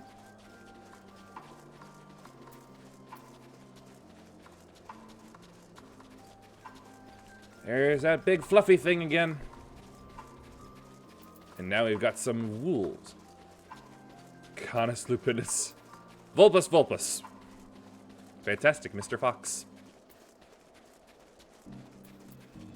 Oh, a Jotun. Cool.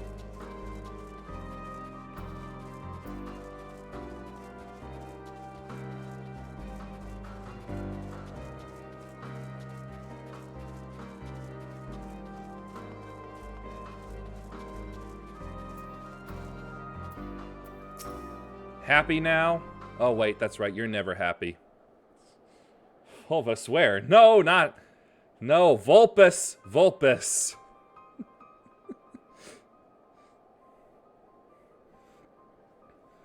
This is it. The first stop, that is.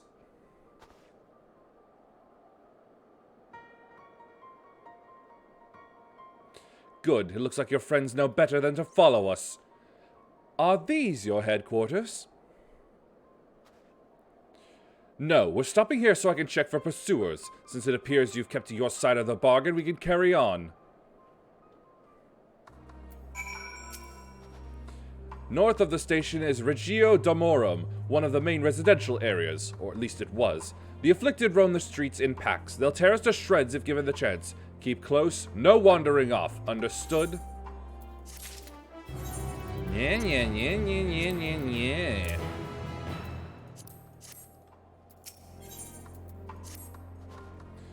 From here, we'll be heading northeast, keeping to the left of the railway. While the route itself is straightforward, getting past the hordes unseen is anything but. Keep your weapons at the ready. They would attack their own countrymen. Aye, they spare their own, but slaughter the rest without hesitation. Though we'll try to avoid detection, the chances of sneaking by completely unnoticed are slim at best. I will lead the way, but in the event we are seen, you're to fight them off. Those two will follow us, provided they can refrain from drawing their weapons. While I doubt they would be foolish enough to stab their guide in the back, I will not take that chance. With that said, let us proceed.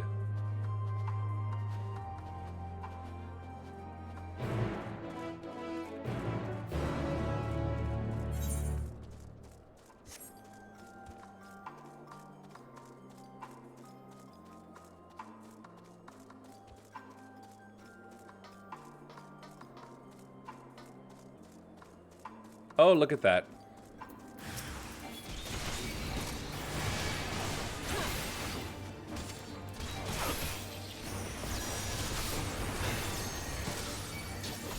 Magic. Magic. Circle. You get bombed.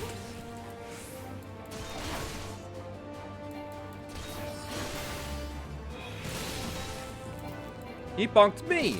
How dare?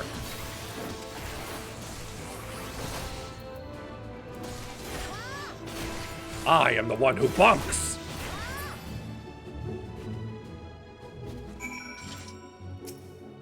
It really does devolve into something closer related to a Kingdom Hearts battle song. I could see why your comrades chose you. Julius, our contingent is a cure for the afflicted, or tempered, as we call them. Your people would need to be taken into custody that we may administer the treatment, but they would eventually regain their sanity. Is that so? For all I know, your treatment would simply force them to forsake one master for another. As far as I and my legion are concerned, they are no longer our people. They're beyond saving. Those who thought differently and tried to reason with them were butchered for their bleeding hearts. Come, we have to keep moving.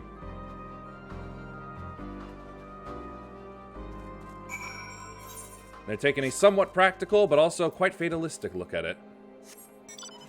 Oh, this poor train. This poor, poor train.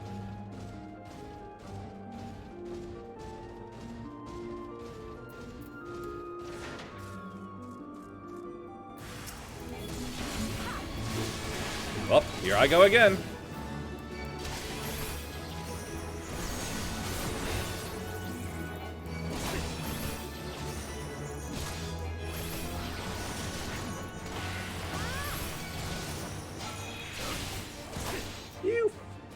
How dare you!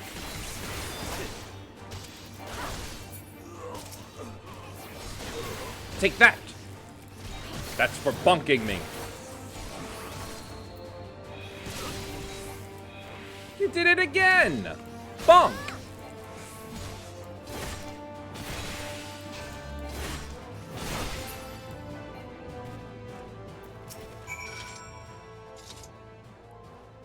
Looks like we're not being followed. We will continue onward.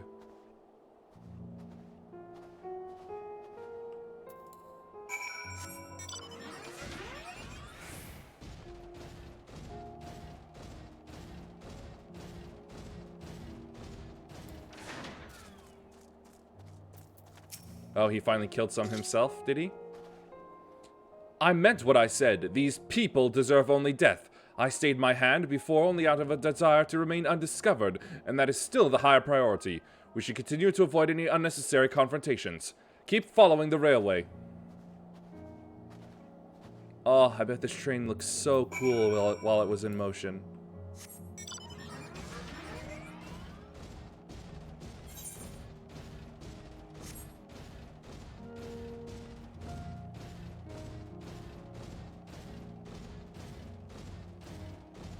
Saiga.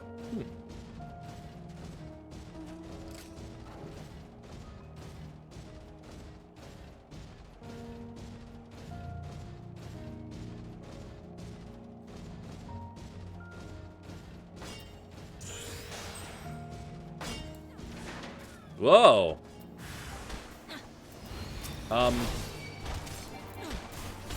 Suppose I better be sure to just only attack mine. They've become wiggly.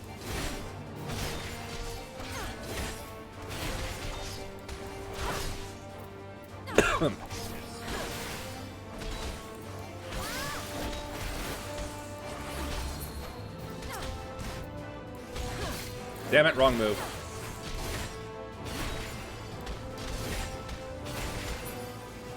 Well, if she wants to help kill mine, I suppose it's no problem. Look at what they have become. Would you still stand there and claim that they can be cured? No, not those. Those exposed to a vast quantity of a primal's aether may suffer severe corruption. Even with treatment, such victims are beyond salvation. Then you admit it. Now that you have seen these monstrosities for yourself, perhaps you will think twice before speaking of a cure. No, dumbass. He said that only the mutated are incurable. Anybody else is still fair game, for the most part.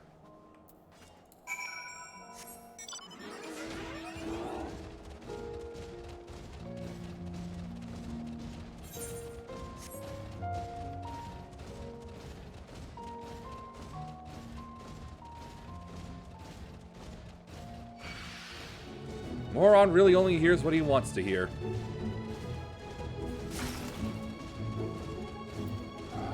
Got hit with a slush ball.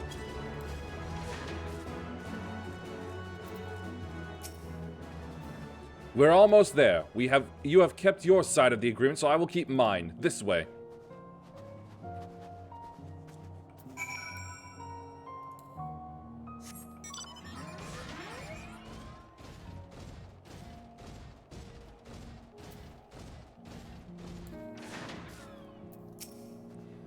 This is Tertium, one of Garlemald's largest stations. It now serves as our headquarters. I've already sent the twins ahead. I will be with you soon, so wait for me at the bottom of the stairs. Fat bird!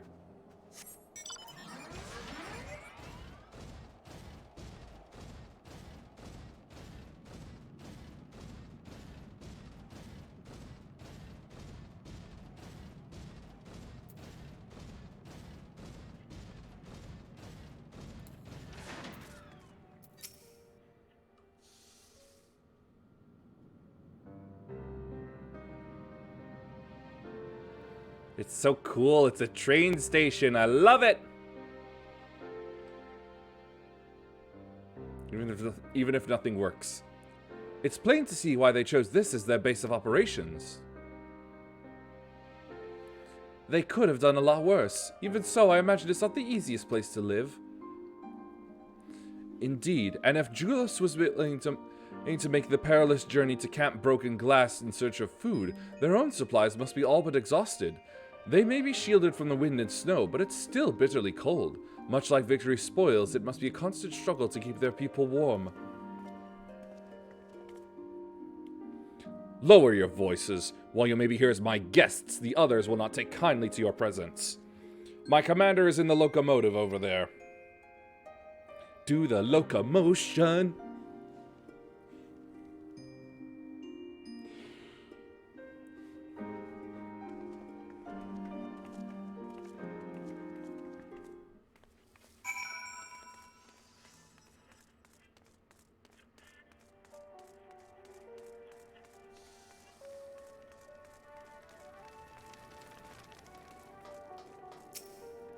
Ugh.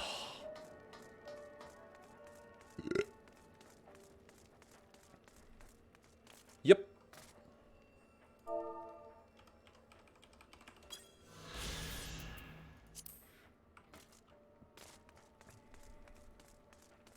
I wonder how they look out of the train.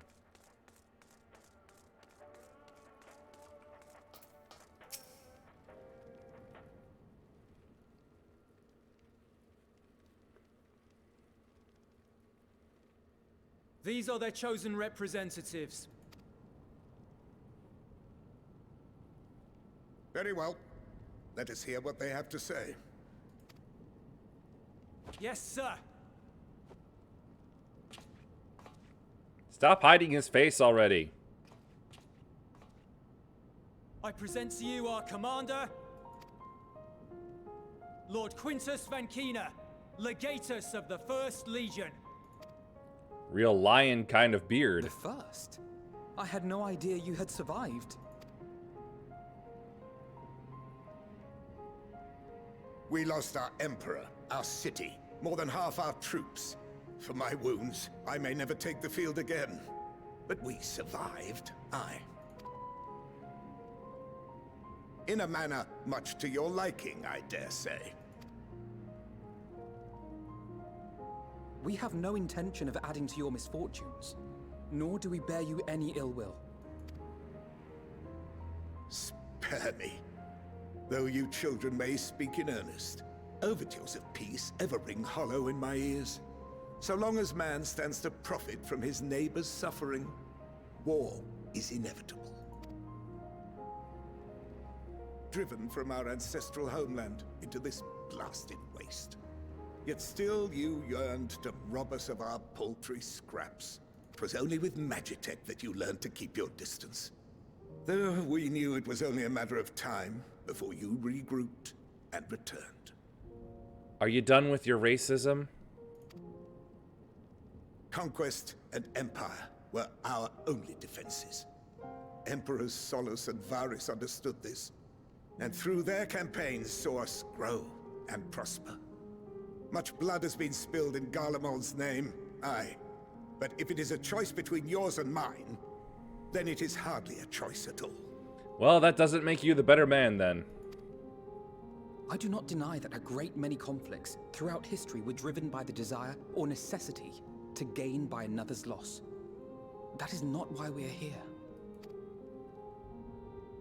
Nor have we come to petition your aid in the war with the Telophoroi, grave though that threat may be. Our purpose is simply this. We wish to help you. Let us help you. If there is aught that can be done to ease your plight, we would be glad to do it. Perhaps you would.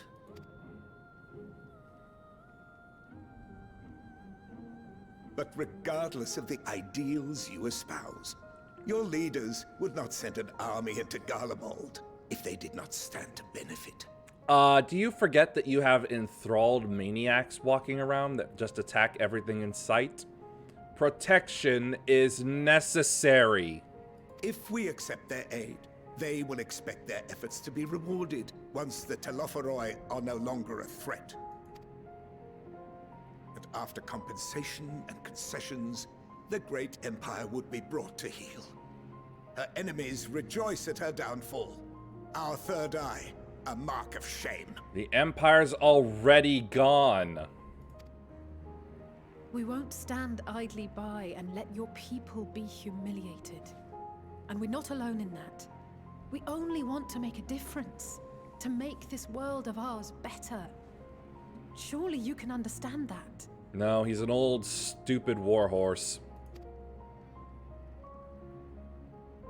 What I'm trying to say is, there are so many people who just don't care about making you suffer. And maybe that's almost insulting after all the suffering you feel the world has subjected your people to, but believe it or not, that's the truth. And now we're here, and all we're asking is for you to tell us what you want, what you hope for. So much blood has been shed, so much lost. All because of this endless war. Who wouldn't want to end it? Can we not work together to face our problems as one?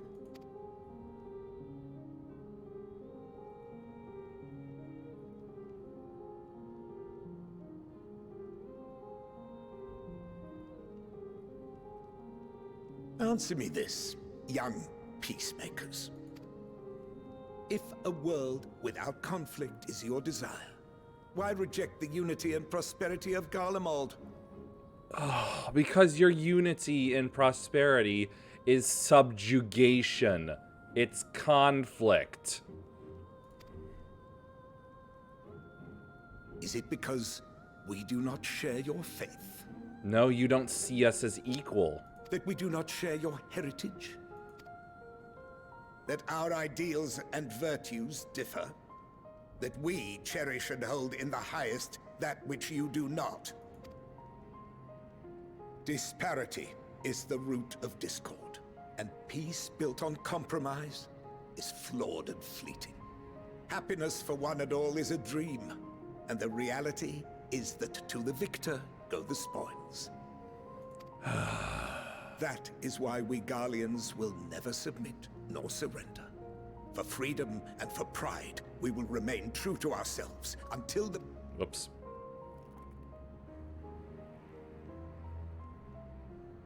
It seems there is nothing more to say on the matter.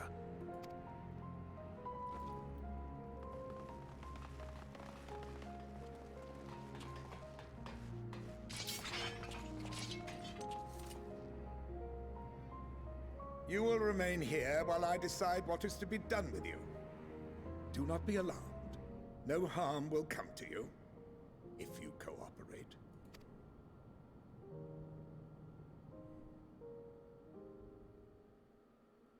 We will not resist. However, as your guests, I ask that we be allowed to speak with the other members of your group. As you wish. I had no intention of locking you up. As by dawn you would be frozen stiff and you're no good to me dead. You are free to move about the encampment. But there is one condition. Collar them.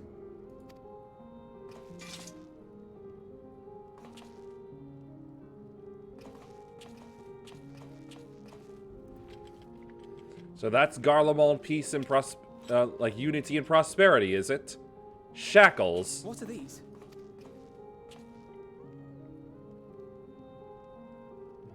Incentive. You'll be watched at all times. Stray too far or act suspiciously, and we will administer a rather painful shock. Stop. Keep away from that one.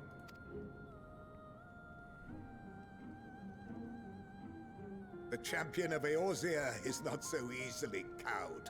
Oh, well, at least somebody recognizes me.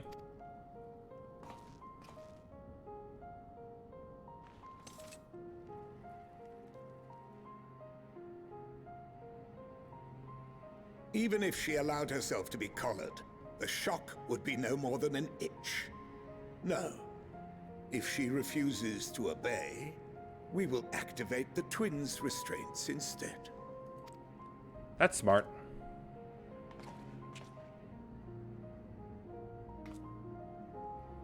You needn't worry about us.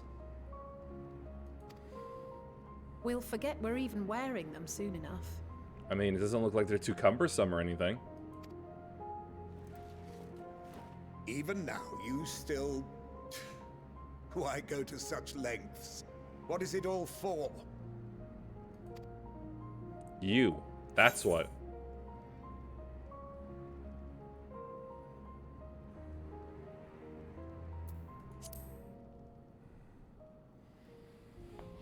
I'd choose the first one.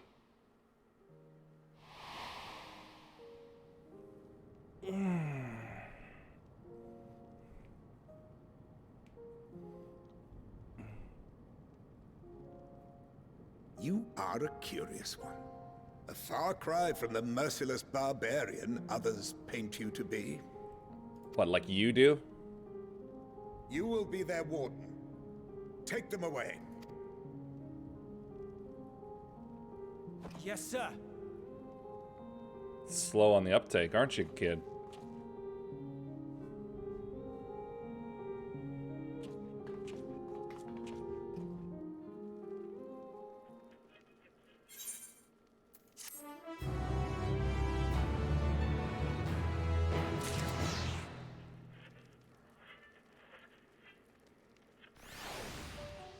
Could have gone better. Back in a bit.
All good, and a little more awake, too.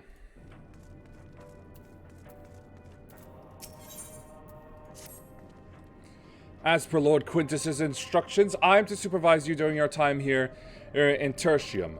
Before you ask, no, I don't have a key or any other means to remove your collars, nor would I tell you if I did. And if you try anything, you'll soon wish you hadn't. So, do you truly intend to speak with the others, or was that merely a ruse?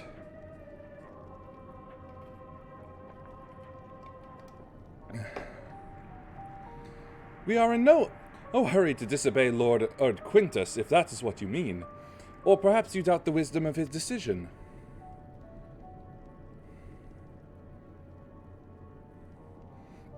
Do as you will, but remember, I'll be watching. If I catch wind of you do anything untoward, trying to trick our people into turning their coats and the like, those shock collars will be the least of your worries. Understood?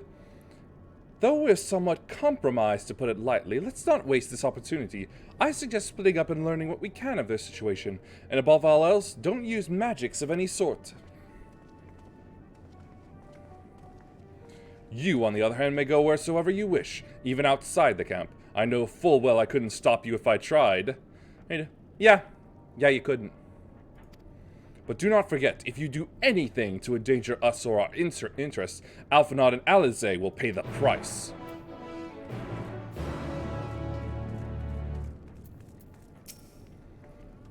It's you! You Himethane! I served under Lord Gaius in the 14th Legion. I was there on the night the Praetorium fell. You and your adventurers, you killed them. My comrades, my friends, swept them aside in their dozens as though they were nothing to you. Yeah, I was just that strong, and I'm even stronger now. And maybe I am too, just another faceless enemy to be cut down. But it won't be long until our countrymen return, until you get what you deserve. Mark my words!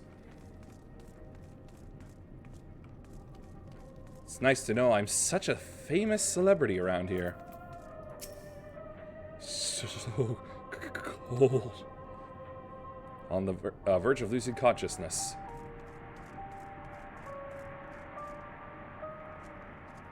It's a treat car. I know who you are. The so-called champion of Eorzea. Come to gloat, have you? I'll wipe that smirk off your face. By the blood of our fallen compatriots, I swear I'll... Damn. So are the sutures. Of all the times, the worst of the lot within striking distance, I can't even muster the strength. Did you really think you would succeed, though? Did you? If it weren't for the third bleeding us, we'd be the end of you. No. No, you wouldn't. Vergila's treachery nearly cost Lord Quintilis his life, but we made our escape, took shelter in a mansion, tended to the wounded as we prepared to strike back, and then... Night fell and we gathered around the radio. Then the roar, the terrible roar. The capital was in chaos, but we were spared. If you could call this a mercy. Mind intact, but body broken. A soldier in name alone. I'd cut you down where you stand if I could. Murderer! Uh-huh. Yeah. Keep thinking you had a chance.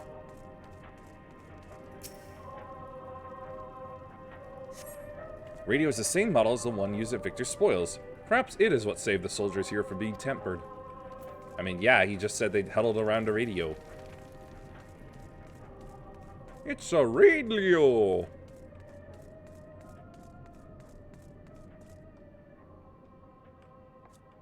These are the widest train cars I've ever seen. This is freaking luxurious.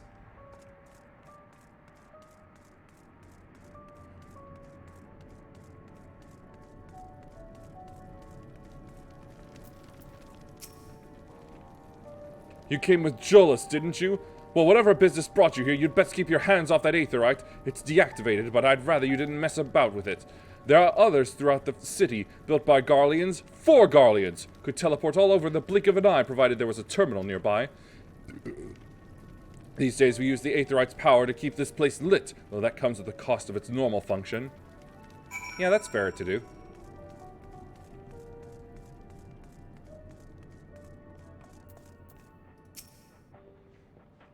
Did you learn anything of note?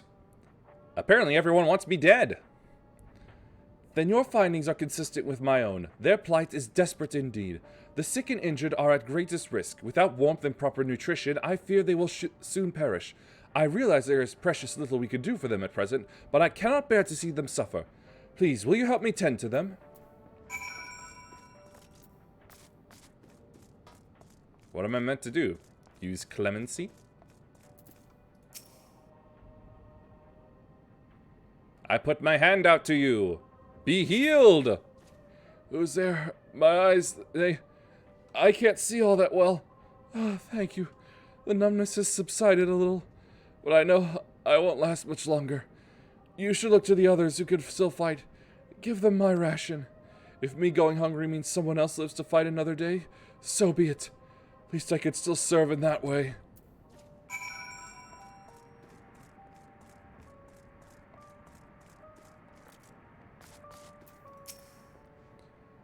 So those you met fare no better? I was afraid you would say that.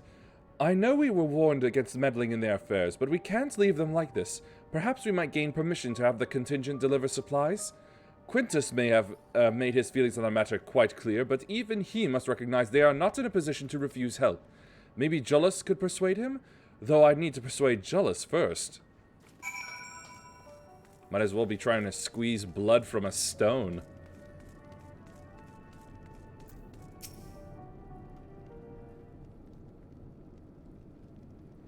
Well, seen enough?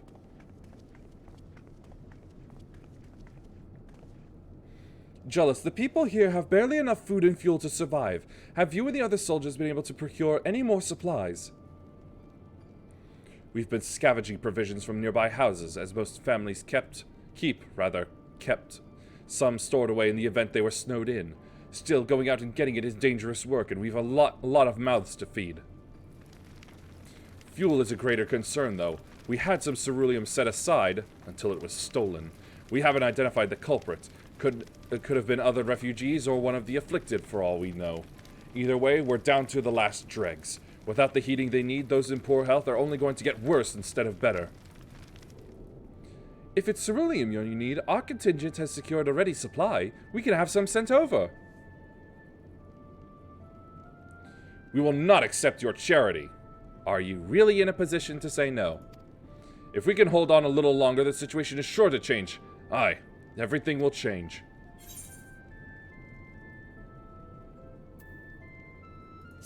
Yeah, one of your friends said something like that. Hurts up. One of our scouts spotted a hooded man issuing instructions to the afflicted, or in the bastard's words, loyal servants of the Telophoroi. Then he made his way inside the Imperial Palace, or what stands in its place. We've identified the seat of the enemy's power, we realized. Lord Quintus dispatched a messenger to the 10th Legion saying as much, and instructing them to join forces with the Provincial Legions, to prepare for a combined assault on the Telophoroi. Once our allies arrive, your contingent will be sent running for the hills. Then we shall reclaim the capital by our own hand. And how do you intend to survive in the meantime? At this rate, many of your countrymen will perish long before reinforcements reach Garlemald. They need help now. Say the word and we will bring you ceruleum.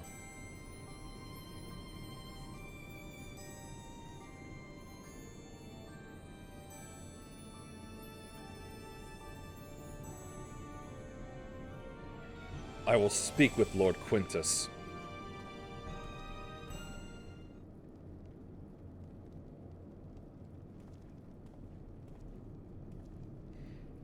So, did he agree to it? No, he will not place Garlemald in the depths of her enemies. I have, however, been ordered to search for ceruleum outside. As you are under my watch, you will come with me.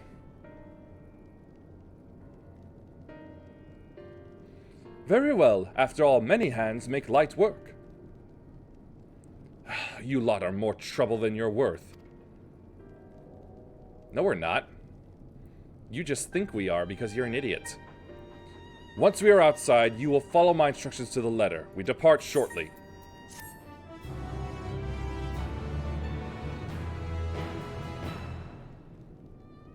You just won't take the blinkers off.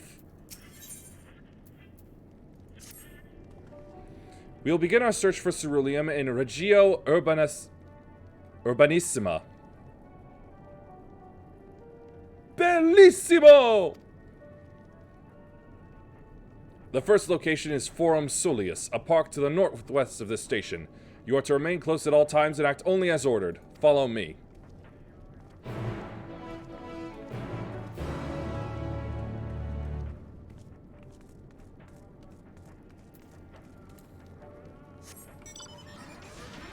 See, look, I ride on some of your tech. Don't you like me now?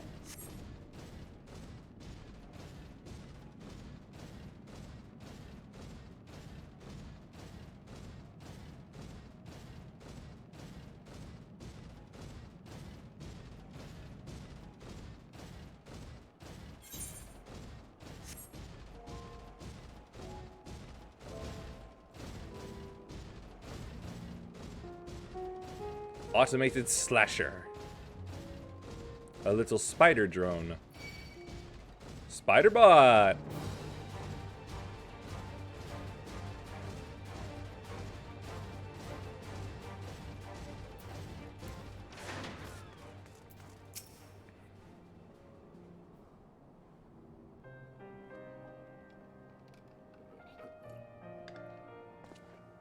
So this is the park. I'm surprised they found space for one amongst all these buildings.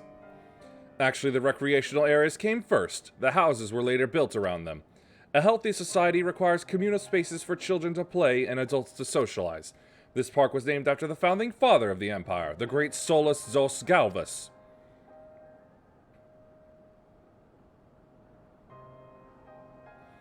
Did we come to extract ceruleum from the wrecked Magitech armor? No, we've already drained it dry. Same goes for the rest of the Machina in the vicinity. But as our ceruleum has been stolen, we must scour the city for every last drop. And while I don't expect to find anything here, I've decided to try one more time in case something has been overlooked. I see. Then with your permission, we will commence the search.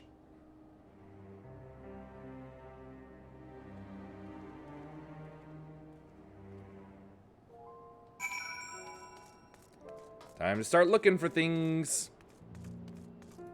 Shop counter.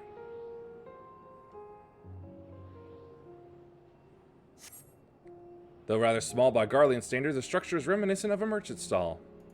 Play as shopkeeper. Oh, that's cute.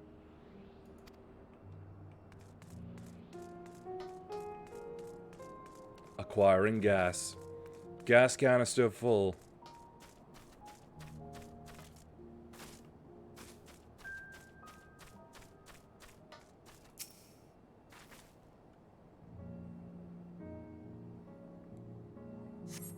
Cursory inspection confirms that the fuel canisters have been long since drained.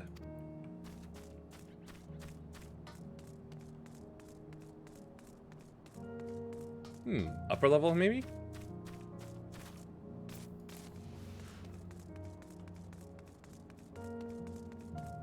Up.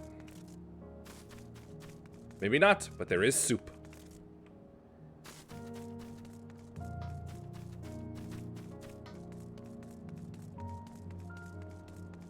Oh, wait, nope.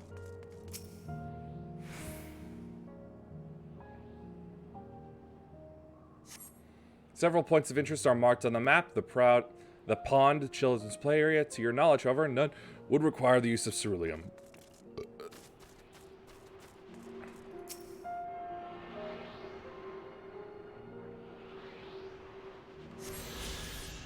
Yeah.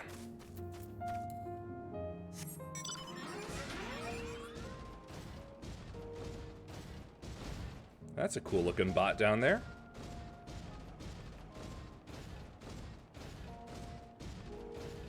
A slide.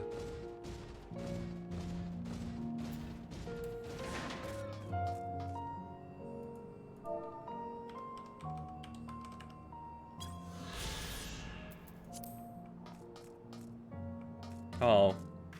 It's too rusted to go down.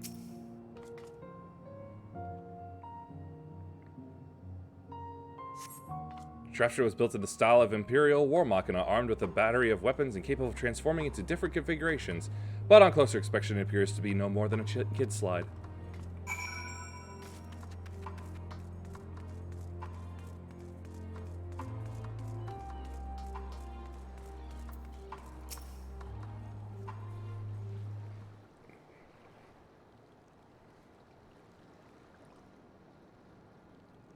Didn't find anything.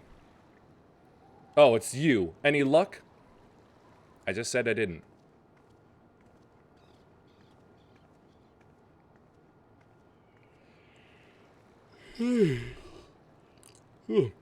There's no sign of any ceruleum. Hardly surprising, but disappointing nonetheless. I couldn't help noticing you gazing at the pond. Is something the matter? What? Yes. I mean, no, It's just, I used to bring my brother and sister here to play. The pond was heated to stop it from freezing over, so like all the other children, they just had to wade in and splash about. Would have stayed there if I didn't drag them out. We'd be sopping wet when all was said and done. Every time. And every time when we'd get home, Mother would scold us, saying we'd catch our deaths walking around like that. The pond was heated. With a ceruleum-powered heater, by chance?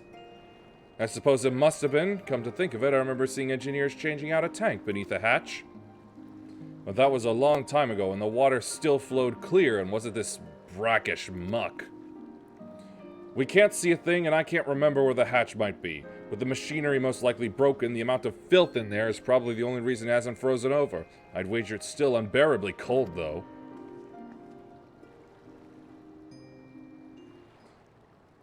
Jealous? Just what are your thoughts on magic? The average Garlean would jump out of their skin if they saw it, but the first is a few foreign signiferi in Medici, so it doesn't scare me. Then I take it you won't mind if I employ a little now. Alphinaud, as you have a knack for finding dry wood, why don't you bring me some? Once that's done, a blast of Verfire should do the trick. Leave it to me. Just take from one of the trees there. You're not planning to go in there, are you? Of course I am. That tank isn't going to fetch itself. It's nothing so involved as extracting unprocessed ceruleum from a frozen lake like how the tappers do it. We're talking about a shallow pond in a park, and we have a way of warming ourselves up after. But that's insane! So, fancy a dip? That's the thing with you catching cold. Step aside while I drink the pond dry. No way, I'm not saying something that stupid. Not as my character, at least. Last one to find the ceruleum tank is a rotten egg, though I dare say we'll both smell like rotten eggs when this is over.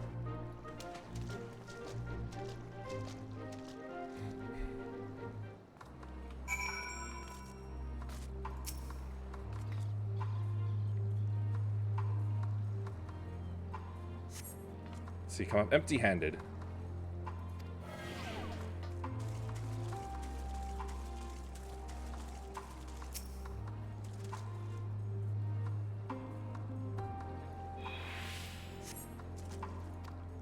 Cold. So very cold.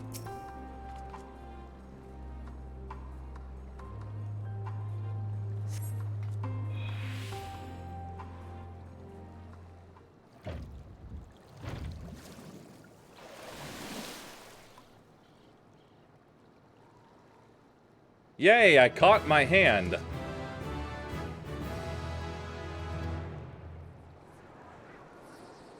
I am doing this to nobody. However, your grand discovery comes at great personal cost as you become acutely aware of the freezing cold and a rancid odor emanating from every ilm of your body.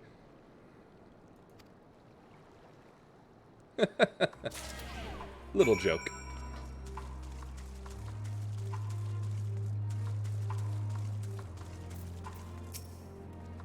Did you find anything?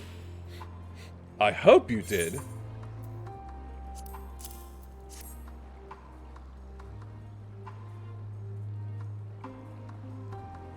That's it! And there's still some ceruleum left! Ah, the fire's still not ready. Hold on, I'll give Alphinaud a hand. Oh, suddenly he's being so nice.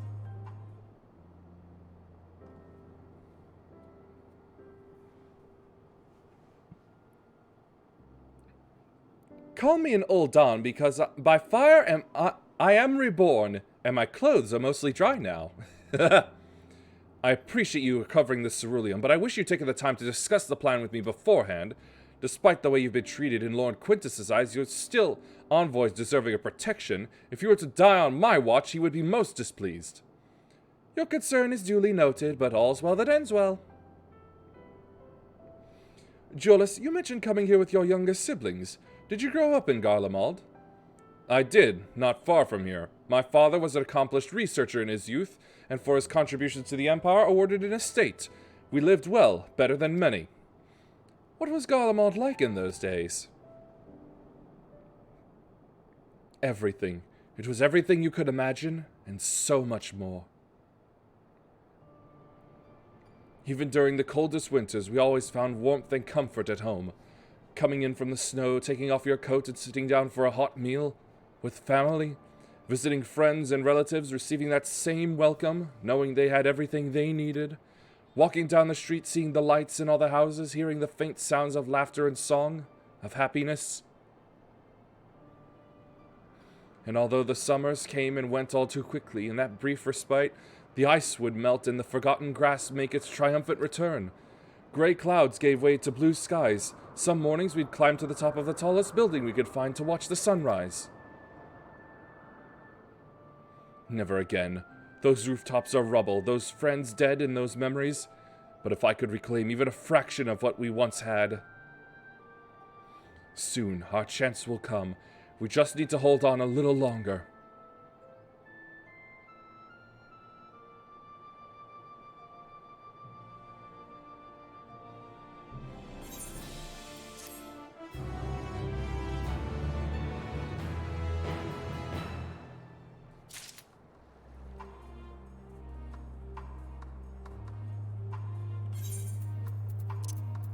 Alright, move you there.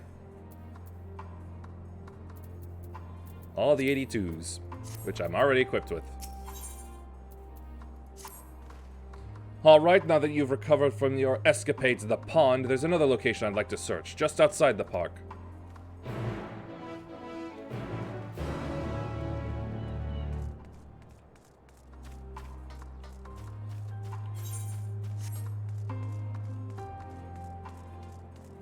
That satellite looks cool.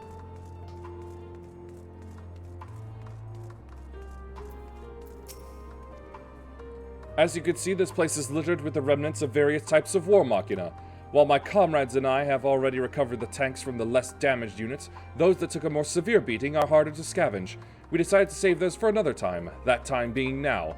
Rather than prize them apart piece by piece, it would be quicker to remove the outer casing using compact explosives. With luck, we'll gain access to the tanks without rupturing them. Though the force generated by these devices is relatively weak, I would advise you stand well clear to avoid being hit by any shrapnel. That's the part about explosions everybody forgets about. Before even bothering, though, you should check the Machina's cerulean gauge to see if there is any left. It should still provide an accurate reading, even when the unit itself is inactive. If the gauge is broken, I'll let you decide whether to use an explosive or not. Should you need more, come to me.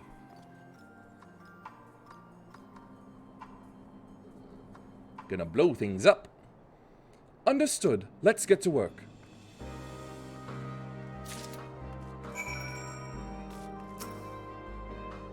It is empty.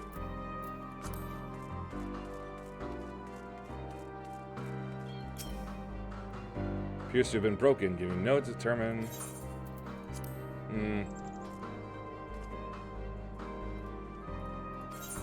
Ah, fine. I'll give it a shot.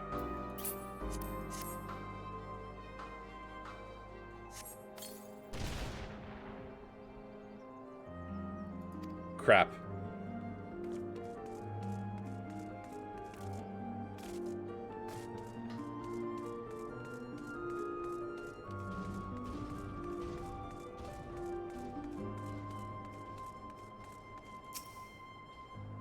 It is empty.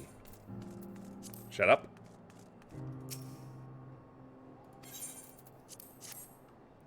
Gotta try.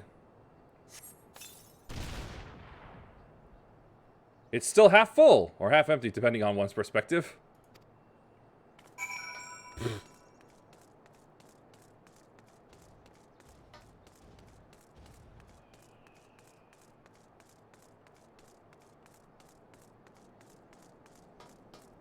You gotta slip something like that in there, I suppose. More explosives? Wait, is that what I think it is? Another half tank for you. You've done it again! Truly, luck is on your side. With this, we should be able to refuel quite a few of our heaters. It's time we headed back. Wait here while I go and see how Alizé and Alphinaud are faring.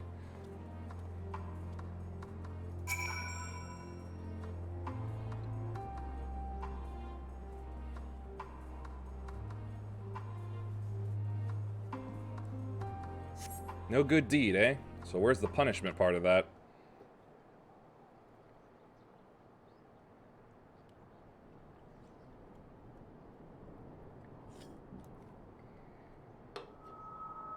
Finally escaped the watchful gaze of your keepers, have we? Thancred, shush! Don't react. You'll only draw attention to yourself. Just carry on as you are and listen. After you left with the Garlean lad, Lucia bade a few of us scouts follow you at a discreet distance. We observed you being led into the station, but decided against venturing inside. When you emerged sometime later, and we saw that the twins were sporting Magitech collars, it was clear what had taken place. Now, as quietly as you can, tell me everything. How can you hear me?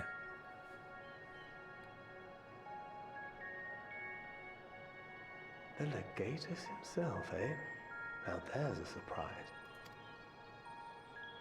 This is also the first I've heard of a plan to join forces with the 10th and storm the Tower of Babel. An interesting development, and perhaps the opportunity we've been waiting for. Our comrades back at the camp also received some rather promising news, but it's still too early to get our hopes up. Ooh, how nice. For now, keeping yourselves out of harm's way comes before all else. Whatever demands the Garleans make, indulge them. Obviously.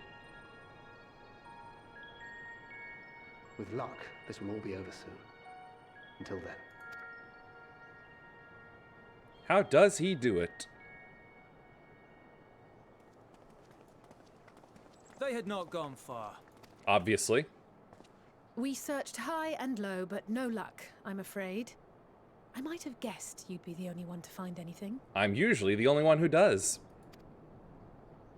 I wasn't expecting much to begin with. Eventually, there will be nothing left out here for us to safely salvage. For now, this will have to suffice. We should return to the station.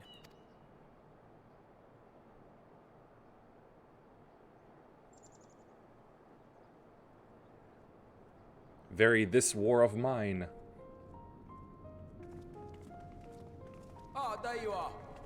Heard you'd gone hunting for ceruleum above ground. Brought back a king's ransom? Hardly. But thanks to these three, we have enough to last a little while longer. Well, well. It's not at all as I was expecting, these ones.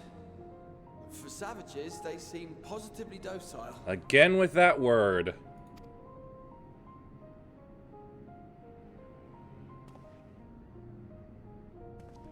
And yet you're still scared anyway, aren't you? It's a poor attempt at humor. In all honesty, I'm grateful for your efforts. But even with another night of warmth, there are those among us who may not live to see the morrow.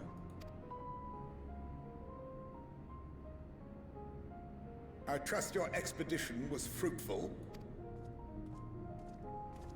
Huh, and here I thought he couldn't stand.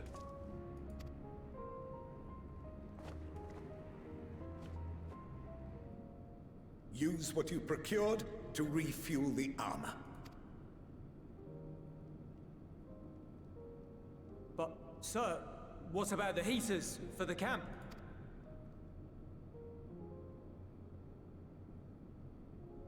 The time for action is upon us.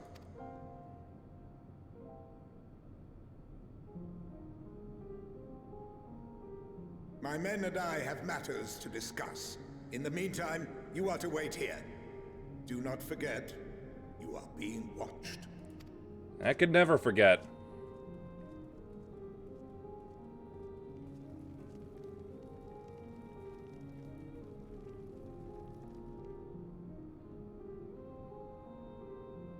You want a hug for warmth? Time for action.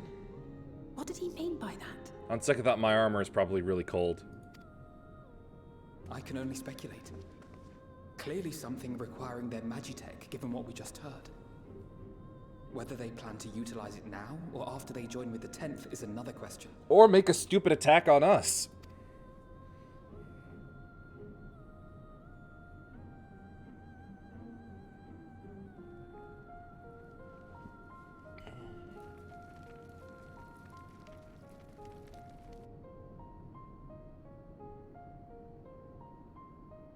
Will they ever escape this cult? Return to and reclaim the idyllic spaces of which Eula spoke? Nah, probably not.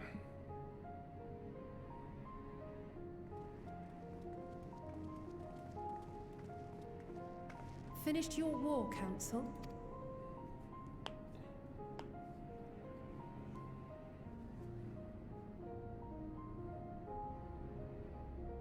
Alphino and Alize are to stay here as our prisoners.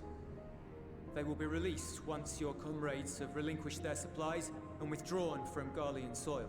Yep, they're gonna be stupid to try to attack us. Until our terms are met, they will be detained at a separate location.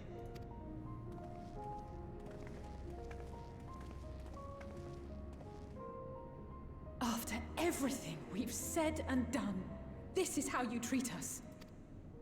Who are the savages now? Our allies have but limited supplies. They may stave off cold and starvation for a short while, but what then?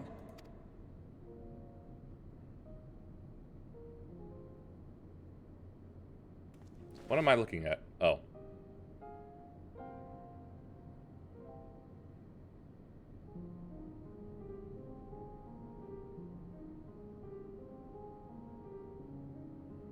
For now, keeping yourselves out of harm's way comes before all else. Whatever demands the Garleans make, indulge them. Yes, we have to.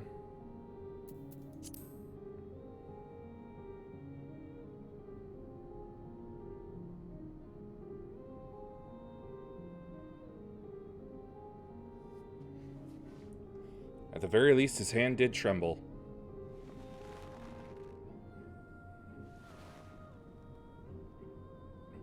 Get them out of here.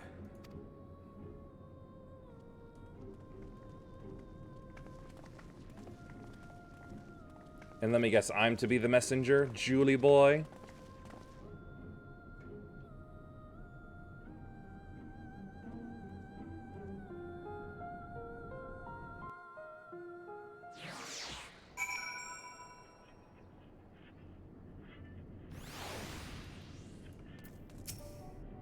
Alphinaud and Alize will be fine, providing they do not resist.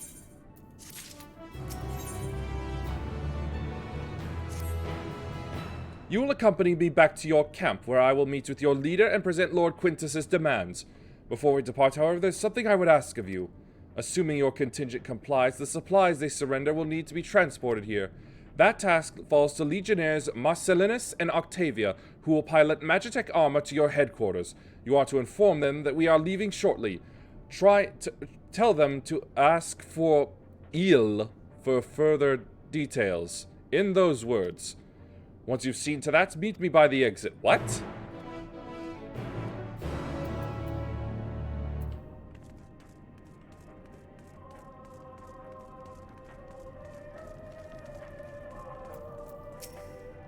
Hello, big man.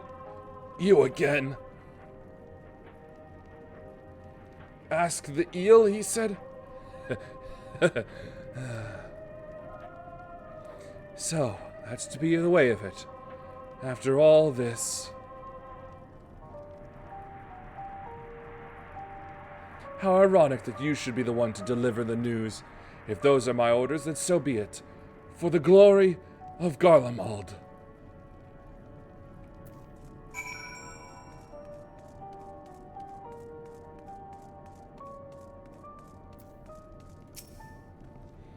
What do you want with me?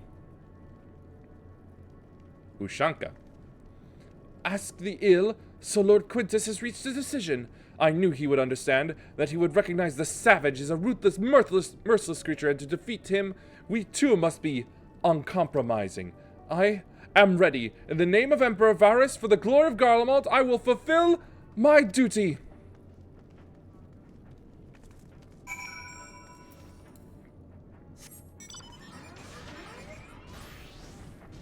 Very ominous. Don't like it. Don't like it in the least. Give him a fright.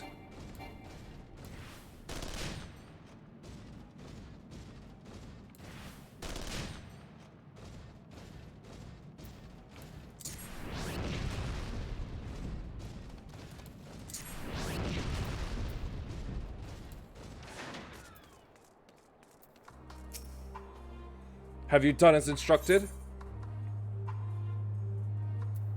It's more than transport of supplies, isn't it? Duty is rarely a simple thing. We have been given additional orders, though whether we will be required to follow them depends entirely on your contingent. You and I are in this together. Like it or not, we have to cooperate. No, you could have cooperated earlier, but you decided not to. It's all on you. There's one other matter, a place I'd like to visit on the way to your camp. It's a short walk from here. Follow me. That is not a short walk.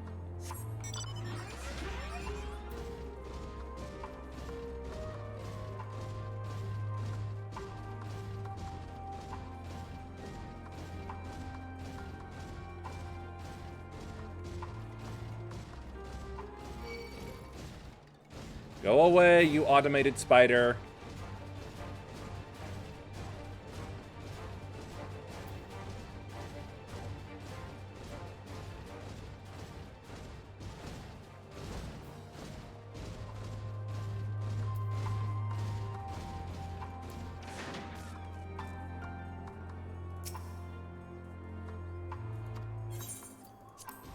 Suppose I gotta wait.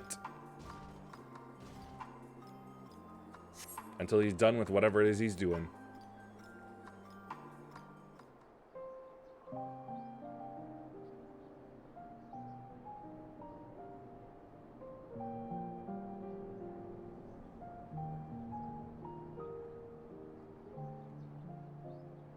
This is my home. Our home. I thought you said it was just outside. At least it was, until that night. I was with Lord Quintus when the capital fell, and thus spared. My family, who did not own a radio, were less fortunate. When dawn came, I made my way here. My parents, my little brother and sister, they were still inside. But they weren't themselves, and they tried to. And I had to.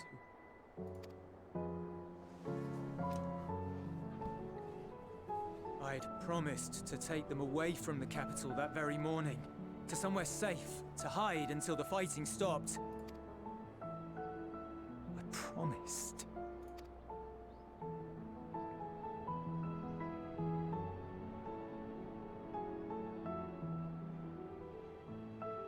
The Garlean flag bears a chain, the bonds between our countrymen. And the bonds you would place others in. A red link at its center. The blood of the fallen. Our loved ones who lived and died for Garlemald.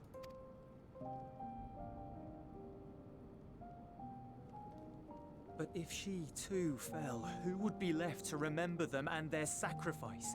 What enduring proof would there be that they were ever here? If we had turned to your gods, would they have saved us? I don't know. I'm sorry, forget I spoke.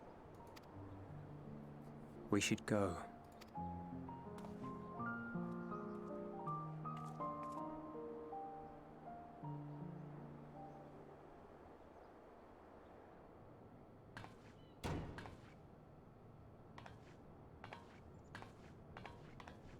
It's no use. Believe me, I do not enjoy being here any more than you. But she wanted us to play along, so that is what we will do. Where even are they?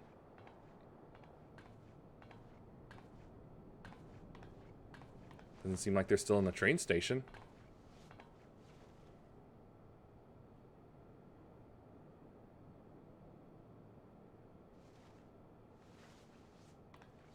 Scooch over for warmth.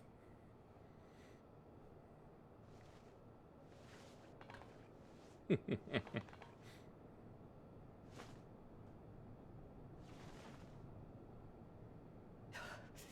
so cold. Painfully so. Unbearably. Uh-oh. I've been thinking about what Quintus said. About why no one would accept Garlean rule. Irreconcilable differences. When coexistence isn't an option, only conquest remains. They never thought to try real coexistence. Varys at Gimlet said much the same. Only by uniting the world beneath a single standard would we rid ourselves of the Ascians. United as one people. One race cleansed of imperfections. Just like the Ascians wanted. How ironic. A cold and unforgiving vision. And when we fail to live up to their standards, what place is there for us in their world? Beneath them? But the truly sad, truly frustrating thing is how damnably similar it all is to the lofty ideals of Father and the Forum. Non-intervention. Always non-intervention. Protect our knowledge and our people, and to hells with the rest of you. It's a bit libertarian in a way. And yet, I can see how it happened. Varys and Father looked to their elders for guidance and took their virtues as their own. But for this world was of their making. In who else could they place their trust? Oh, right. I wasn't listening too closely. All of us lost in a sea of chaos. Searching desperately for purpose and meaning. But it shouldn't just be an extension of another's. It has to be ours. It has to be. We all have a stake in this world.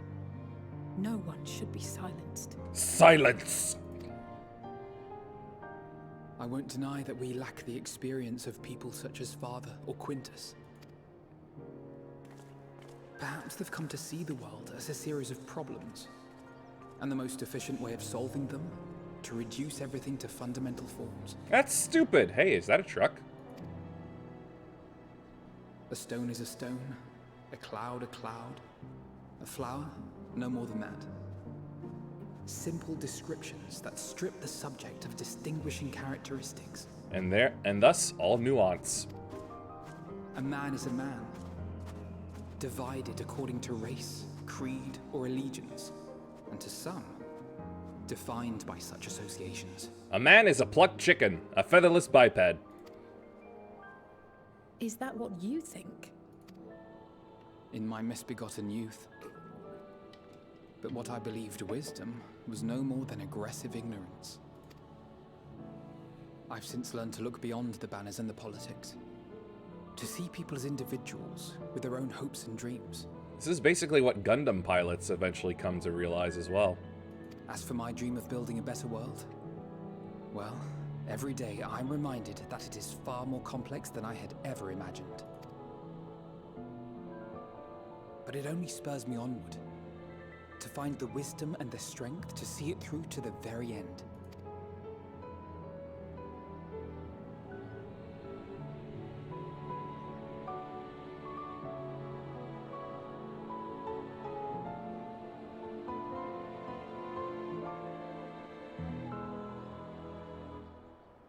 All of our supplies and an immediate withdrawal. These are your conditions? Demands. And you forgot about the airship. Once again, you will leave one behind. It will be used to return the prisoners. Their collars will be removed prior to the exchange.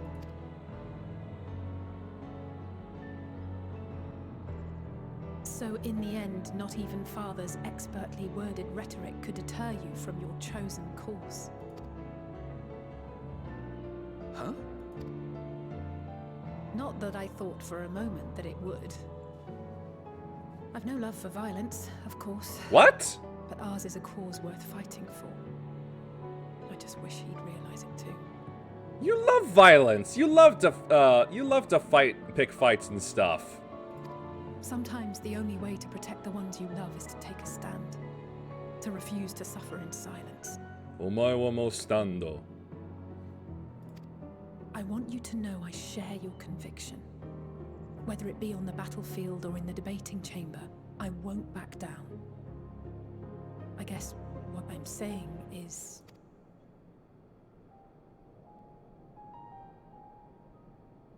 You've found your own reason to fight. Yes. Yes, I have. God's willing, there will come a day when we can finally lay down our arms, and there will be peace. But not until the Telophoroi have been defeated once and for all. And you, brother, will have a vital part to play. By your words and deeds, you'll lead the way. I pray I am up to the task. There'll always be naysayers. Those who think us fools for even trying. It's easy for learned elites to criticize earnest efforts and assert their moral superiority, all without offering alternatives. Not that their sophistry has ever wounded you. So stubborn and strong. Stronger than you even know. Don't ever change, you hear me? If you stumble, I'll be there to catch you. Or give you a thick ear. Maybe both, for good measure. Ah, that's her version of having a moment. And see, there's her loving violence again. Thank you, Alice.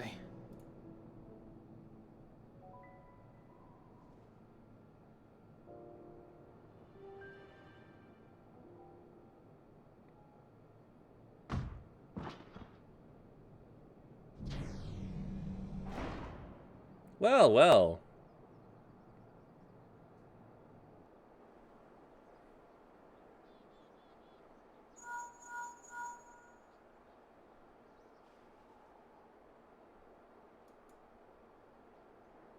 The scouts have secured Alize and Alfino. Their collars were removed without complication as well. They report no casualties, not for their party nor the guards, who will wake from their premature slumber in due course. Outplayed, sucker. It would appear the situation has changed. I propose new terms.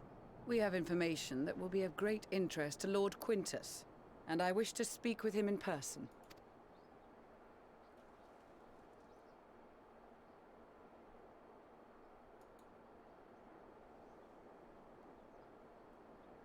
No. In the event you rejected our first proposal, we came prepared with a second.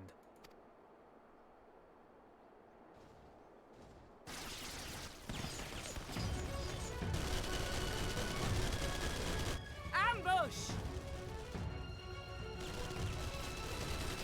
Pathetic. More are coming! Make ready!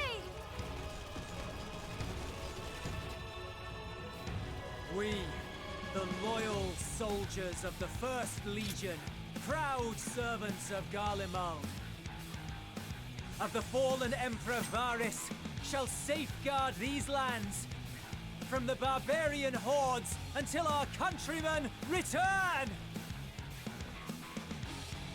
Such a shame. Stop, both of you!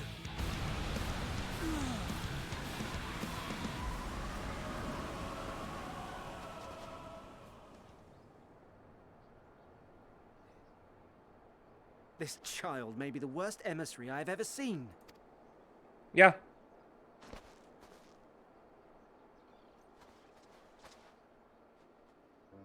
We received an urgent communication from the Grand Company of Eorzea. Envoys from the Imperial Army, led by members of the 10th Legion, came to Alamigo and requested an audience. They explained that their efforts to coordinate the reclamation of the capital with the aid of the 4th, 5th, 8th, and 12th had ended in failure, Oh no. Communication between most legions has broken down entirely. Most of the 10th's conscripts have deserted, leaving their forces severely depleted. That is why, unable to continue the fight on their own, they and their allies turned to the Grand Company of Eorzea for aid. Lies. Every word. It is the truth, and I have not finished. The 10th has requested that we deliver a message to Lord Quintus. Have the ill stand down. You have been listening, my lord? What are your orders?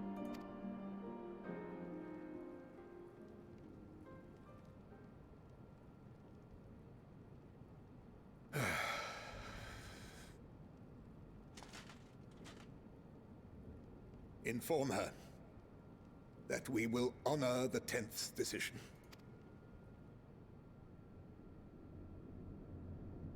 Bereft of hope, and now dignity. No, you only think you're out of hope. I release you from your duty. All of you.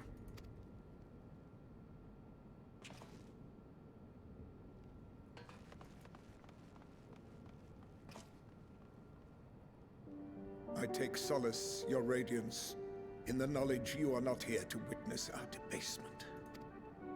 'Twas a grand, glorious dream we shared. Of a world united, of peace and prosperity.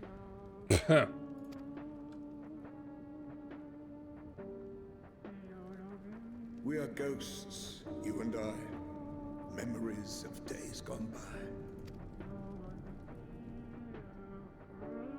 Bonds forged in blood that I will not see tarnished.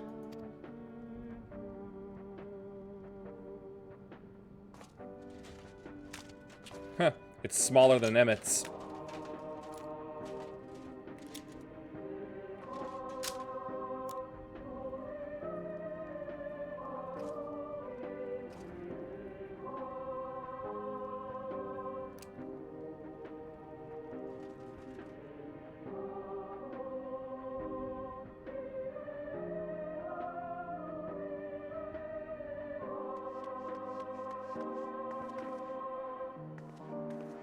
Quickly!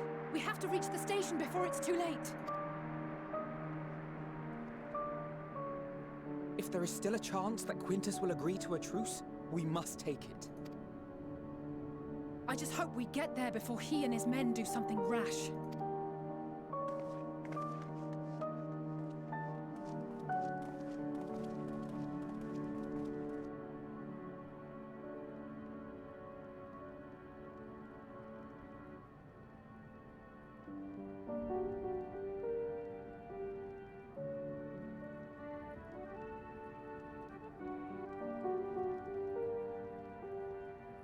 Coward's way out.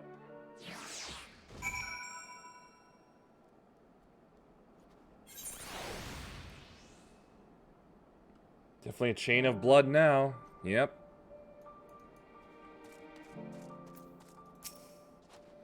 Much and more has occurred since last we met. As for determining what comes next, we must speak with Lord Quintus.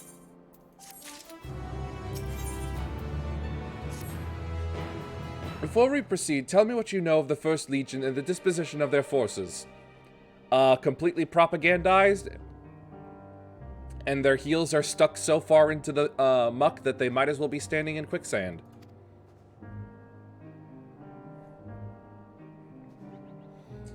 They were preparing for war while the refugees in their care were left to go hungry, a reckless, short-sighted plan that risks the welfare of the people they are sworn to protect. Nevertheless, we cannot compel them to accept our aid. If we were to arrive in force with the intent to do so, we would only incite panic, but perhaps they can be persuaded to follow one of their own. Go with Julius back to the station and have him lead the refugees here. Some may be unwilling or unable to leave, but for the time being, I'll take what I can get. Alphanar, Alize, and the scouts sent to extricate them should already be at the station. I will also have our other comrades in the area lend their support should it be needed. Understood.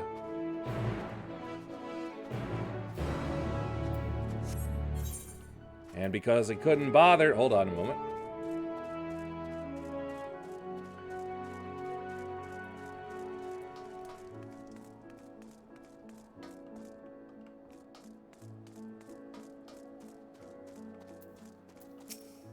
soup.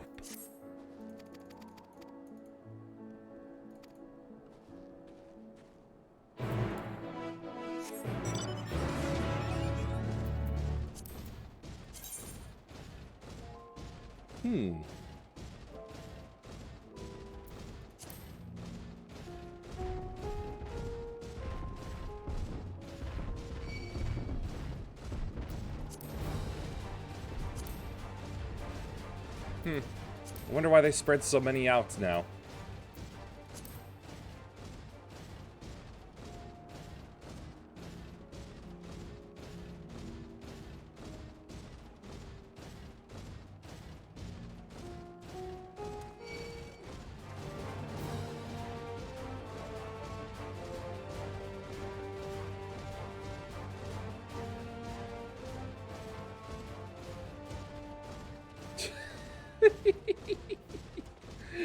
I just find it weird to find just basic little cars around.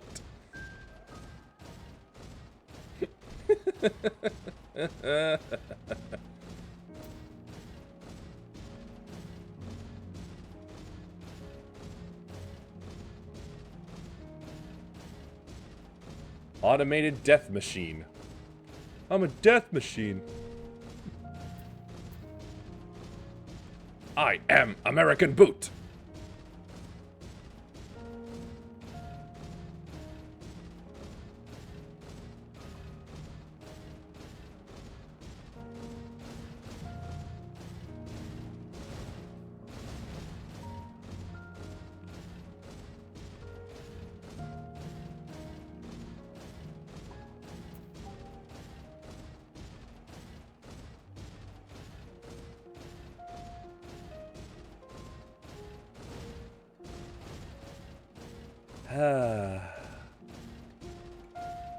It does feel so somber around here. Morozka. Bilet.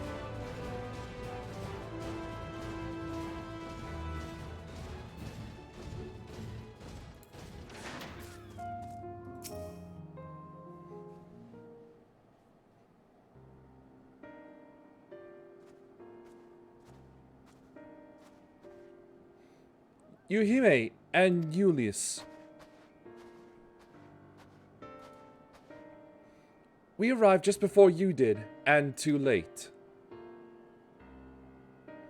Too late for what? What's happened? It's Lord Quintus. He took his own life. After the news about the 10th, he relieved us of our duties. Then, when he was alone, he...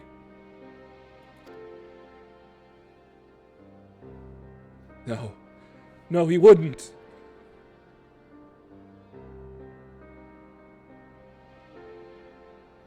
Thancred and the others, assisted by the soldiers, have seen to the remains.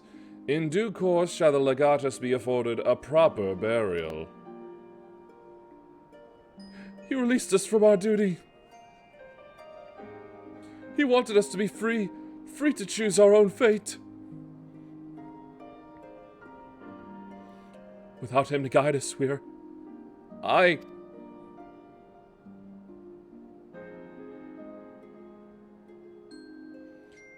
have just this moment spoken with Lucia. We are ready to commence the transfer of the refugees here to Camp Broken Glass, should they be willing to accept our aid. Some would rather die, but most of us just want to live.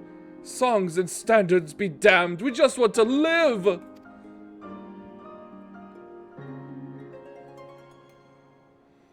We'll need to speak with the refugees. They'll have to decide for themselves if they wish to come with us. If any would prefer to stay, we can have supplies brought over for them.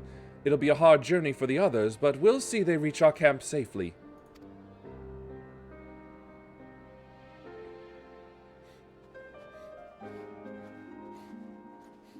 I think the neighbors are burning again.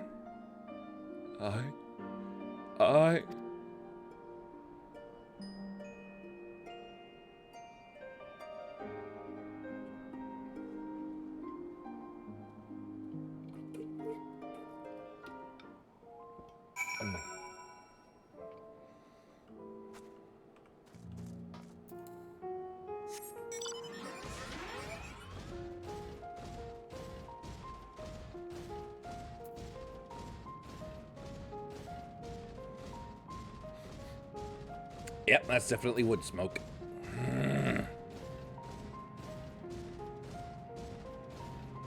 Why do they keep doing this shit? Like, why is there, like, apparently so much wood around for them to just set it ablaze or something? Fucking annoying. It was only ever a dream, wasn't it? To think we could reclaim it, rebuild it all ourselves. Before this all began, I sent my wife and daughter away to the provinces. If there's a chance I might see them again, I'll take it. So take me with you, please.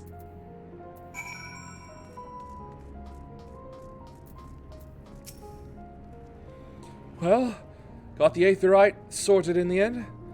All it took was a few adjustments, and now it works as well as it ever did. From what I can tell, the one in Laterum is also functioning as normal. That's where you lot are staying, isn't it? Not that most of us are packing up and leaving this place. I reckon there'll be more use for me and my skills over at your camp. Right then.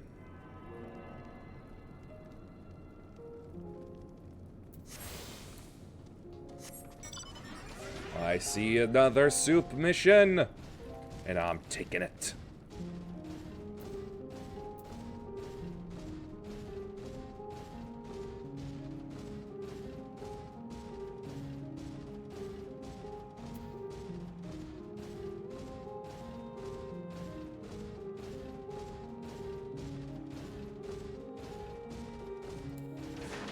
Oh, how long has this guy been here?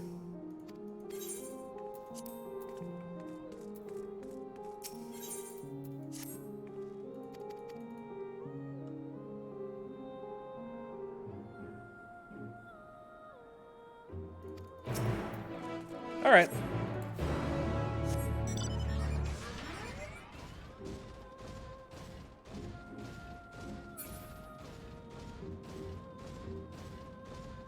All right, back down to clean up the mess, I suppose.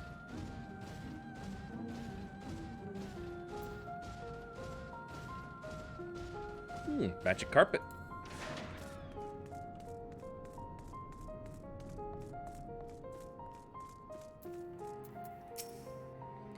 Oh, it's you. The one who treated me with such kindness. I heard from the others that you're not from around here. I thought you were one of us. Not that it makes much difference now. Purebloods, migrants, savages. After a while, the words start to lose meaning. Until all you're left with is anger and fear and hate, and I'm too tired. If you and yours have come to offer aid, I'd be glad to accept.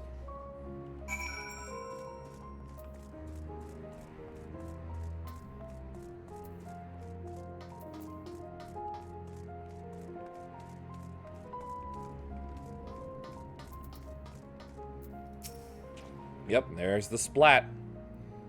We have much to discuss. Our rescue, the attack on Camp Broken Glass, what we'd hoped to talk about with Quintus.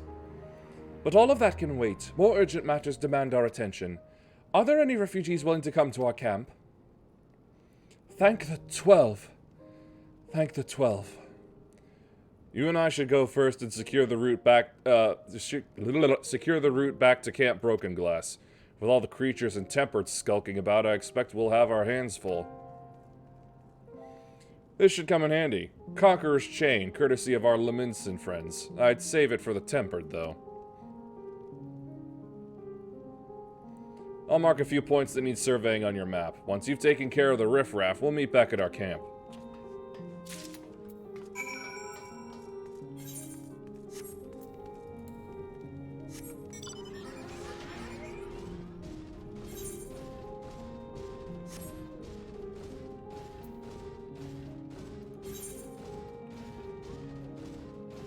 Yep, I thought so.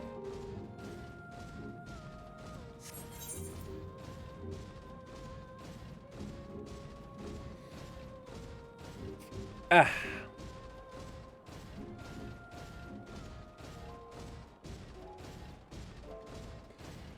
Ugh, I had to blow out my ears.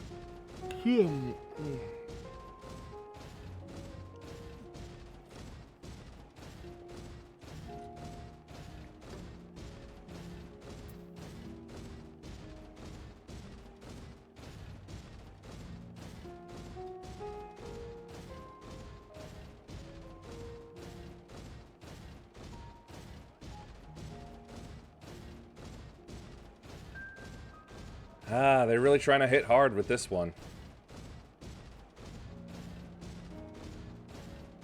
I can feel it.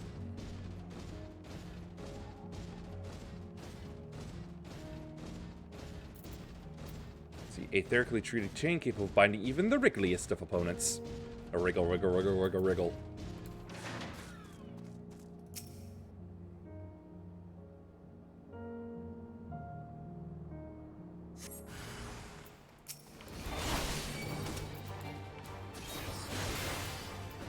Some weird deer.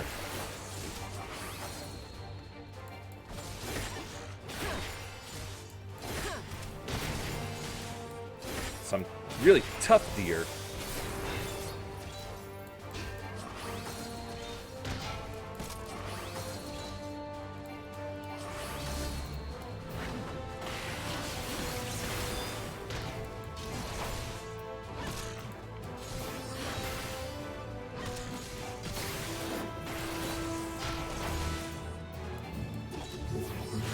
Down.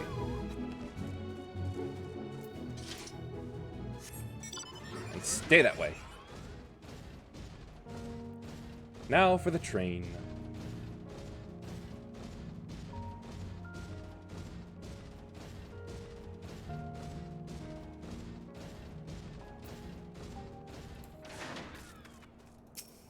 Yoo-hoo! Anybody here?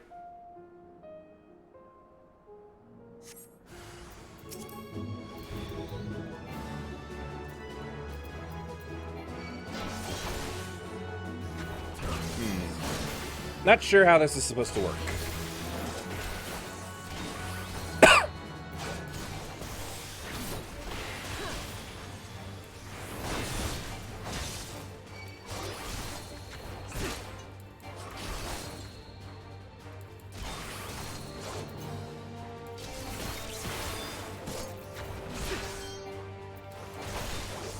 Oh, wait.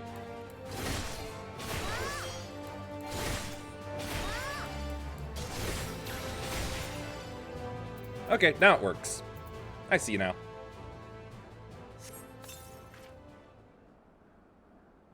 And off you go.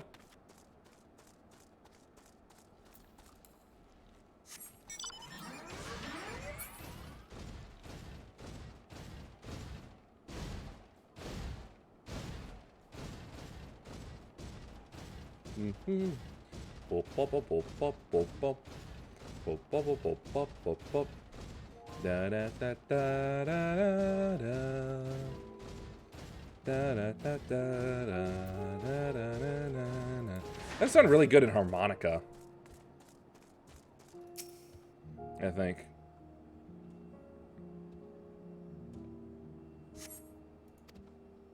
Nobody here.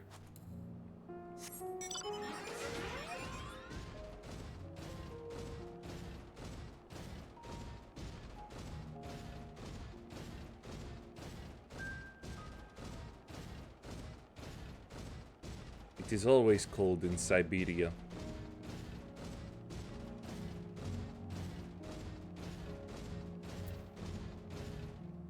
Overboss. Whatever.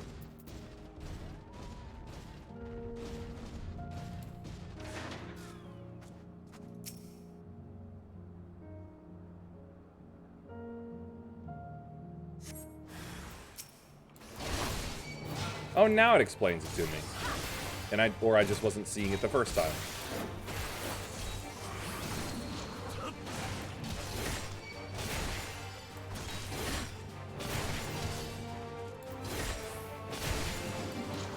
Gore.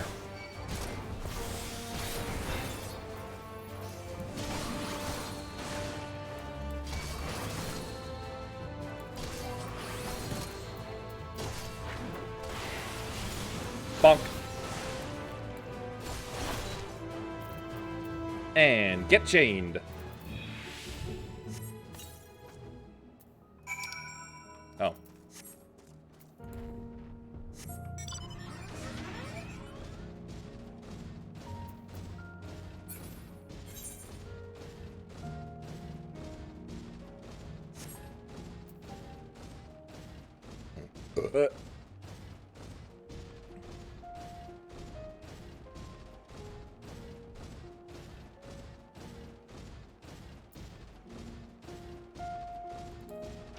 Alright, path seems clear. Ah, there you are. As expected, I ran into a few beasts who went down without much of a fight. The Tempered proved somewhat troublesome, but those chains should keep them under control until our allies take them into custody. With that taken care of, I'm to gather a few supplies and then return to the station. While I see to that, would you mind apprising Lucy of our progress? As it happens, I have some rather pertinent information from our recent scouting forays, but I'll save that for later. First things first and all that. Sure. And I'll even walk. Well, ride.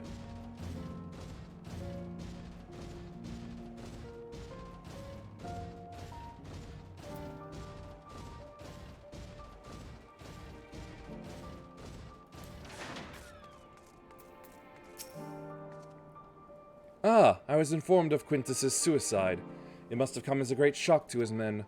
What of the refugees? I'm told some were receptive to our proposal, but I would hear your first-hand account. That so many did not hesitate to accept proves how desperate their situation has become. We'll do our best to make them feel welcome. The troops who participated in the ambush are no exception. They will be afforded the same treatment as any other refugees, perfidy notwithstanding. After all, even if I wanted to make an example of them, there's no one left to learn from it. We will tell our allies that these soldiers were acting under the direct orders of their legatus and that following his suicide, they offered a full and unconditional surrender. Perhaps Quintus thought that had he lived, he would be tried as a war criminal and his men punished with him. Perhaps by taking his own life, he hoped to absolve them of any culpability. Or perhaps, like too many others, he was a true believer to the end. That one. Who can say? I didn't know the man or his heart. His reasons, noble or otherwise, died with him, and it falls to us to clean up the mess. His reasons were stupid. He was blind to Jingoism. That's really all it was. I assume you're curious about how matters have progressed here in your absence. Quite well, as it happens. Now that we've procured ceruleum from Tapper's Den, the recently repaired heaters can provide much-needed warmth. Furthermore, we've prepared sufficient food for everyone. Those from Tertium shall find a hot meal waiting upon their arrival. There's one for you, so go ahead and get some well-earned rest. I believe that we're capable of wielding a ladle or two without your assistance. Haha! But can you beat Dark Souls 2 with just a ladle? On your way, might I ask you to seek out Ishtola? She was but recently attending to the wounded, but she's meant to be taking a rest herself. See that she is. Yeah, she can never stop herself. We always have to stop her for her.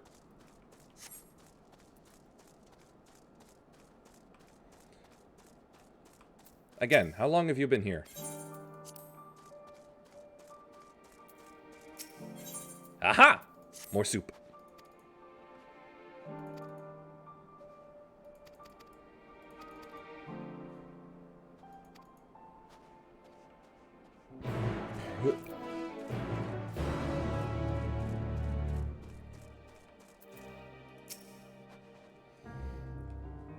Yes, I've been taking proper breaks and imbibing sufficient water, but what of the Warrior of Light? You and the twins have an established history of reckless disregard for your own well-being. We're all fortunate that none of you landed yourselves in my care. I've already quite enough to deal with, between the Tempered and the First's wounded. What would you have threatened to take me over your knee again? Alas, though I can mend their bodies, the toil their experiences have taken on their hearts and minds is another matter altogether. For their sakes, we mustn't waver, but nor must we rush ahead in eagerness to see the day won, and in so doing invite disaster. Several cutscenes. About 30 minutes worth. That's totally fine. Even if I go a little over, totally fine.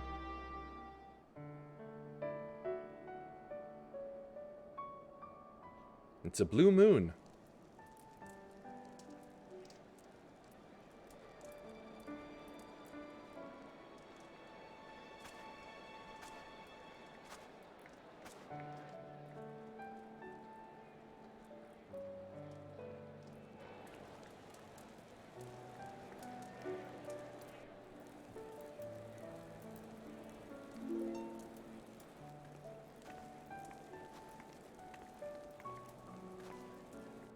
I wonder what Cyrano was doing.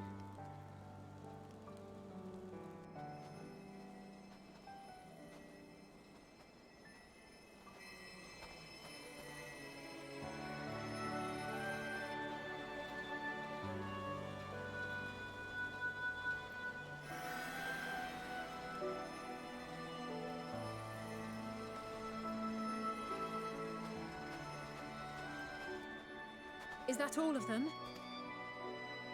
The last of those who agreed to join us, yes.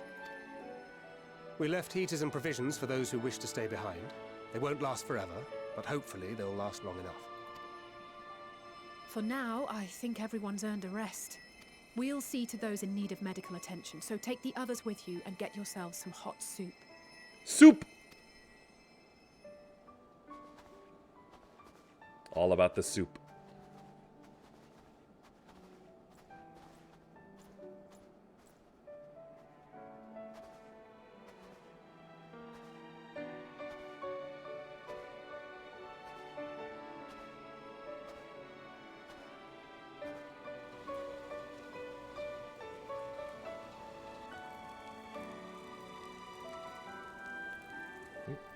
Ah, it's just the cord touching my leg.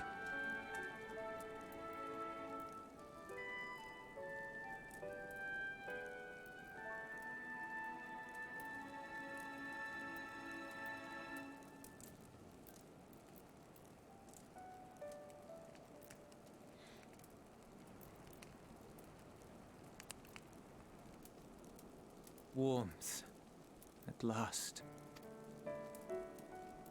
Marvelous, isn't it? Ay, ay, ay. All thanks to the resourceful machinists of Ishgard, I might add. On their behalf, I bid you warm yourself to your heart's content. Hold on.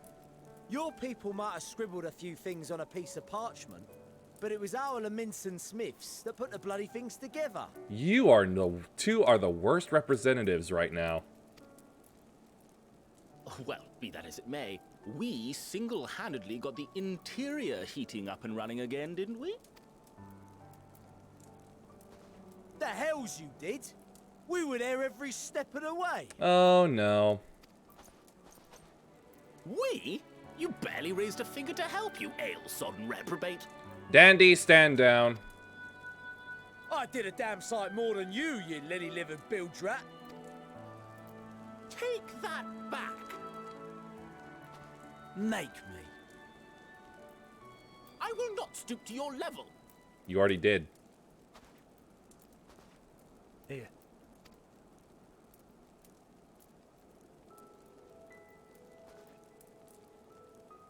At ease, man. There's nothing funny in it. God, that is a very rough face. I'm from Alamigo, but was a conscript until recently. Whoops. Apparently, it's adapted from a steppe recipe. This is my first time trying it, and I have to say, it's not half bad. It's a bit too flavorful for my liking. Perhaps compared to what you're used to. Used to no flavor or something?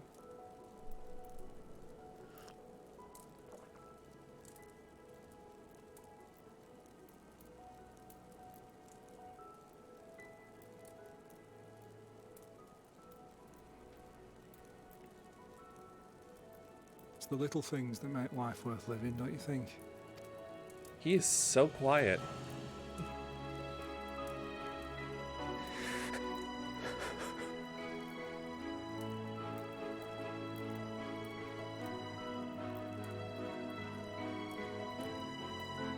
Yeah, see how there was already peace and cooperation, and you just refused to see it?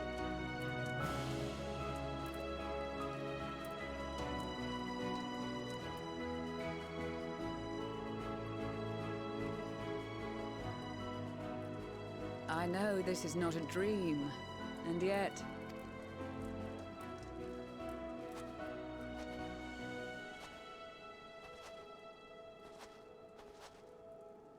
I felt the same way at the Dragon Song War's end. Every morning I would step outside and need to be reminded that it wasn't my imagination, that my world had been forever changed. And just as I had grown accustomed to the idea, again you change my world in ways I never thought possible.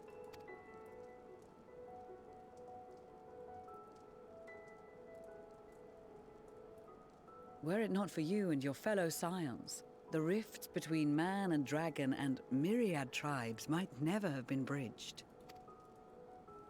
The Grand Company of Eorzea. The Ilsabard contingent. We owe it all to you. Power of the protagonist. We've shed many tears in recent days, of pain and sorrow, triumph and joy. I much prefer the latter. Does only one eye cry, or do both of them? Me too.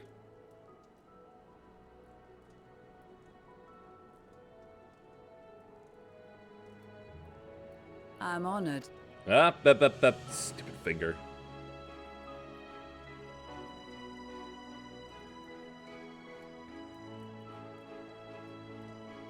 It is a remarkable achievement. Everything that I and the Populares had hoped for, and more. Would that it had come sooner. If only. Indeed. Too many are not here to see it. And yet, there is a warmth in my breast, as if they still share in this moment. Yes, I know what you mean.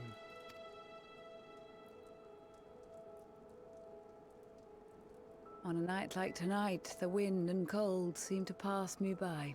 What a terrible night for a curse.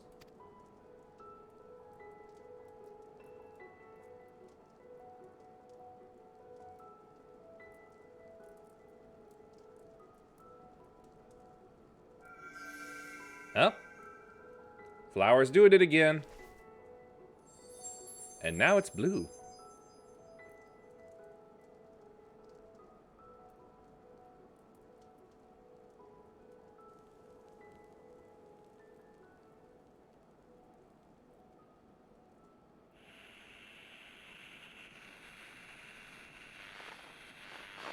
Uh-oh.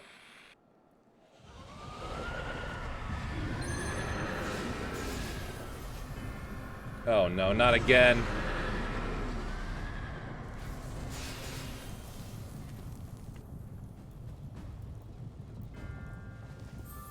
All of ours are shielded. On behalf of the Gallian Empire, thank you for inviting me today.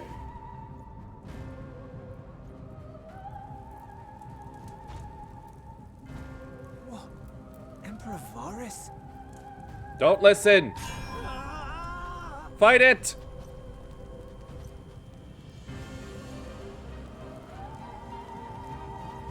They are being tempered. The talismans. Quickly!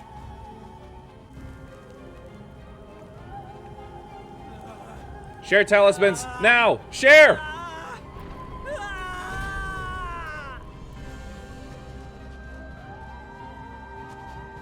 Save me, brave hero! Ahem. My lord has requested your presence, and I would hate to disappoint him. Fuck off. I got other things to deal with.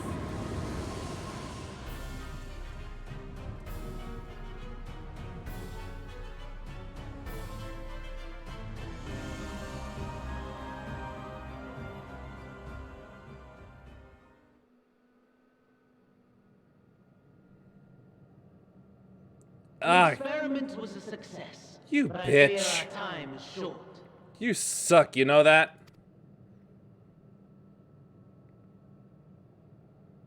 I shall begin the preparations. Preparations for what? To kiss my ass? Now, it is time for you to awaken.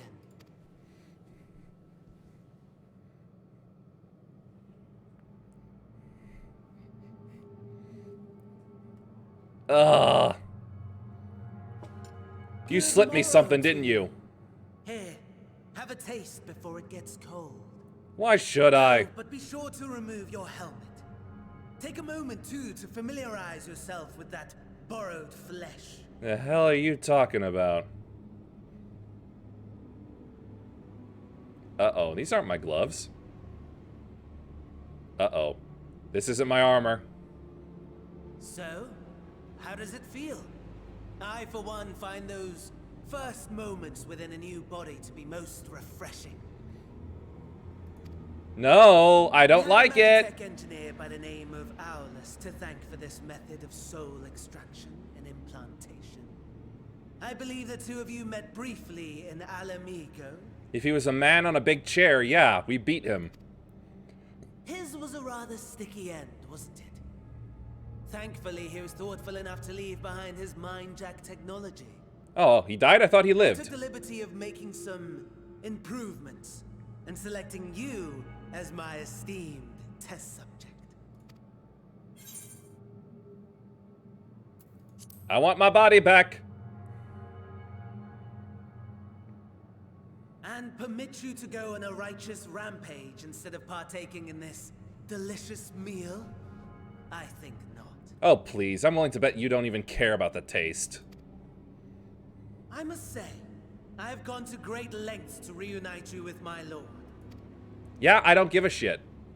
When I discovered that his friend was in this neck of the woods, I suggested inviting you over for dinner. He never deigned to respond, but I took his silence as a resounding yes. What the hell was that?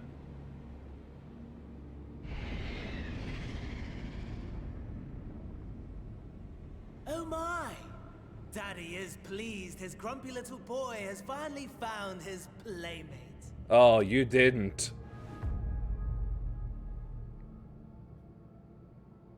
You did. Ah, exposition is in order. I didn't order any. The Empire has long outlawed all forms of religion. No gods to worship, no risk of summoning. Brilliantly simple. This exposition is cold. Take it back. But people being people must turn to something or someone in their hour of need. Who then? Why, His Radiance the Emperor, of course.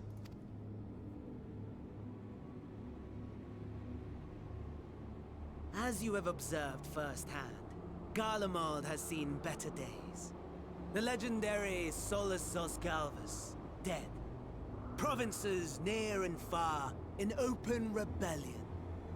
Our bold new emperor assassinated. And that last one even sparked a civil war. What rotten luck. The people cried out for salvation. Their earnest pleas, one might even call them prayers, a supplication united for the Empire to reclaim her former glory. And so their will did manifest, channeled through the corpse of none other than Emperor Varus himself. You are so sick in the head. And lo, the Savior was born, the embodiment of the Garlean spirit, their anima.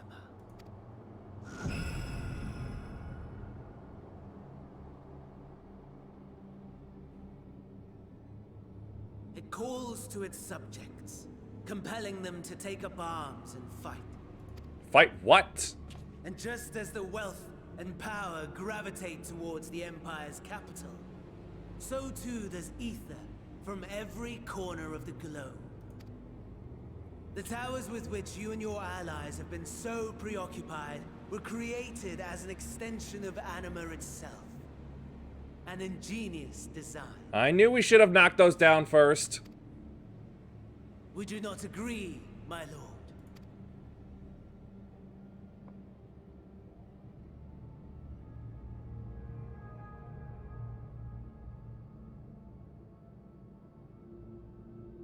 Does the pursuit of prey you have bested before excite you?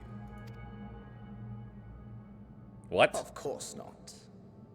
Absent the challenge, the thrill, your prize is a hollow victory.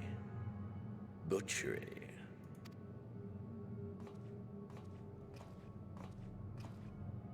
Wonder where he got a fitted tux. Perhaps you think that to be the extent of my promise. I have no doubt fallen in your estimation since Alamigo.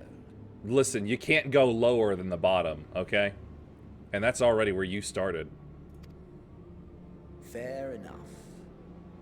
But do not let your disdain deprive you, deprive us, of an opportunity to craft an even more majestic moment of euphoria. Okay, I'm gonna dispel the illusion right now. I felt nothing fighting you, okay? You're just a fight creep. That's what you are. I have been honing my craft as I set the stage for our reunion. Yeah, well, you must be so disappointed that I'm not in the body that can kick your ass.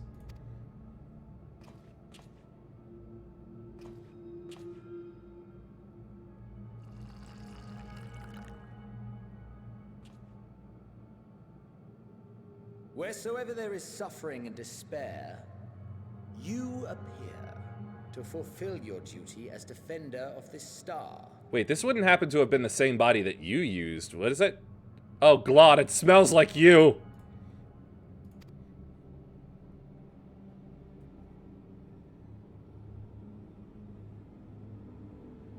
The chaos and destruction that my hordes have wrought are my gifts to you alone. Yeah, well, I hope you still have the receipt, because you better return them!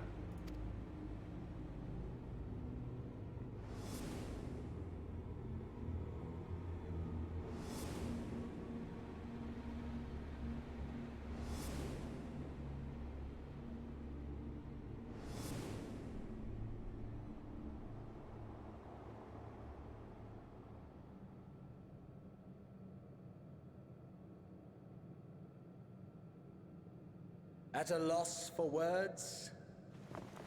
No matter. As you will learn, I have only just begun. You are such a pathetic squirrels in my pants. There is only one thing that can sate my hunger. And it would seem my friend has lost her appetite. Not your friend, and I never had it to begin with. I hoped this display of civility might prove an entertaining diversion. But clearly we are above such pretensions. While my lifeless body was in the possession of the Ascian, I too claimed another's as my own. Who turned on those candles? It was an enlightening experience to fight in an unfamiliar form. Flaws and failings in my technique were plain to see. Whence rises one's true strength? The flesh? The soul? Perhaps you should like to discover the answer for yourself. I'm gonna say flesh.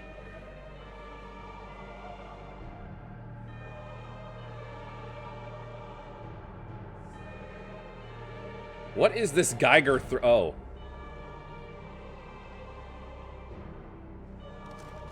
Wow, I do look really good.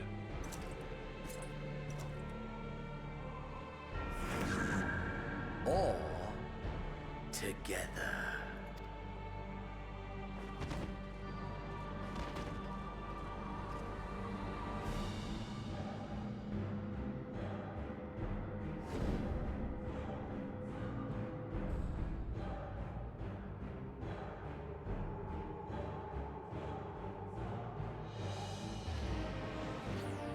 Oh, this is so wrong. Oh dear! Whatever would happen if my lord were to greet your friends as you? I shudder to imagine what carnage he would wreak. There are not enough showers I could ever take to make that okay once I get back. We'd better hurry if we want to avert the bloodbath. It is so wrong, Zoe! It is not right in the slightest!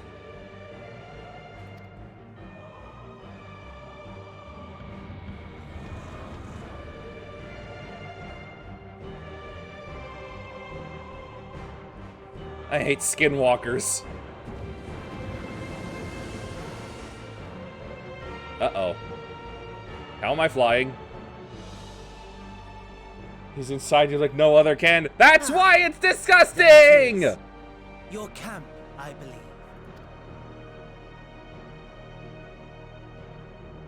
If I were to hazard a guess, I would say that you The other you is making her way there as we speak.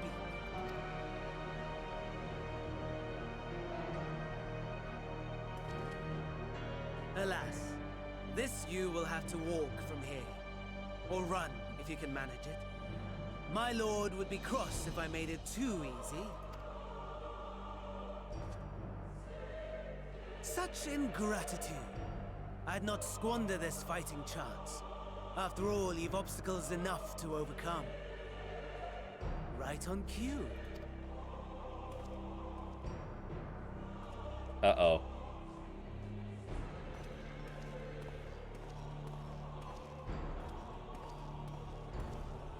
Tempered soldiers, with standing orders to kill those not sworn to anima. Are those really orders?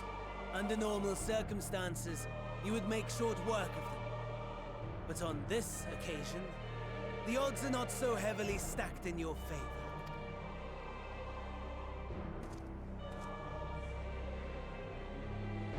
I will tear you inside out later.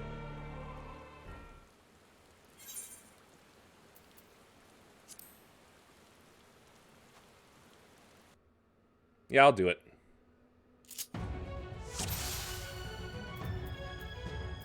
Basic attacks. Physical damage, and then reduces damage.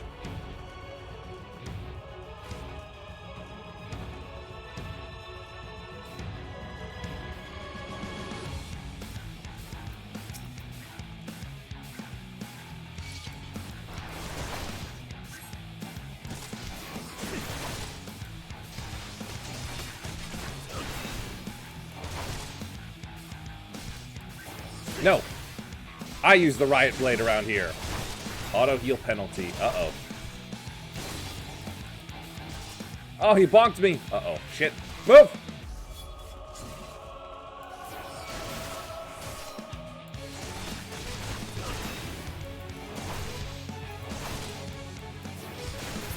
Not bad at all, given your diminished capacity. Ah, so much weaker, so much less muscle tone. Perhaps be prudent to keep to the shadows, scurrying about like a rodent.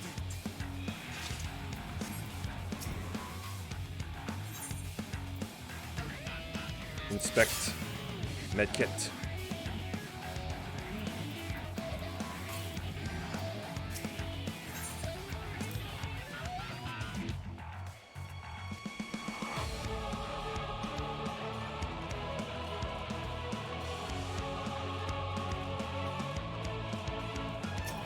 Scanning for targets. Scanning for targets.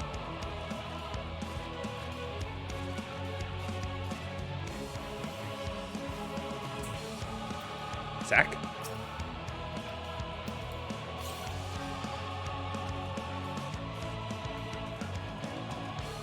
No, too cool. Ah!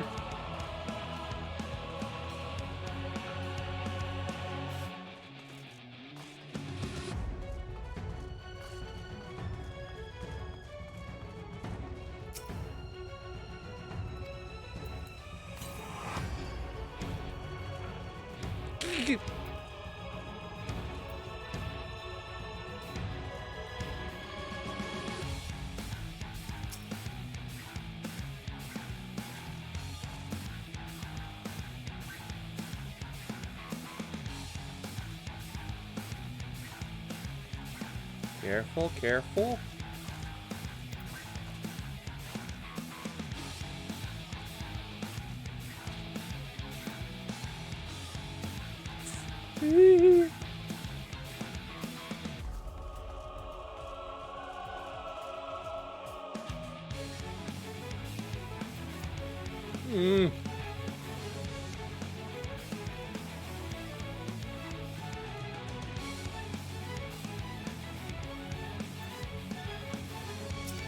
Shit.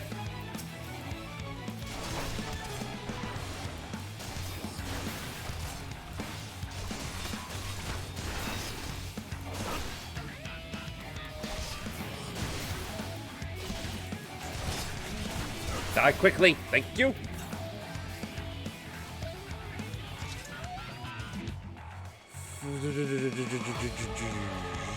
Nope, not that way. Or is it? No. Wait.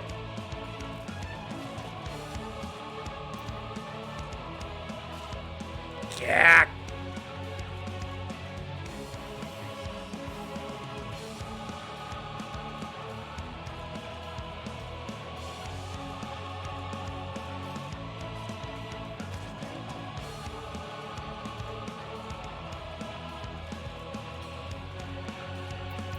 Attack, please.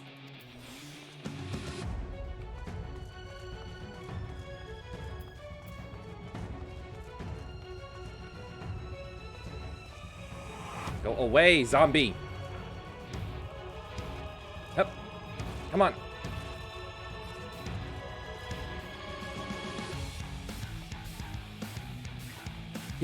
Ah, there we go.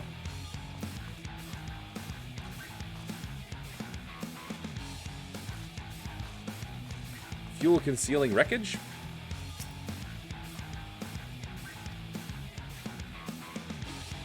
Ah, this is the wrong way.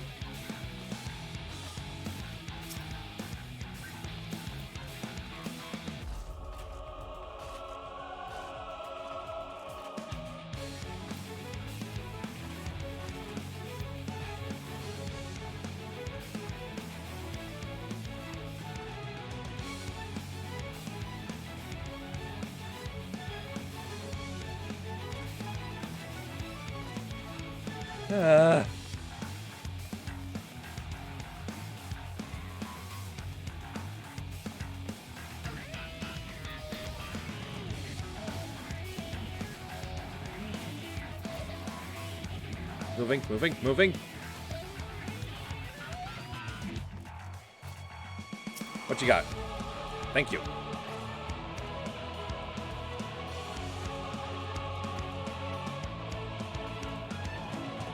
Don't you dare look behind you. This thing is lasting pretty long while. Ooh! Got to be kidding me.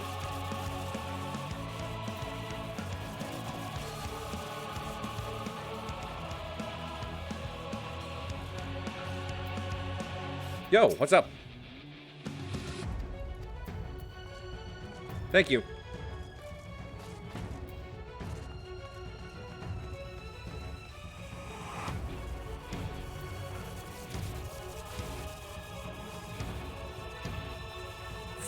Ugh.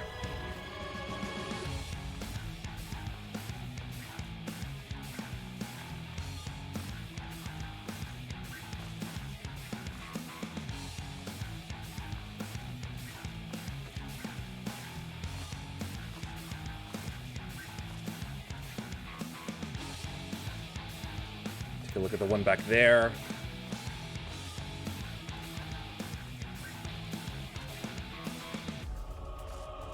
Right, there it is. Yeah. Oh wait, no, this one.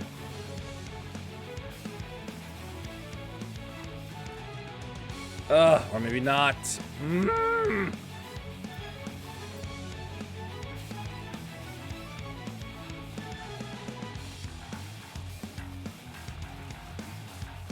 Now I found my way over to it, I'm pretty sure.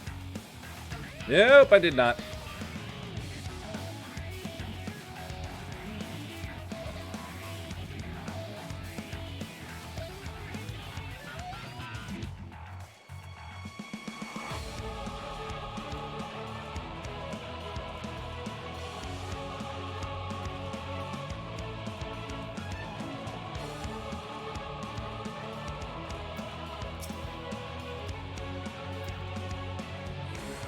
How helpful you are.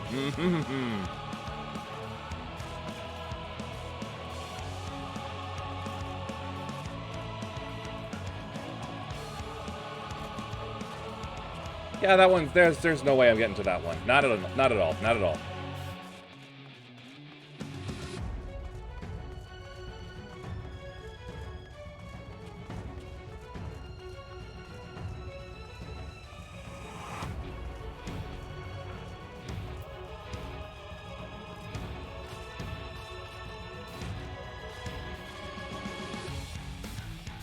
Ah, right, this one.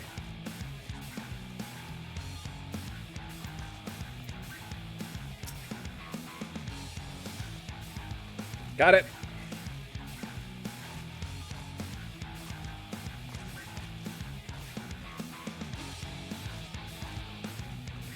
Moving along.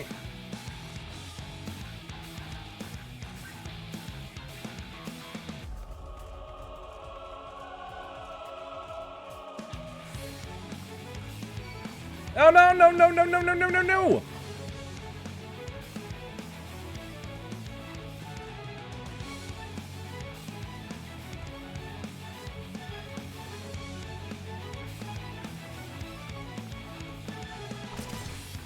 God damn it! You fucker.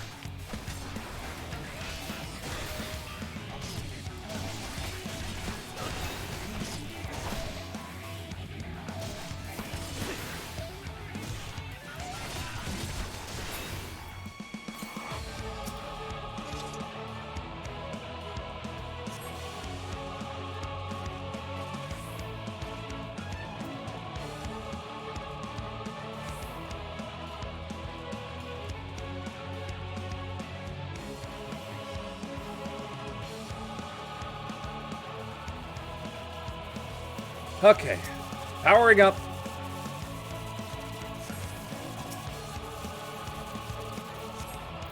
Right, got the cannon, the guns, and the super beam.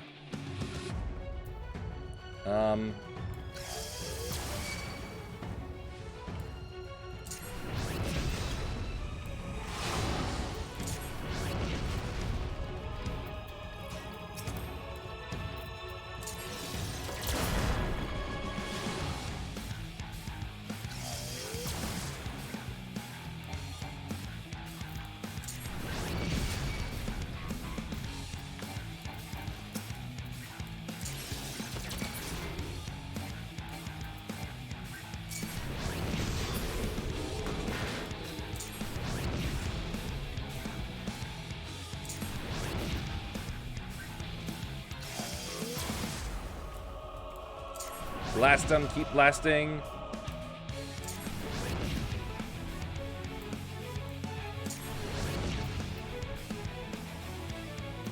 Alright, let me out.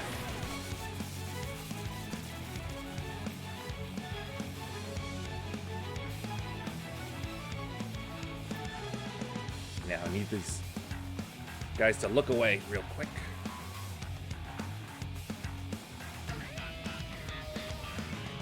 An ice bomb?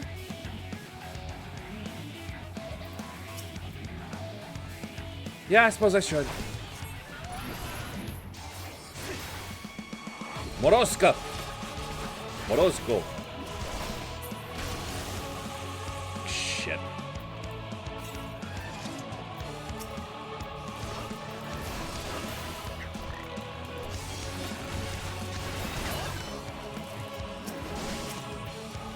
Glad that thing didn't hurt me in death. Kill the bear! Take that, Norm. You know what? They can kill the bomb. I'm gonna stay over here, where it's nice and safe. Never mind.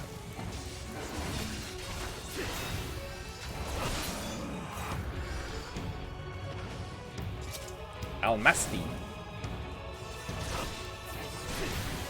Oh, why me? Okay, good. Not me.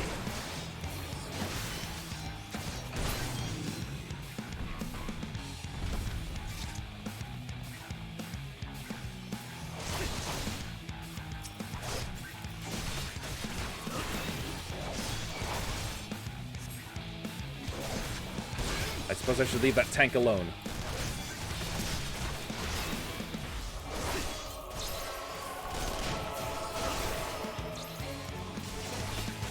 Oh, hell. Why? Ow!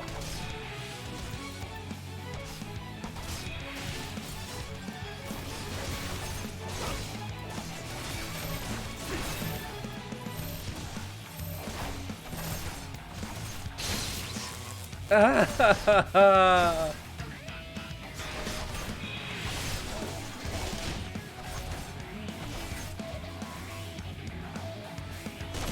on, you guys! Move!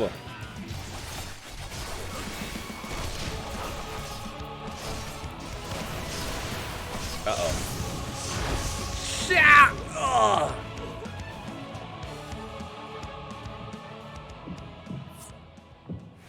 Oh no.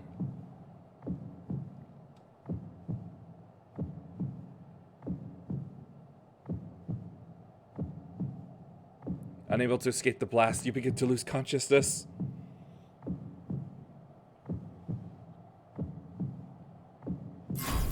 Ready!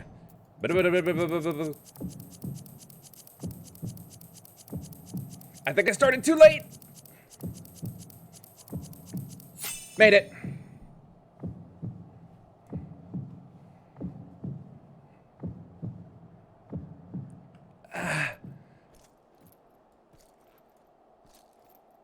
Crawl. Gotta keep going. I'm surprised I'm on 23 instead of 1 health. I gotta crawl to the base. I'll crawl. I'll try all the way.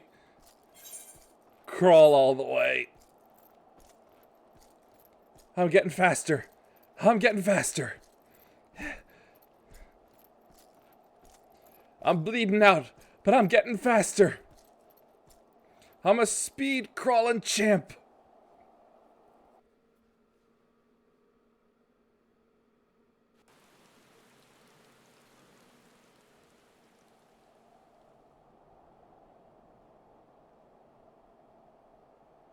It is a miracle we were able to restrain the Tempered without suffering casualties. A welcome one. Yay, I did and it. the others have their hands full as it is. Thankfully, there are enough scales for everyone. And what of Euless? His symptoms were particularly severe. They were, but others fared still worse, including some brought back from the Magna Glacius. As those in most desperate need take priority, it may be a while before he receives treatment. Well, so long as he doesn't get worse. But rest assured that he will. In the meantime, we must find our missing friend. May the Fury guide you. No, don't find me.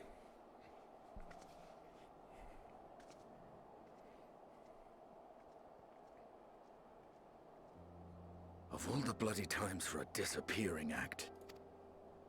Right when the first wave struck, we'd be fools to think it a coincidence. But where even to begin the search?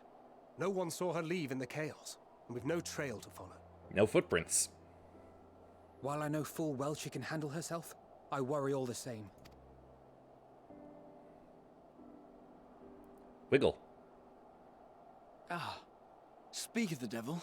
Oh, you have no idea how right you are on that. Well, time to call off the search.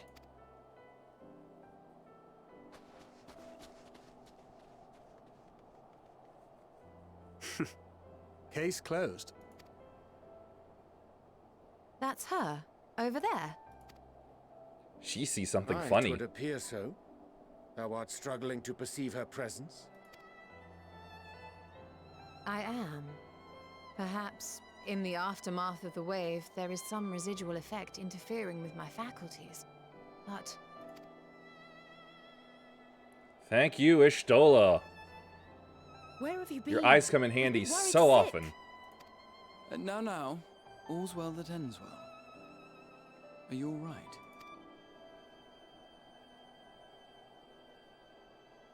Are you all right?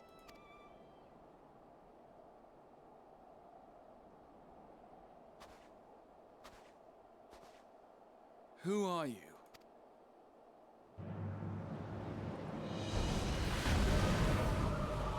Yuck.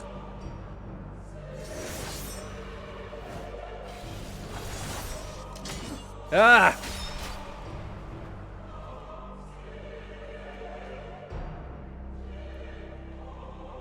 I want my protagonist privilege back.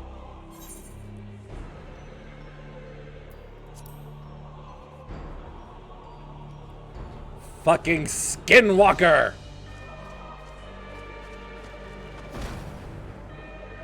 Tackle!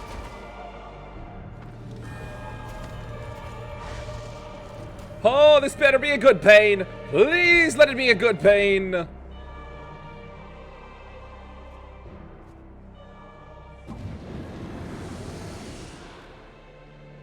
Sadly, that is all we have time for today. The effect has run its course, and back to your own bodies you must go.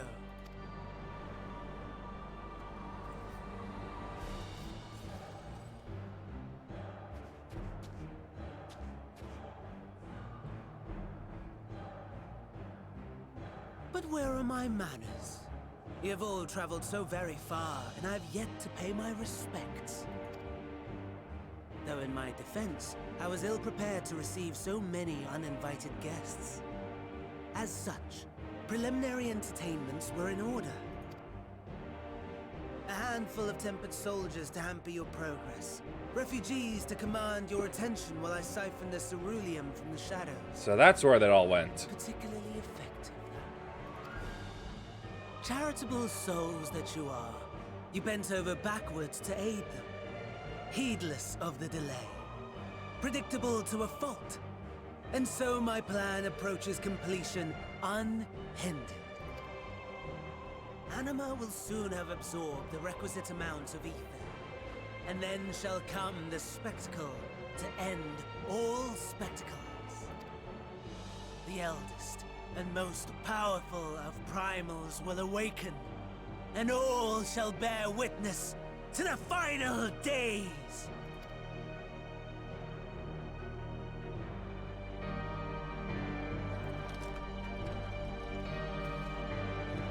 Oh, no, that was not a good pain. That was not.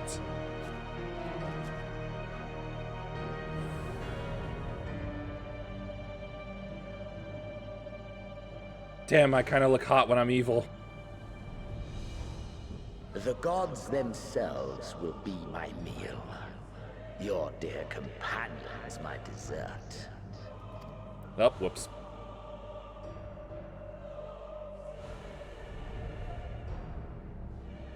All your hate, all your rage, you will render unto me.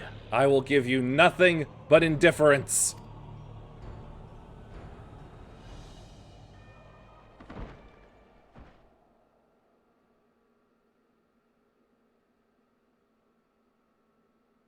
Oh, hey. For upon thy life's reel wind too many threads. Oh, yeah, you did say that. Fate, power, wheel enmeshed with woe. More terrible still is the attrition wrought upon thy companions, as they are swept up in the storm of thine existence. Take heart and protect them well. They will be your strength and your salvation.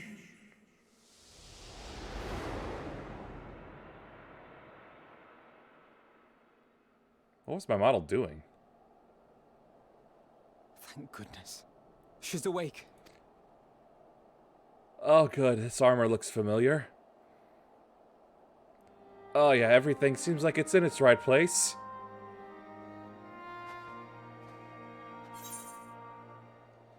Hey, this may be sudden, but I'm gonna need to spend days in a shower with all of the bars of soap you can find. I don't know when I'll come out, if I ever will. Fine, yes. I hope the same can be said of you.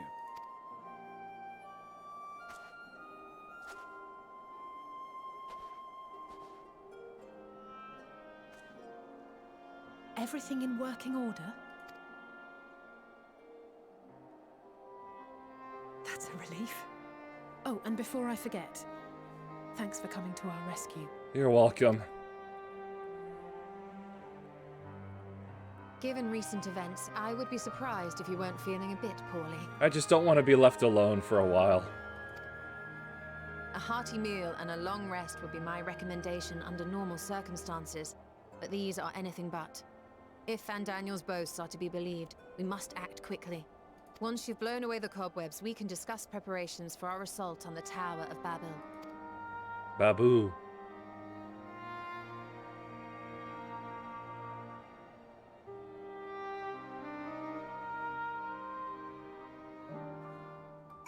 Oh, that was gross. You're certain you're well? Nothing out of place? No missing bits? No, but it feels like some bits have been touched. Good, though I won't promise the same for Van Daniel and Xenos after I'm through with them. How much must these people suffer before they're satisfied? Until they're dead, I believe, is what they want. How many cruel, pointless tricks must they play? Prelude to the final days or no, this ends now. No, it ends tomorrow. Just need to make sure I'm in the right place so that it counts for a quick getting out.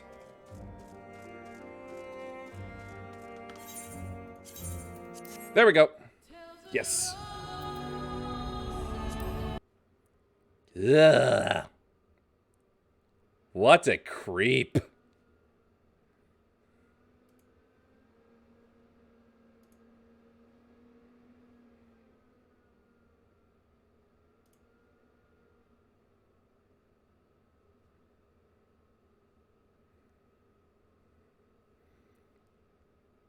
Who's looking to have a little fun?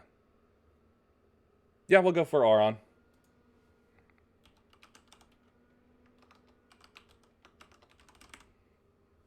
Dadgummit, spelled it wrong. That's better.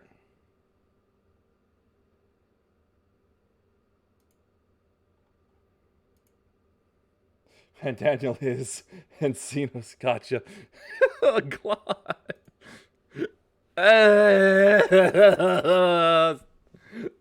Nasty. So anyway, that is that, and I guess that means tomorrow there's gonna be big things happening. Very big things. So, that's it for tonight. Please follow if you liked. Thanks for watching. Peace be with you. And I'll make a nice raid message. I suppose I should come up with those one of these days too. Well, anyway, peace be with you, and may the forces of evil be confused on the way to your home. Bye.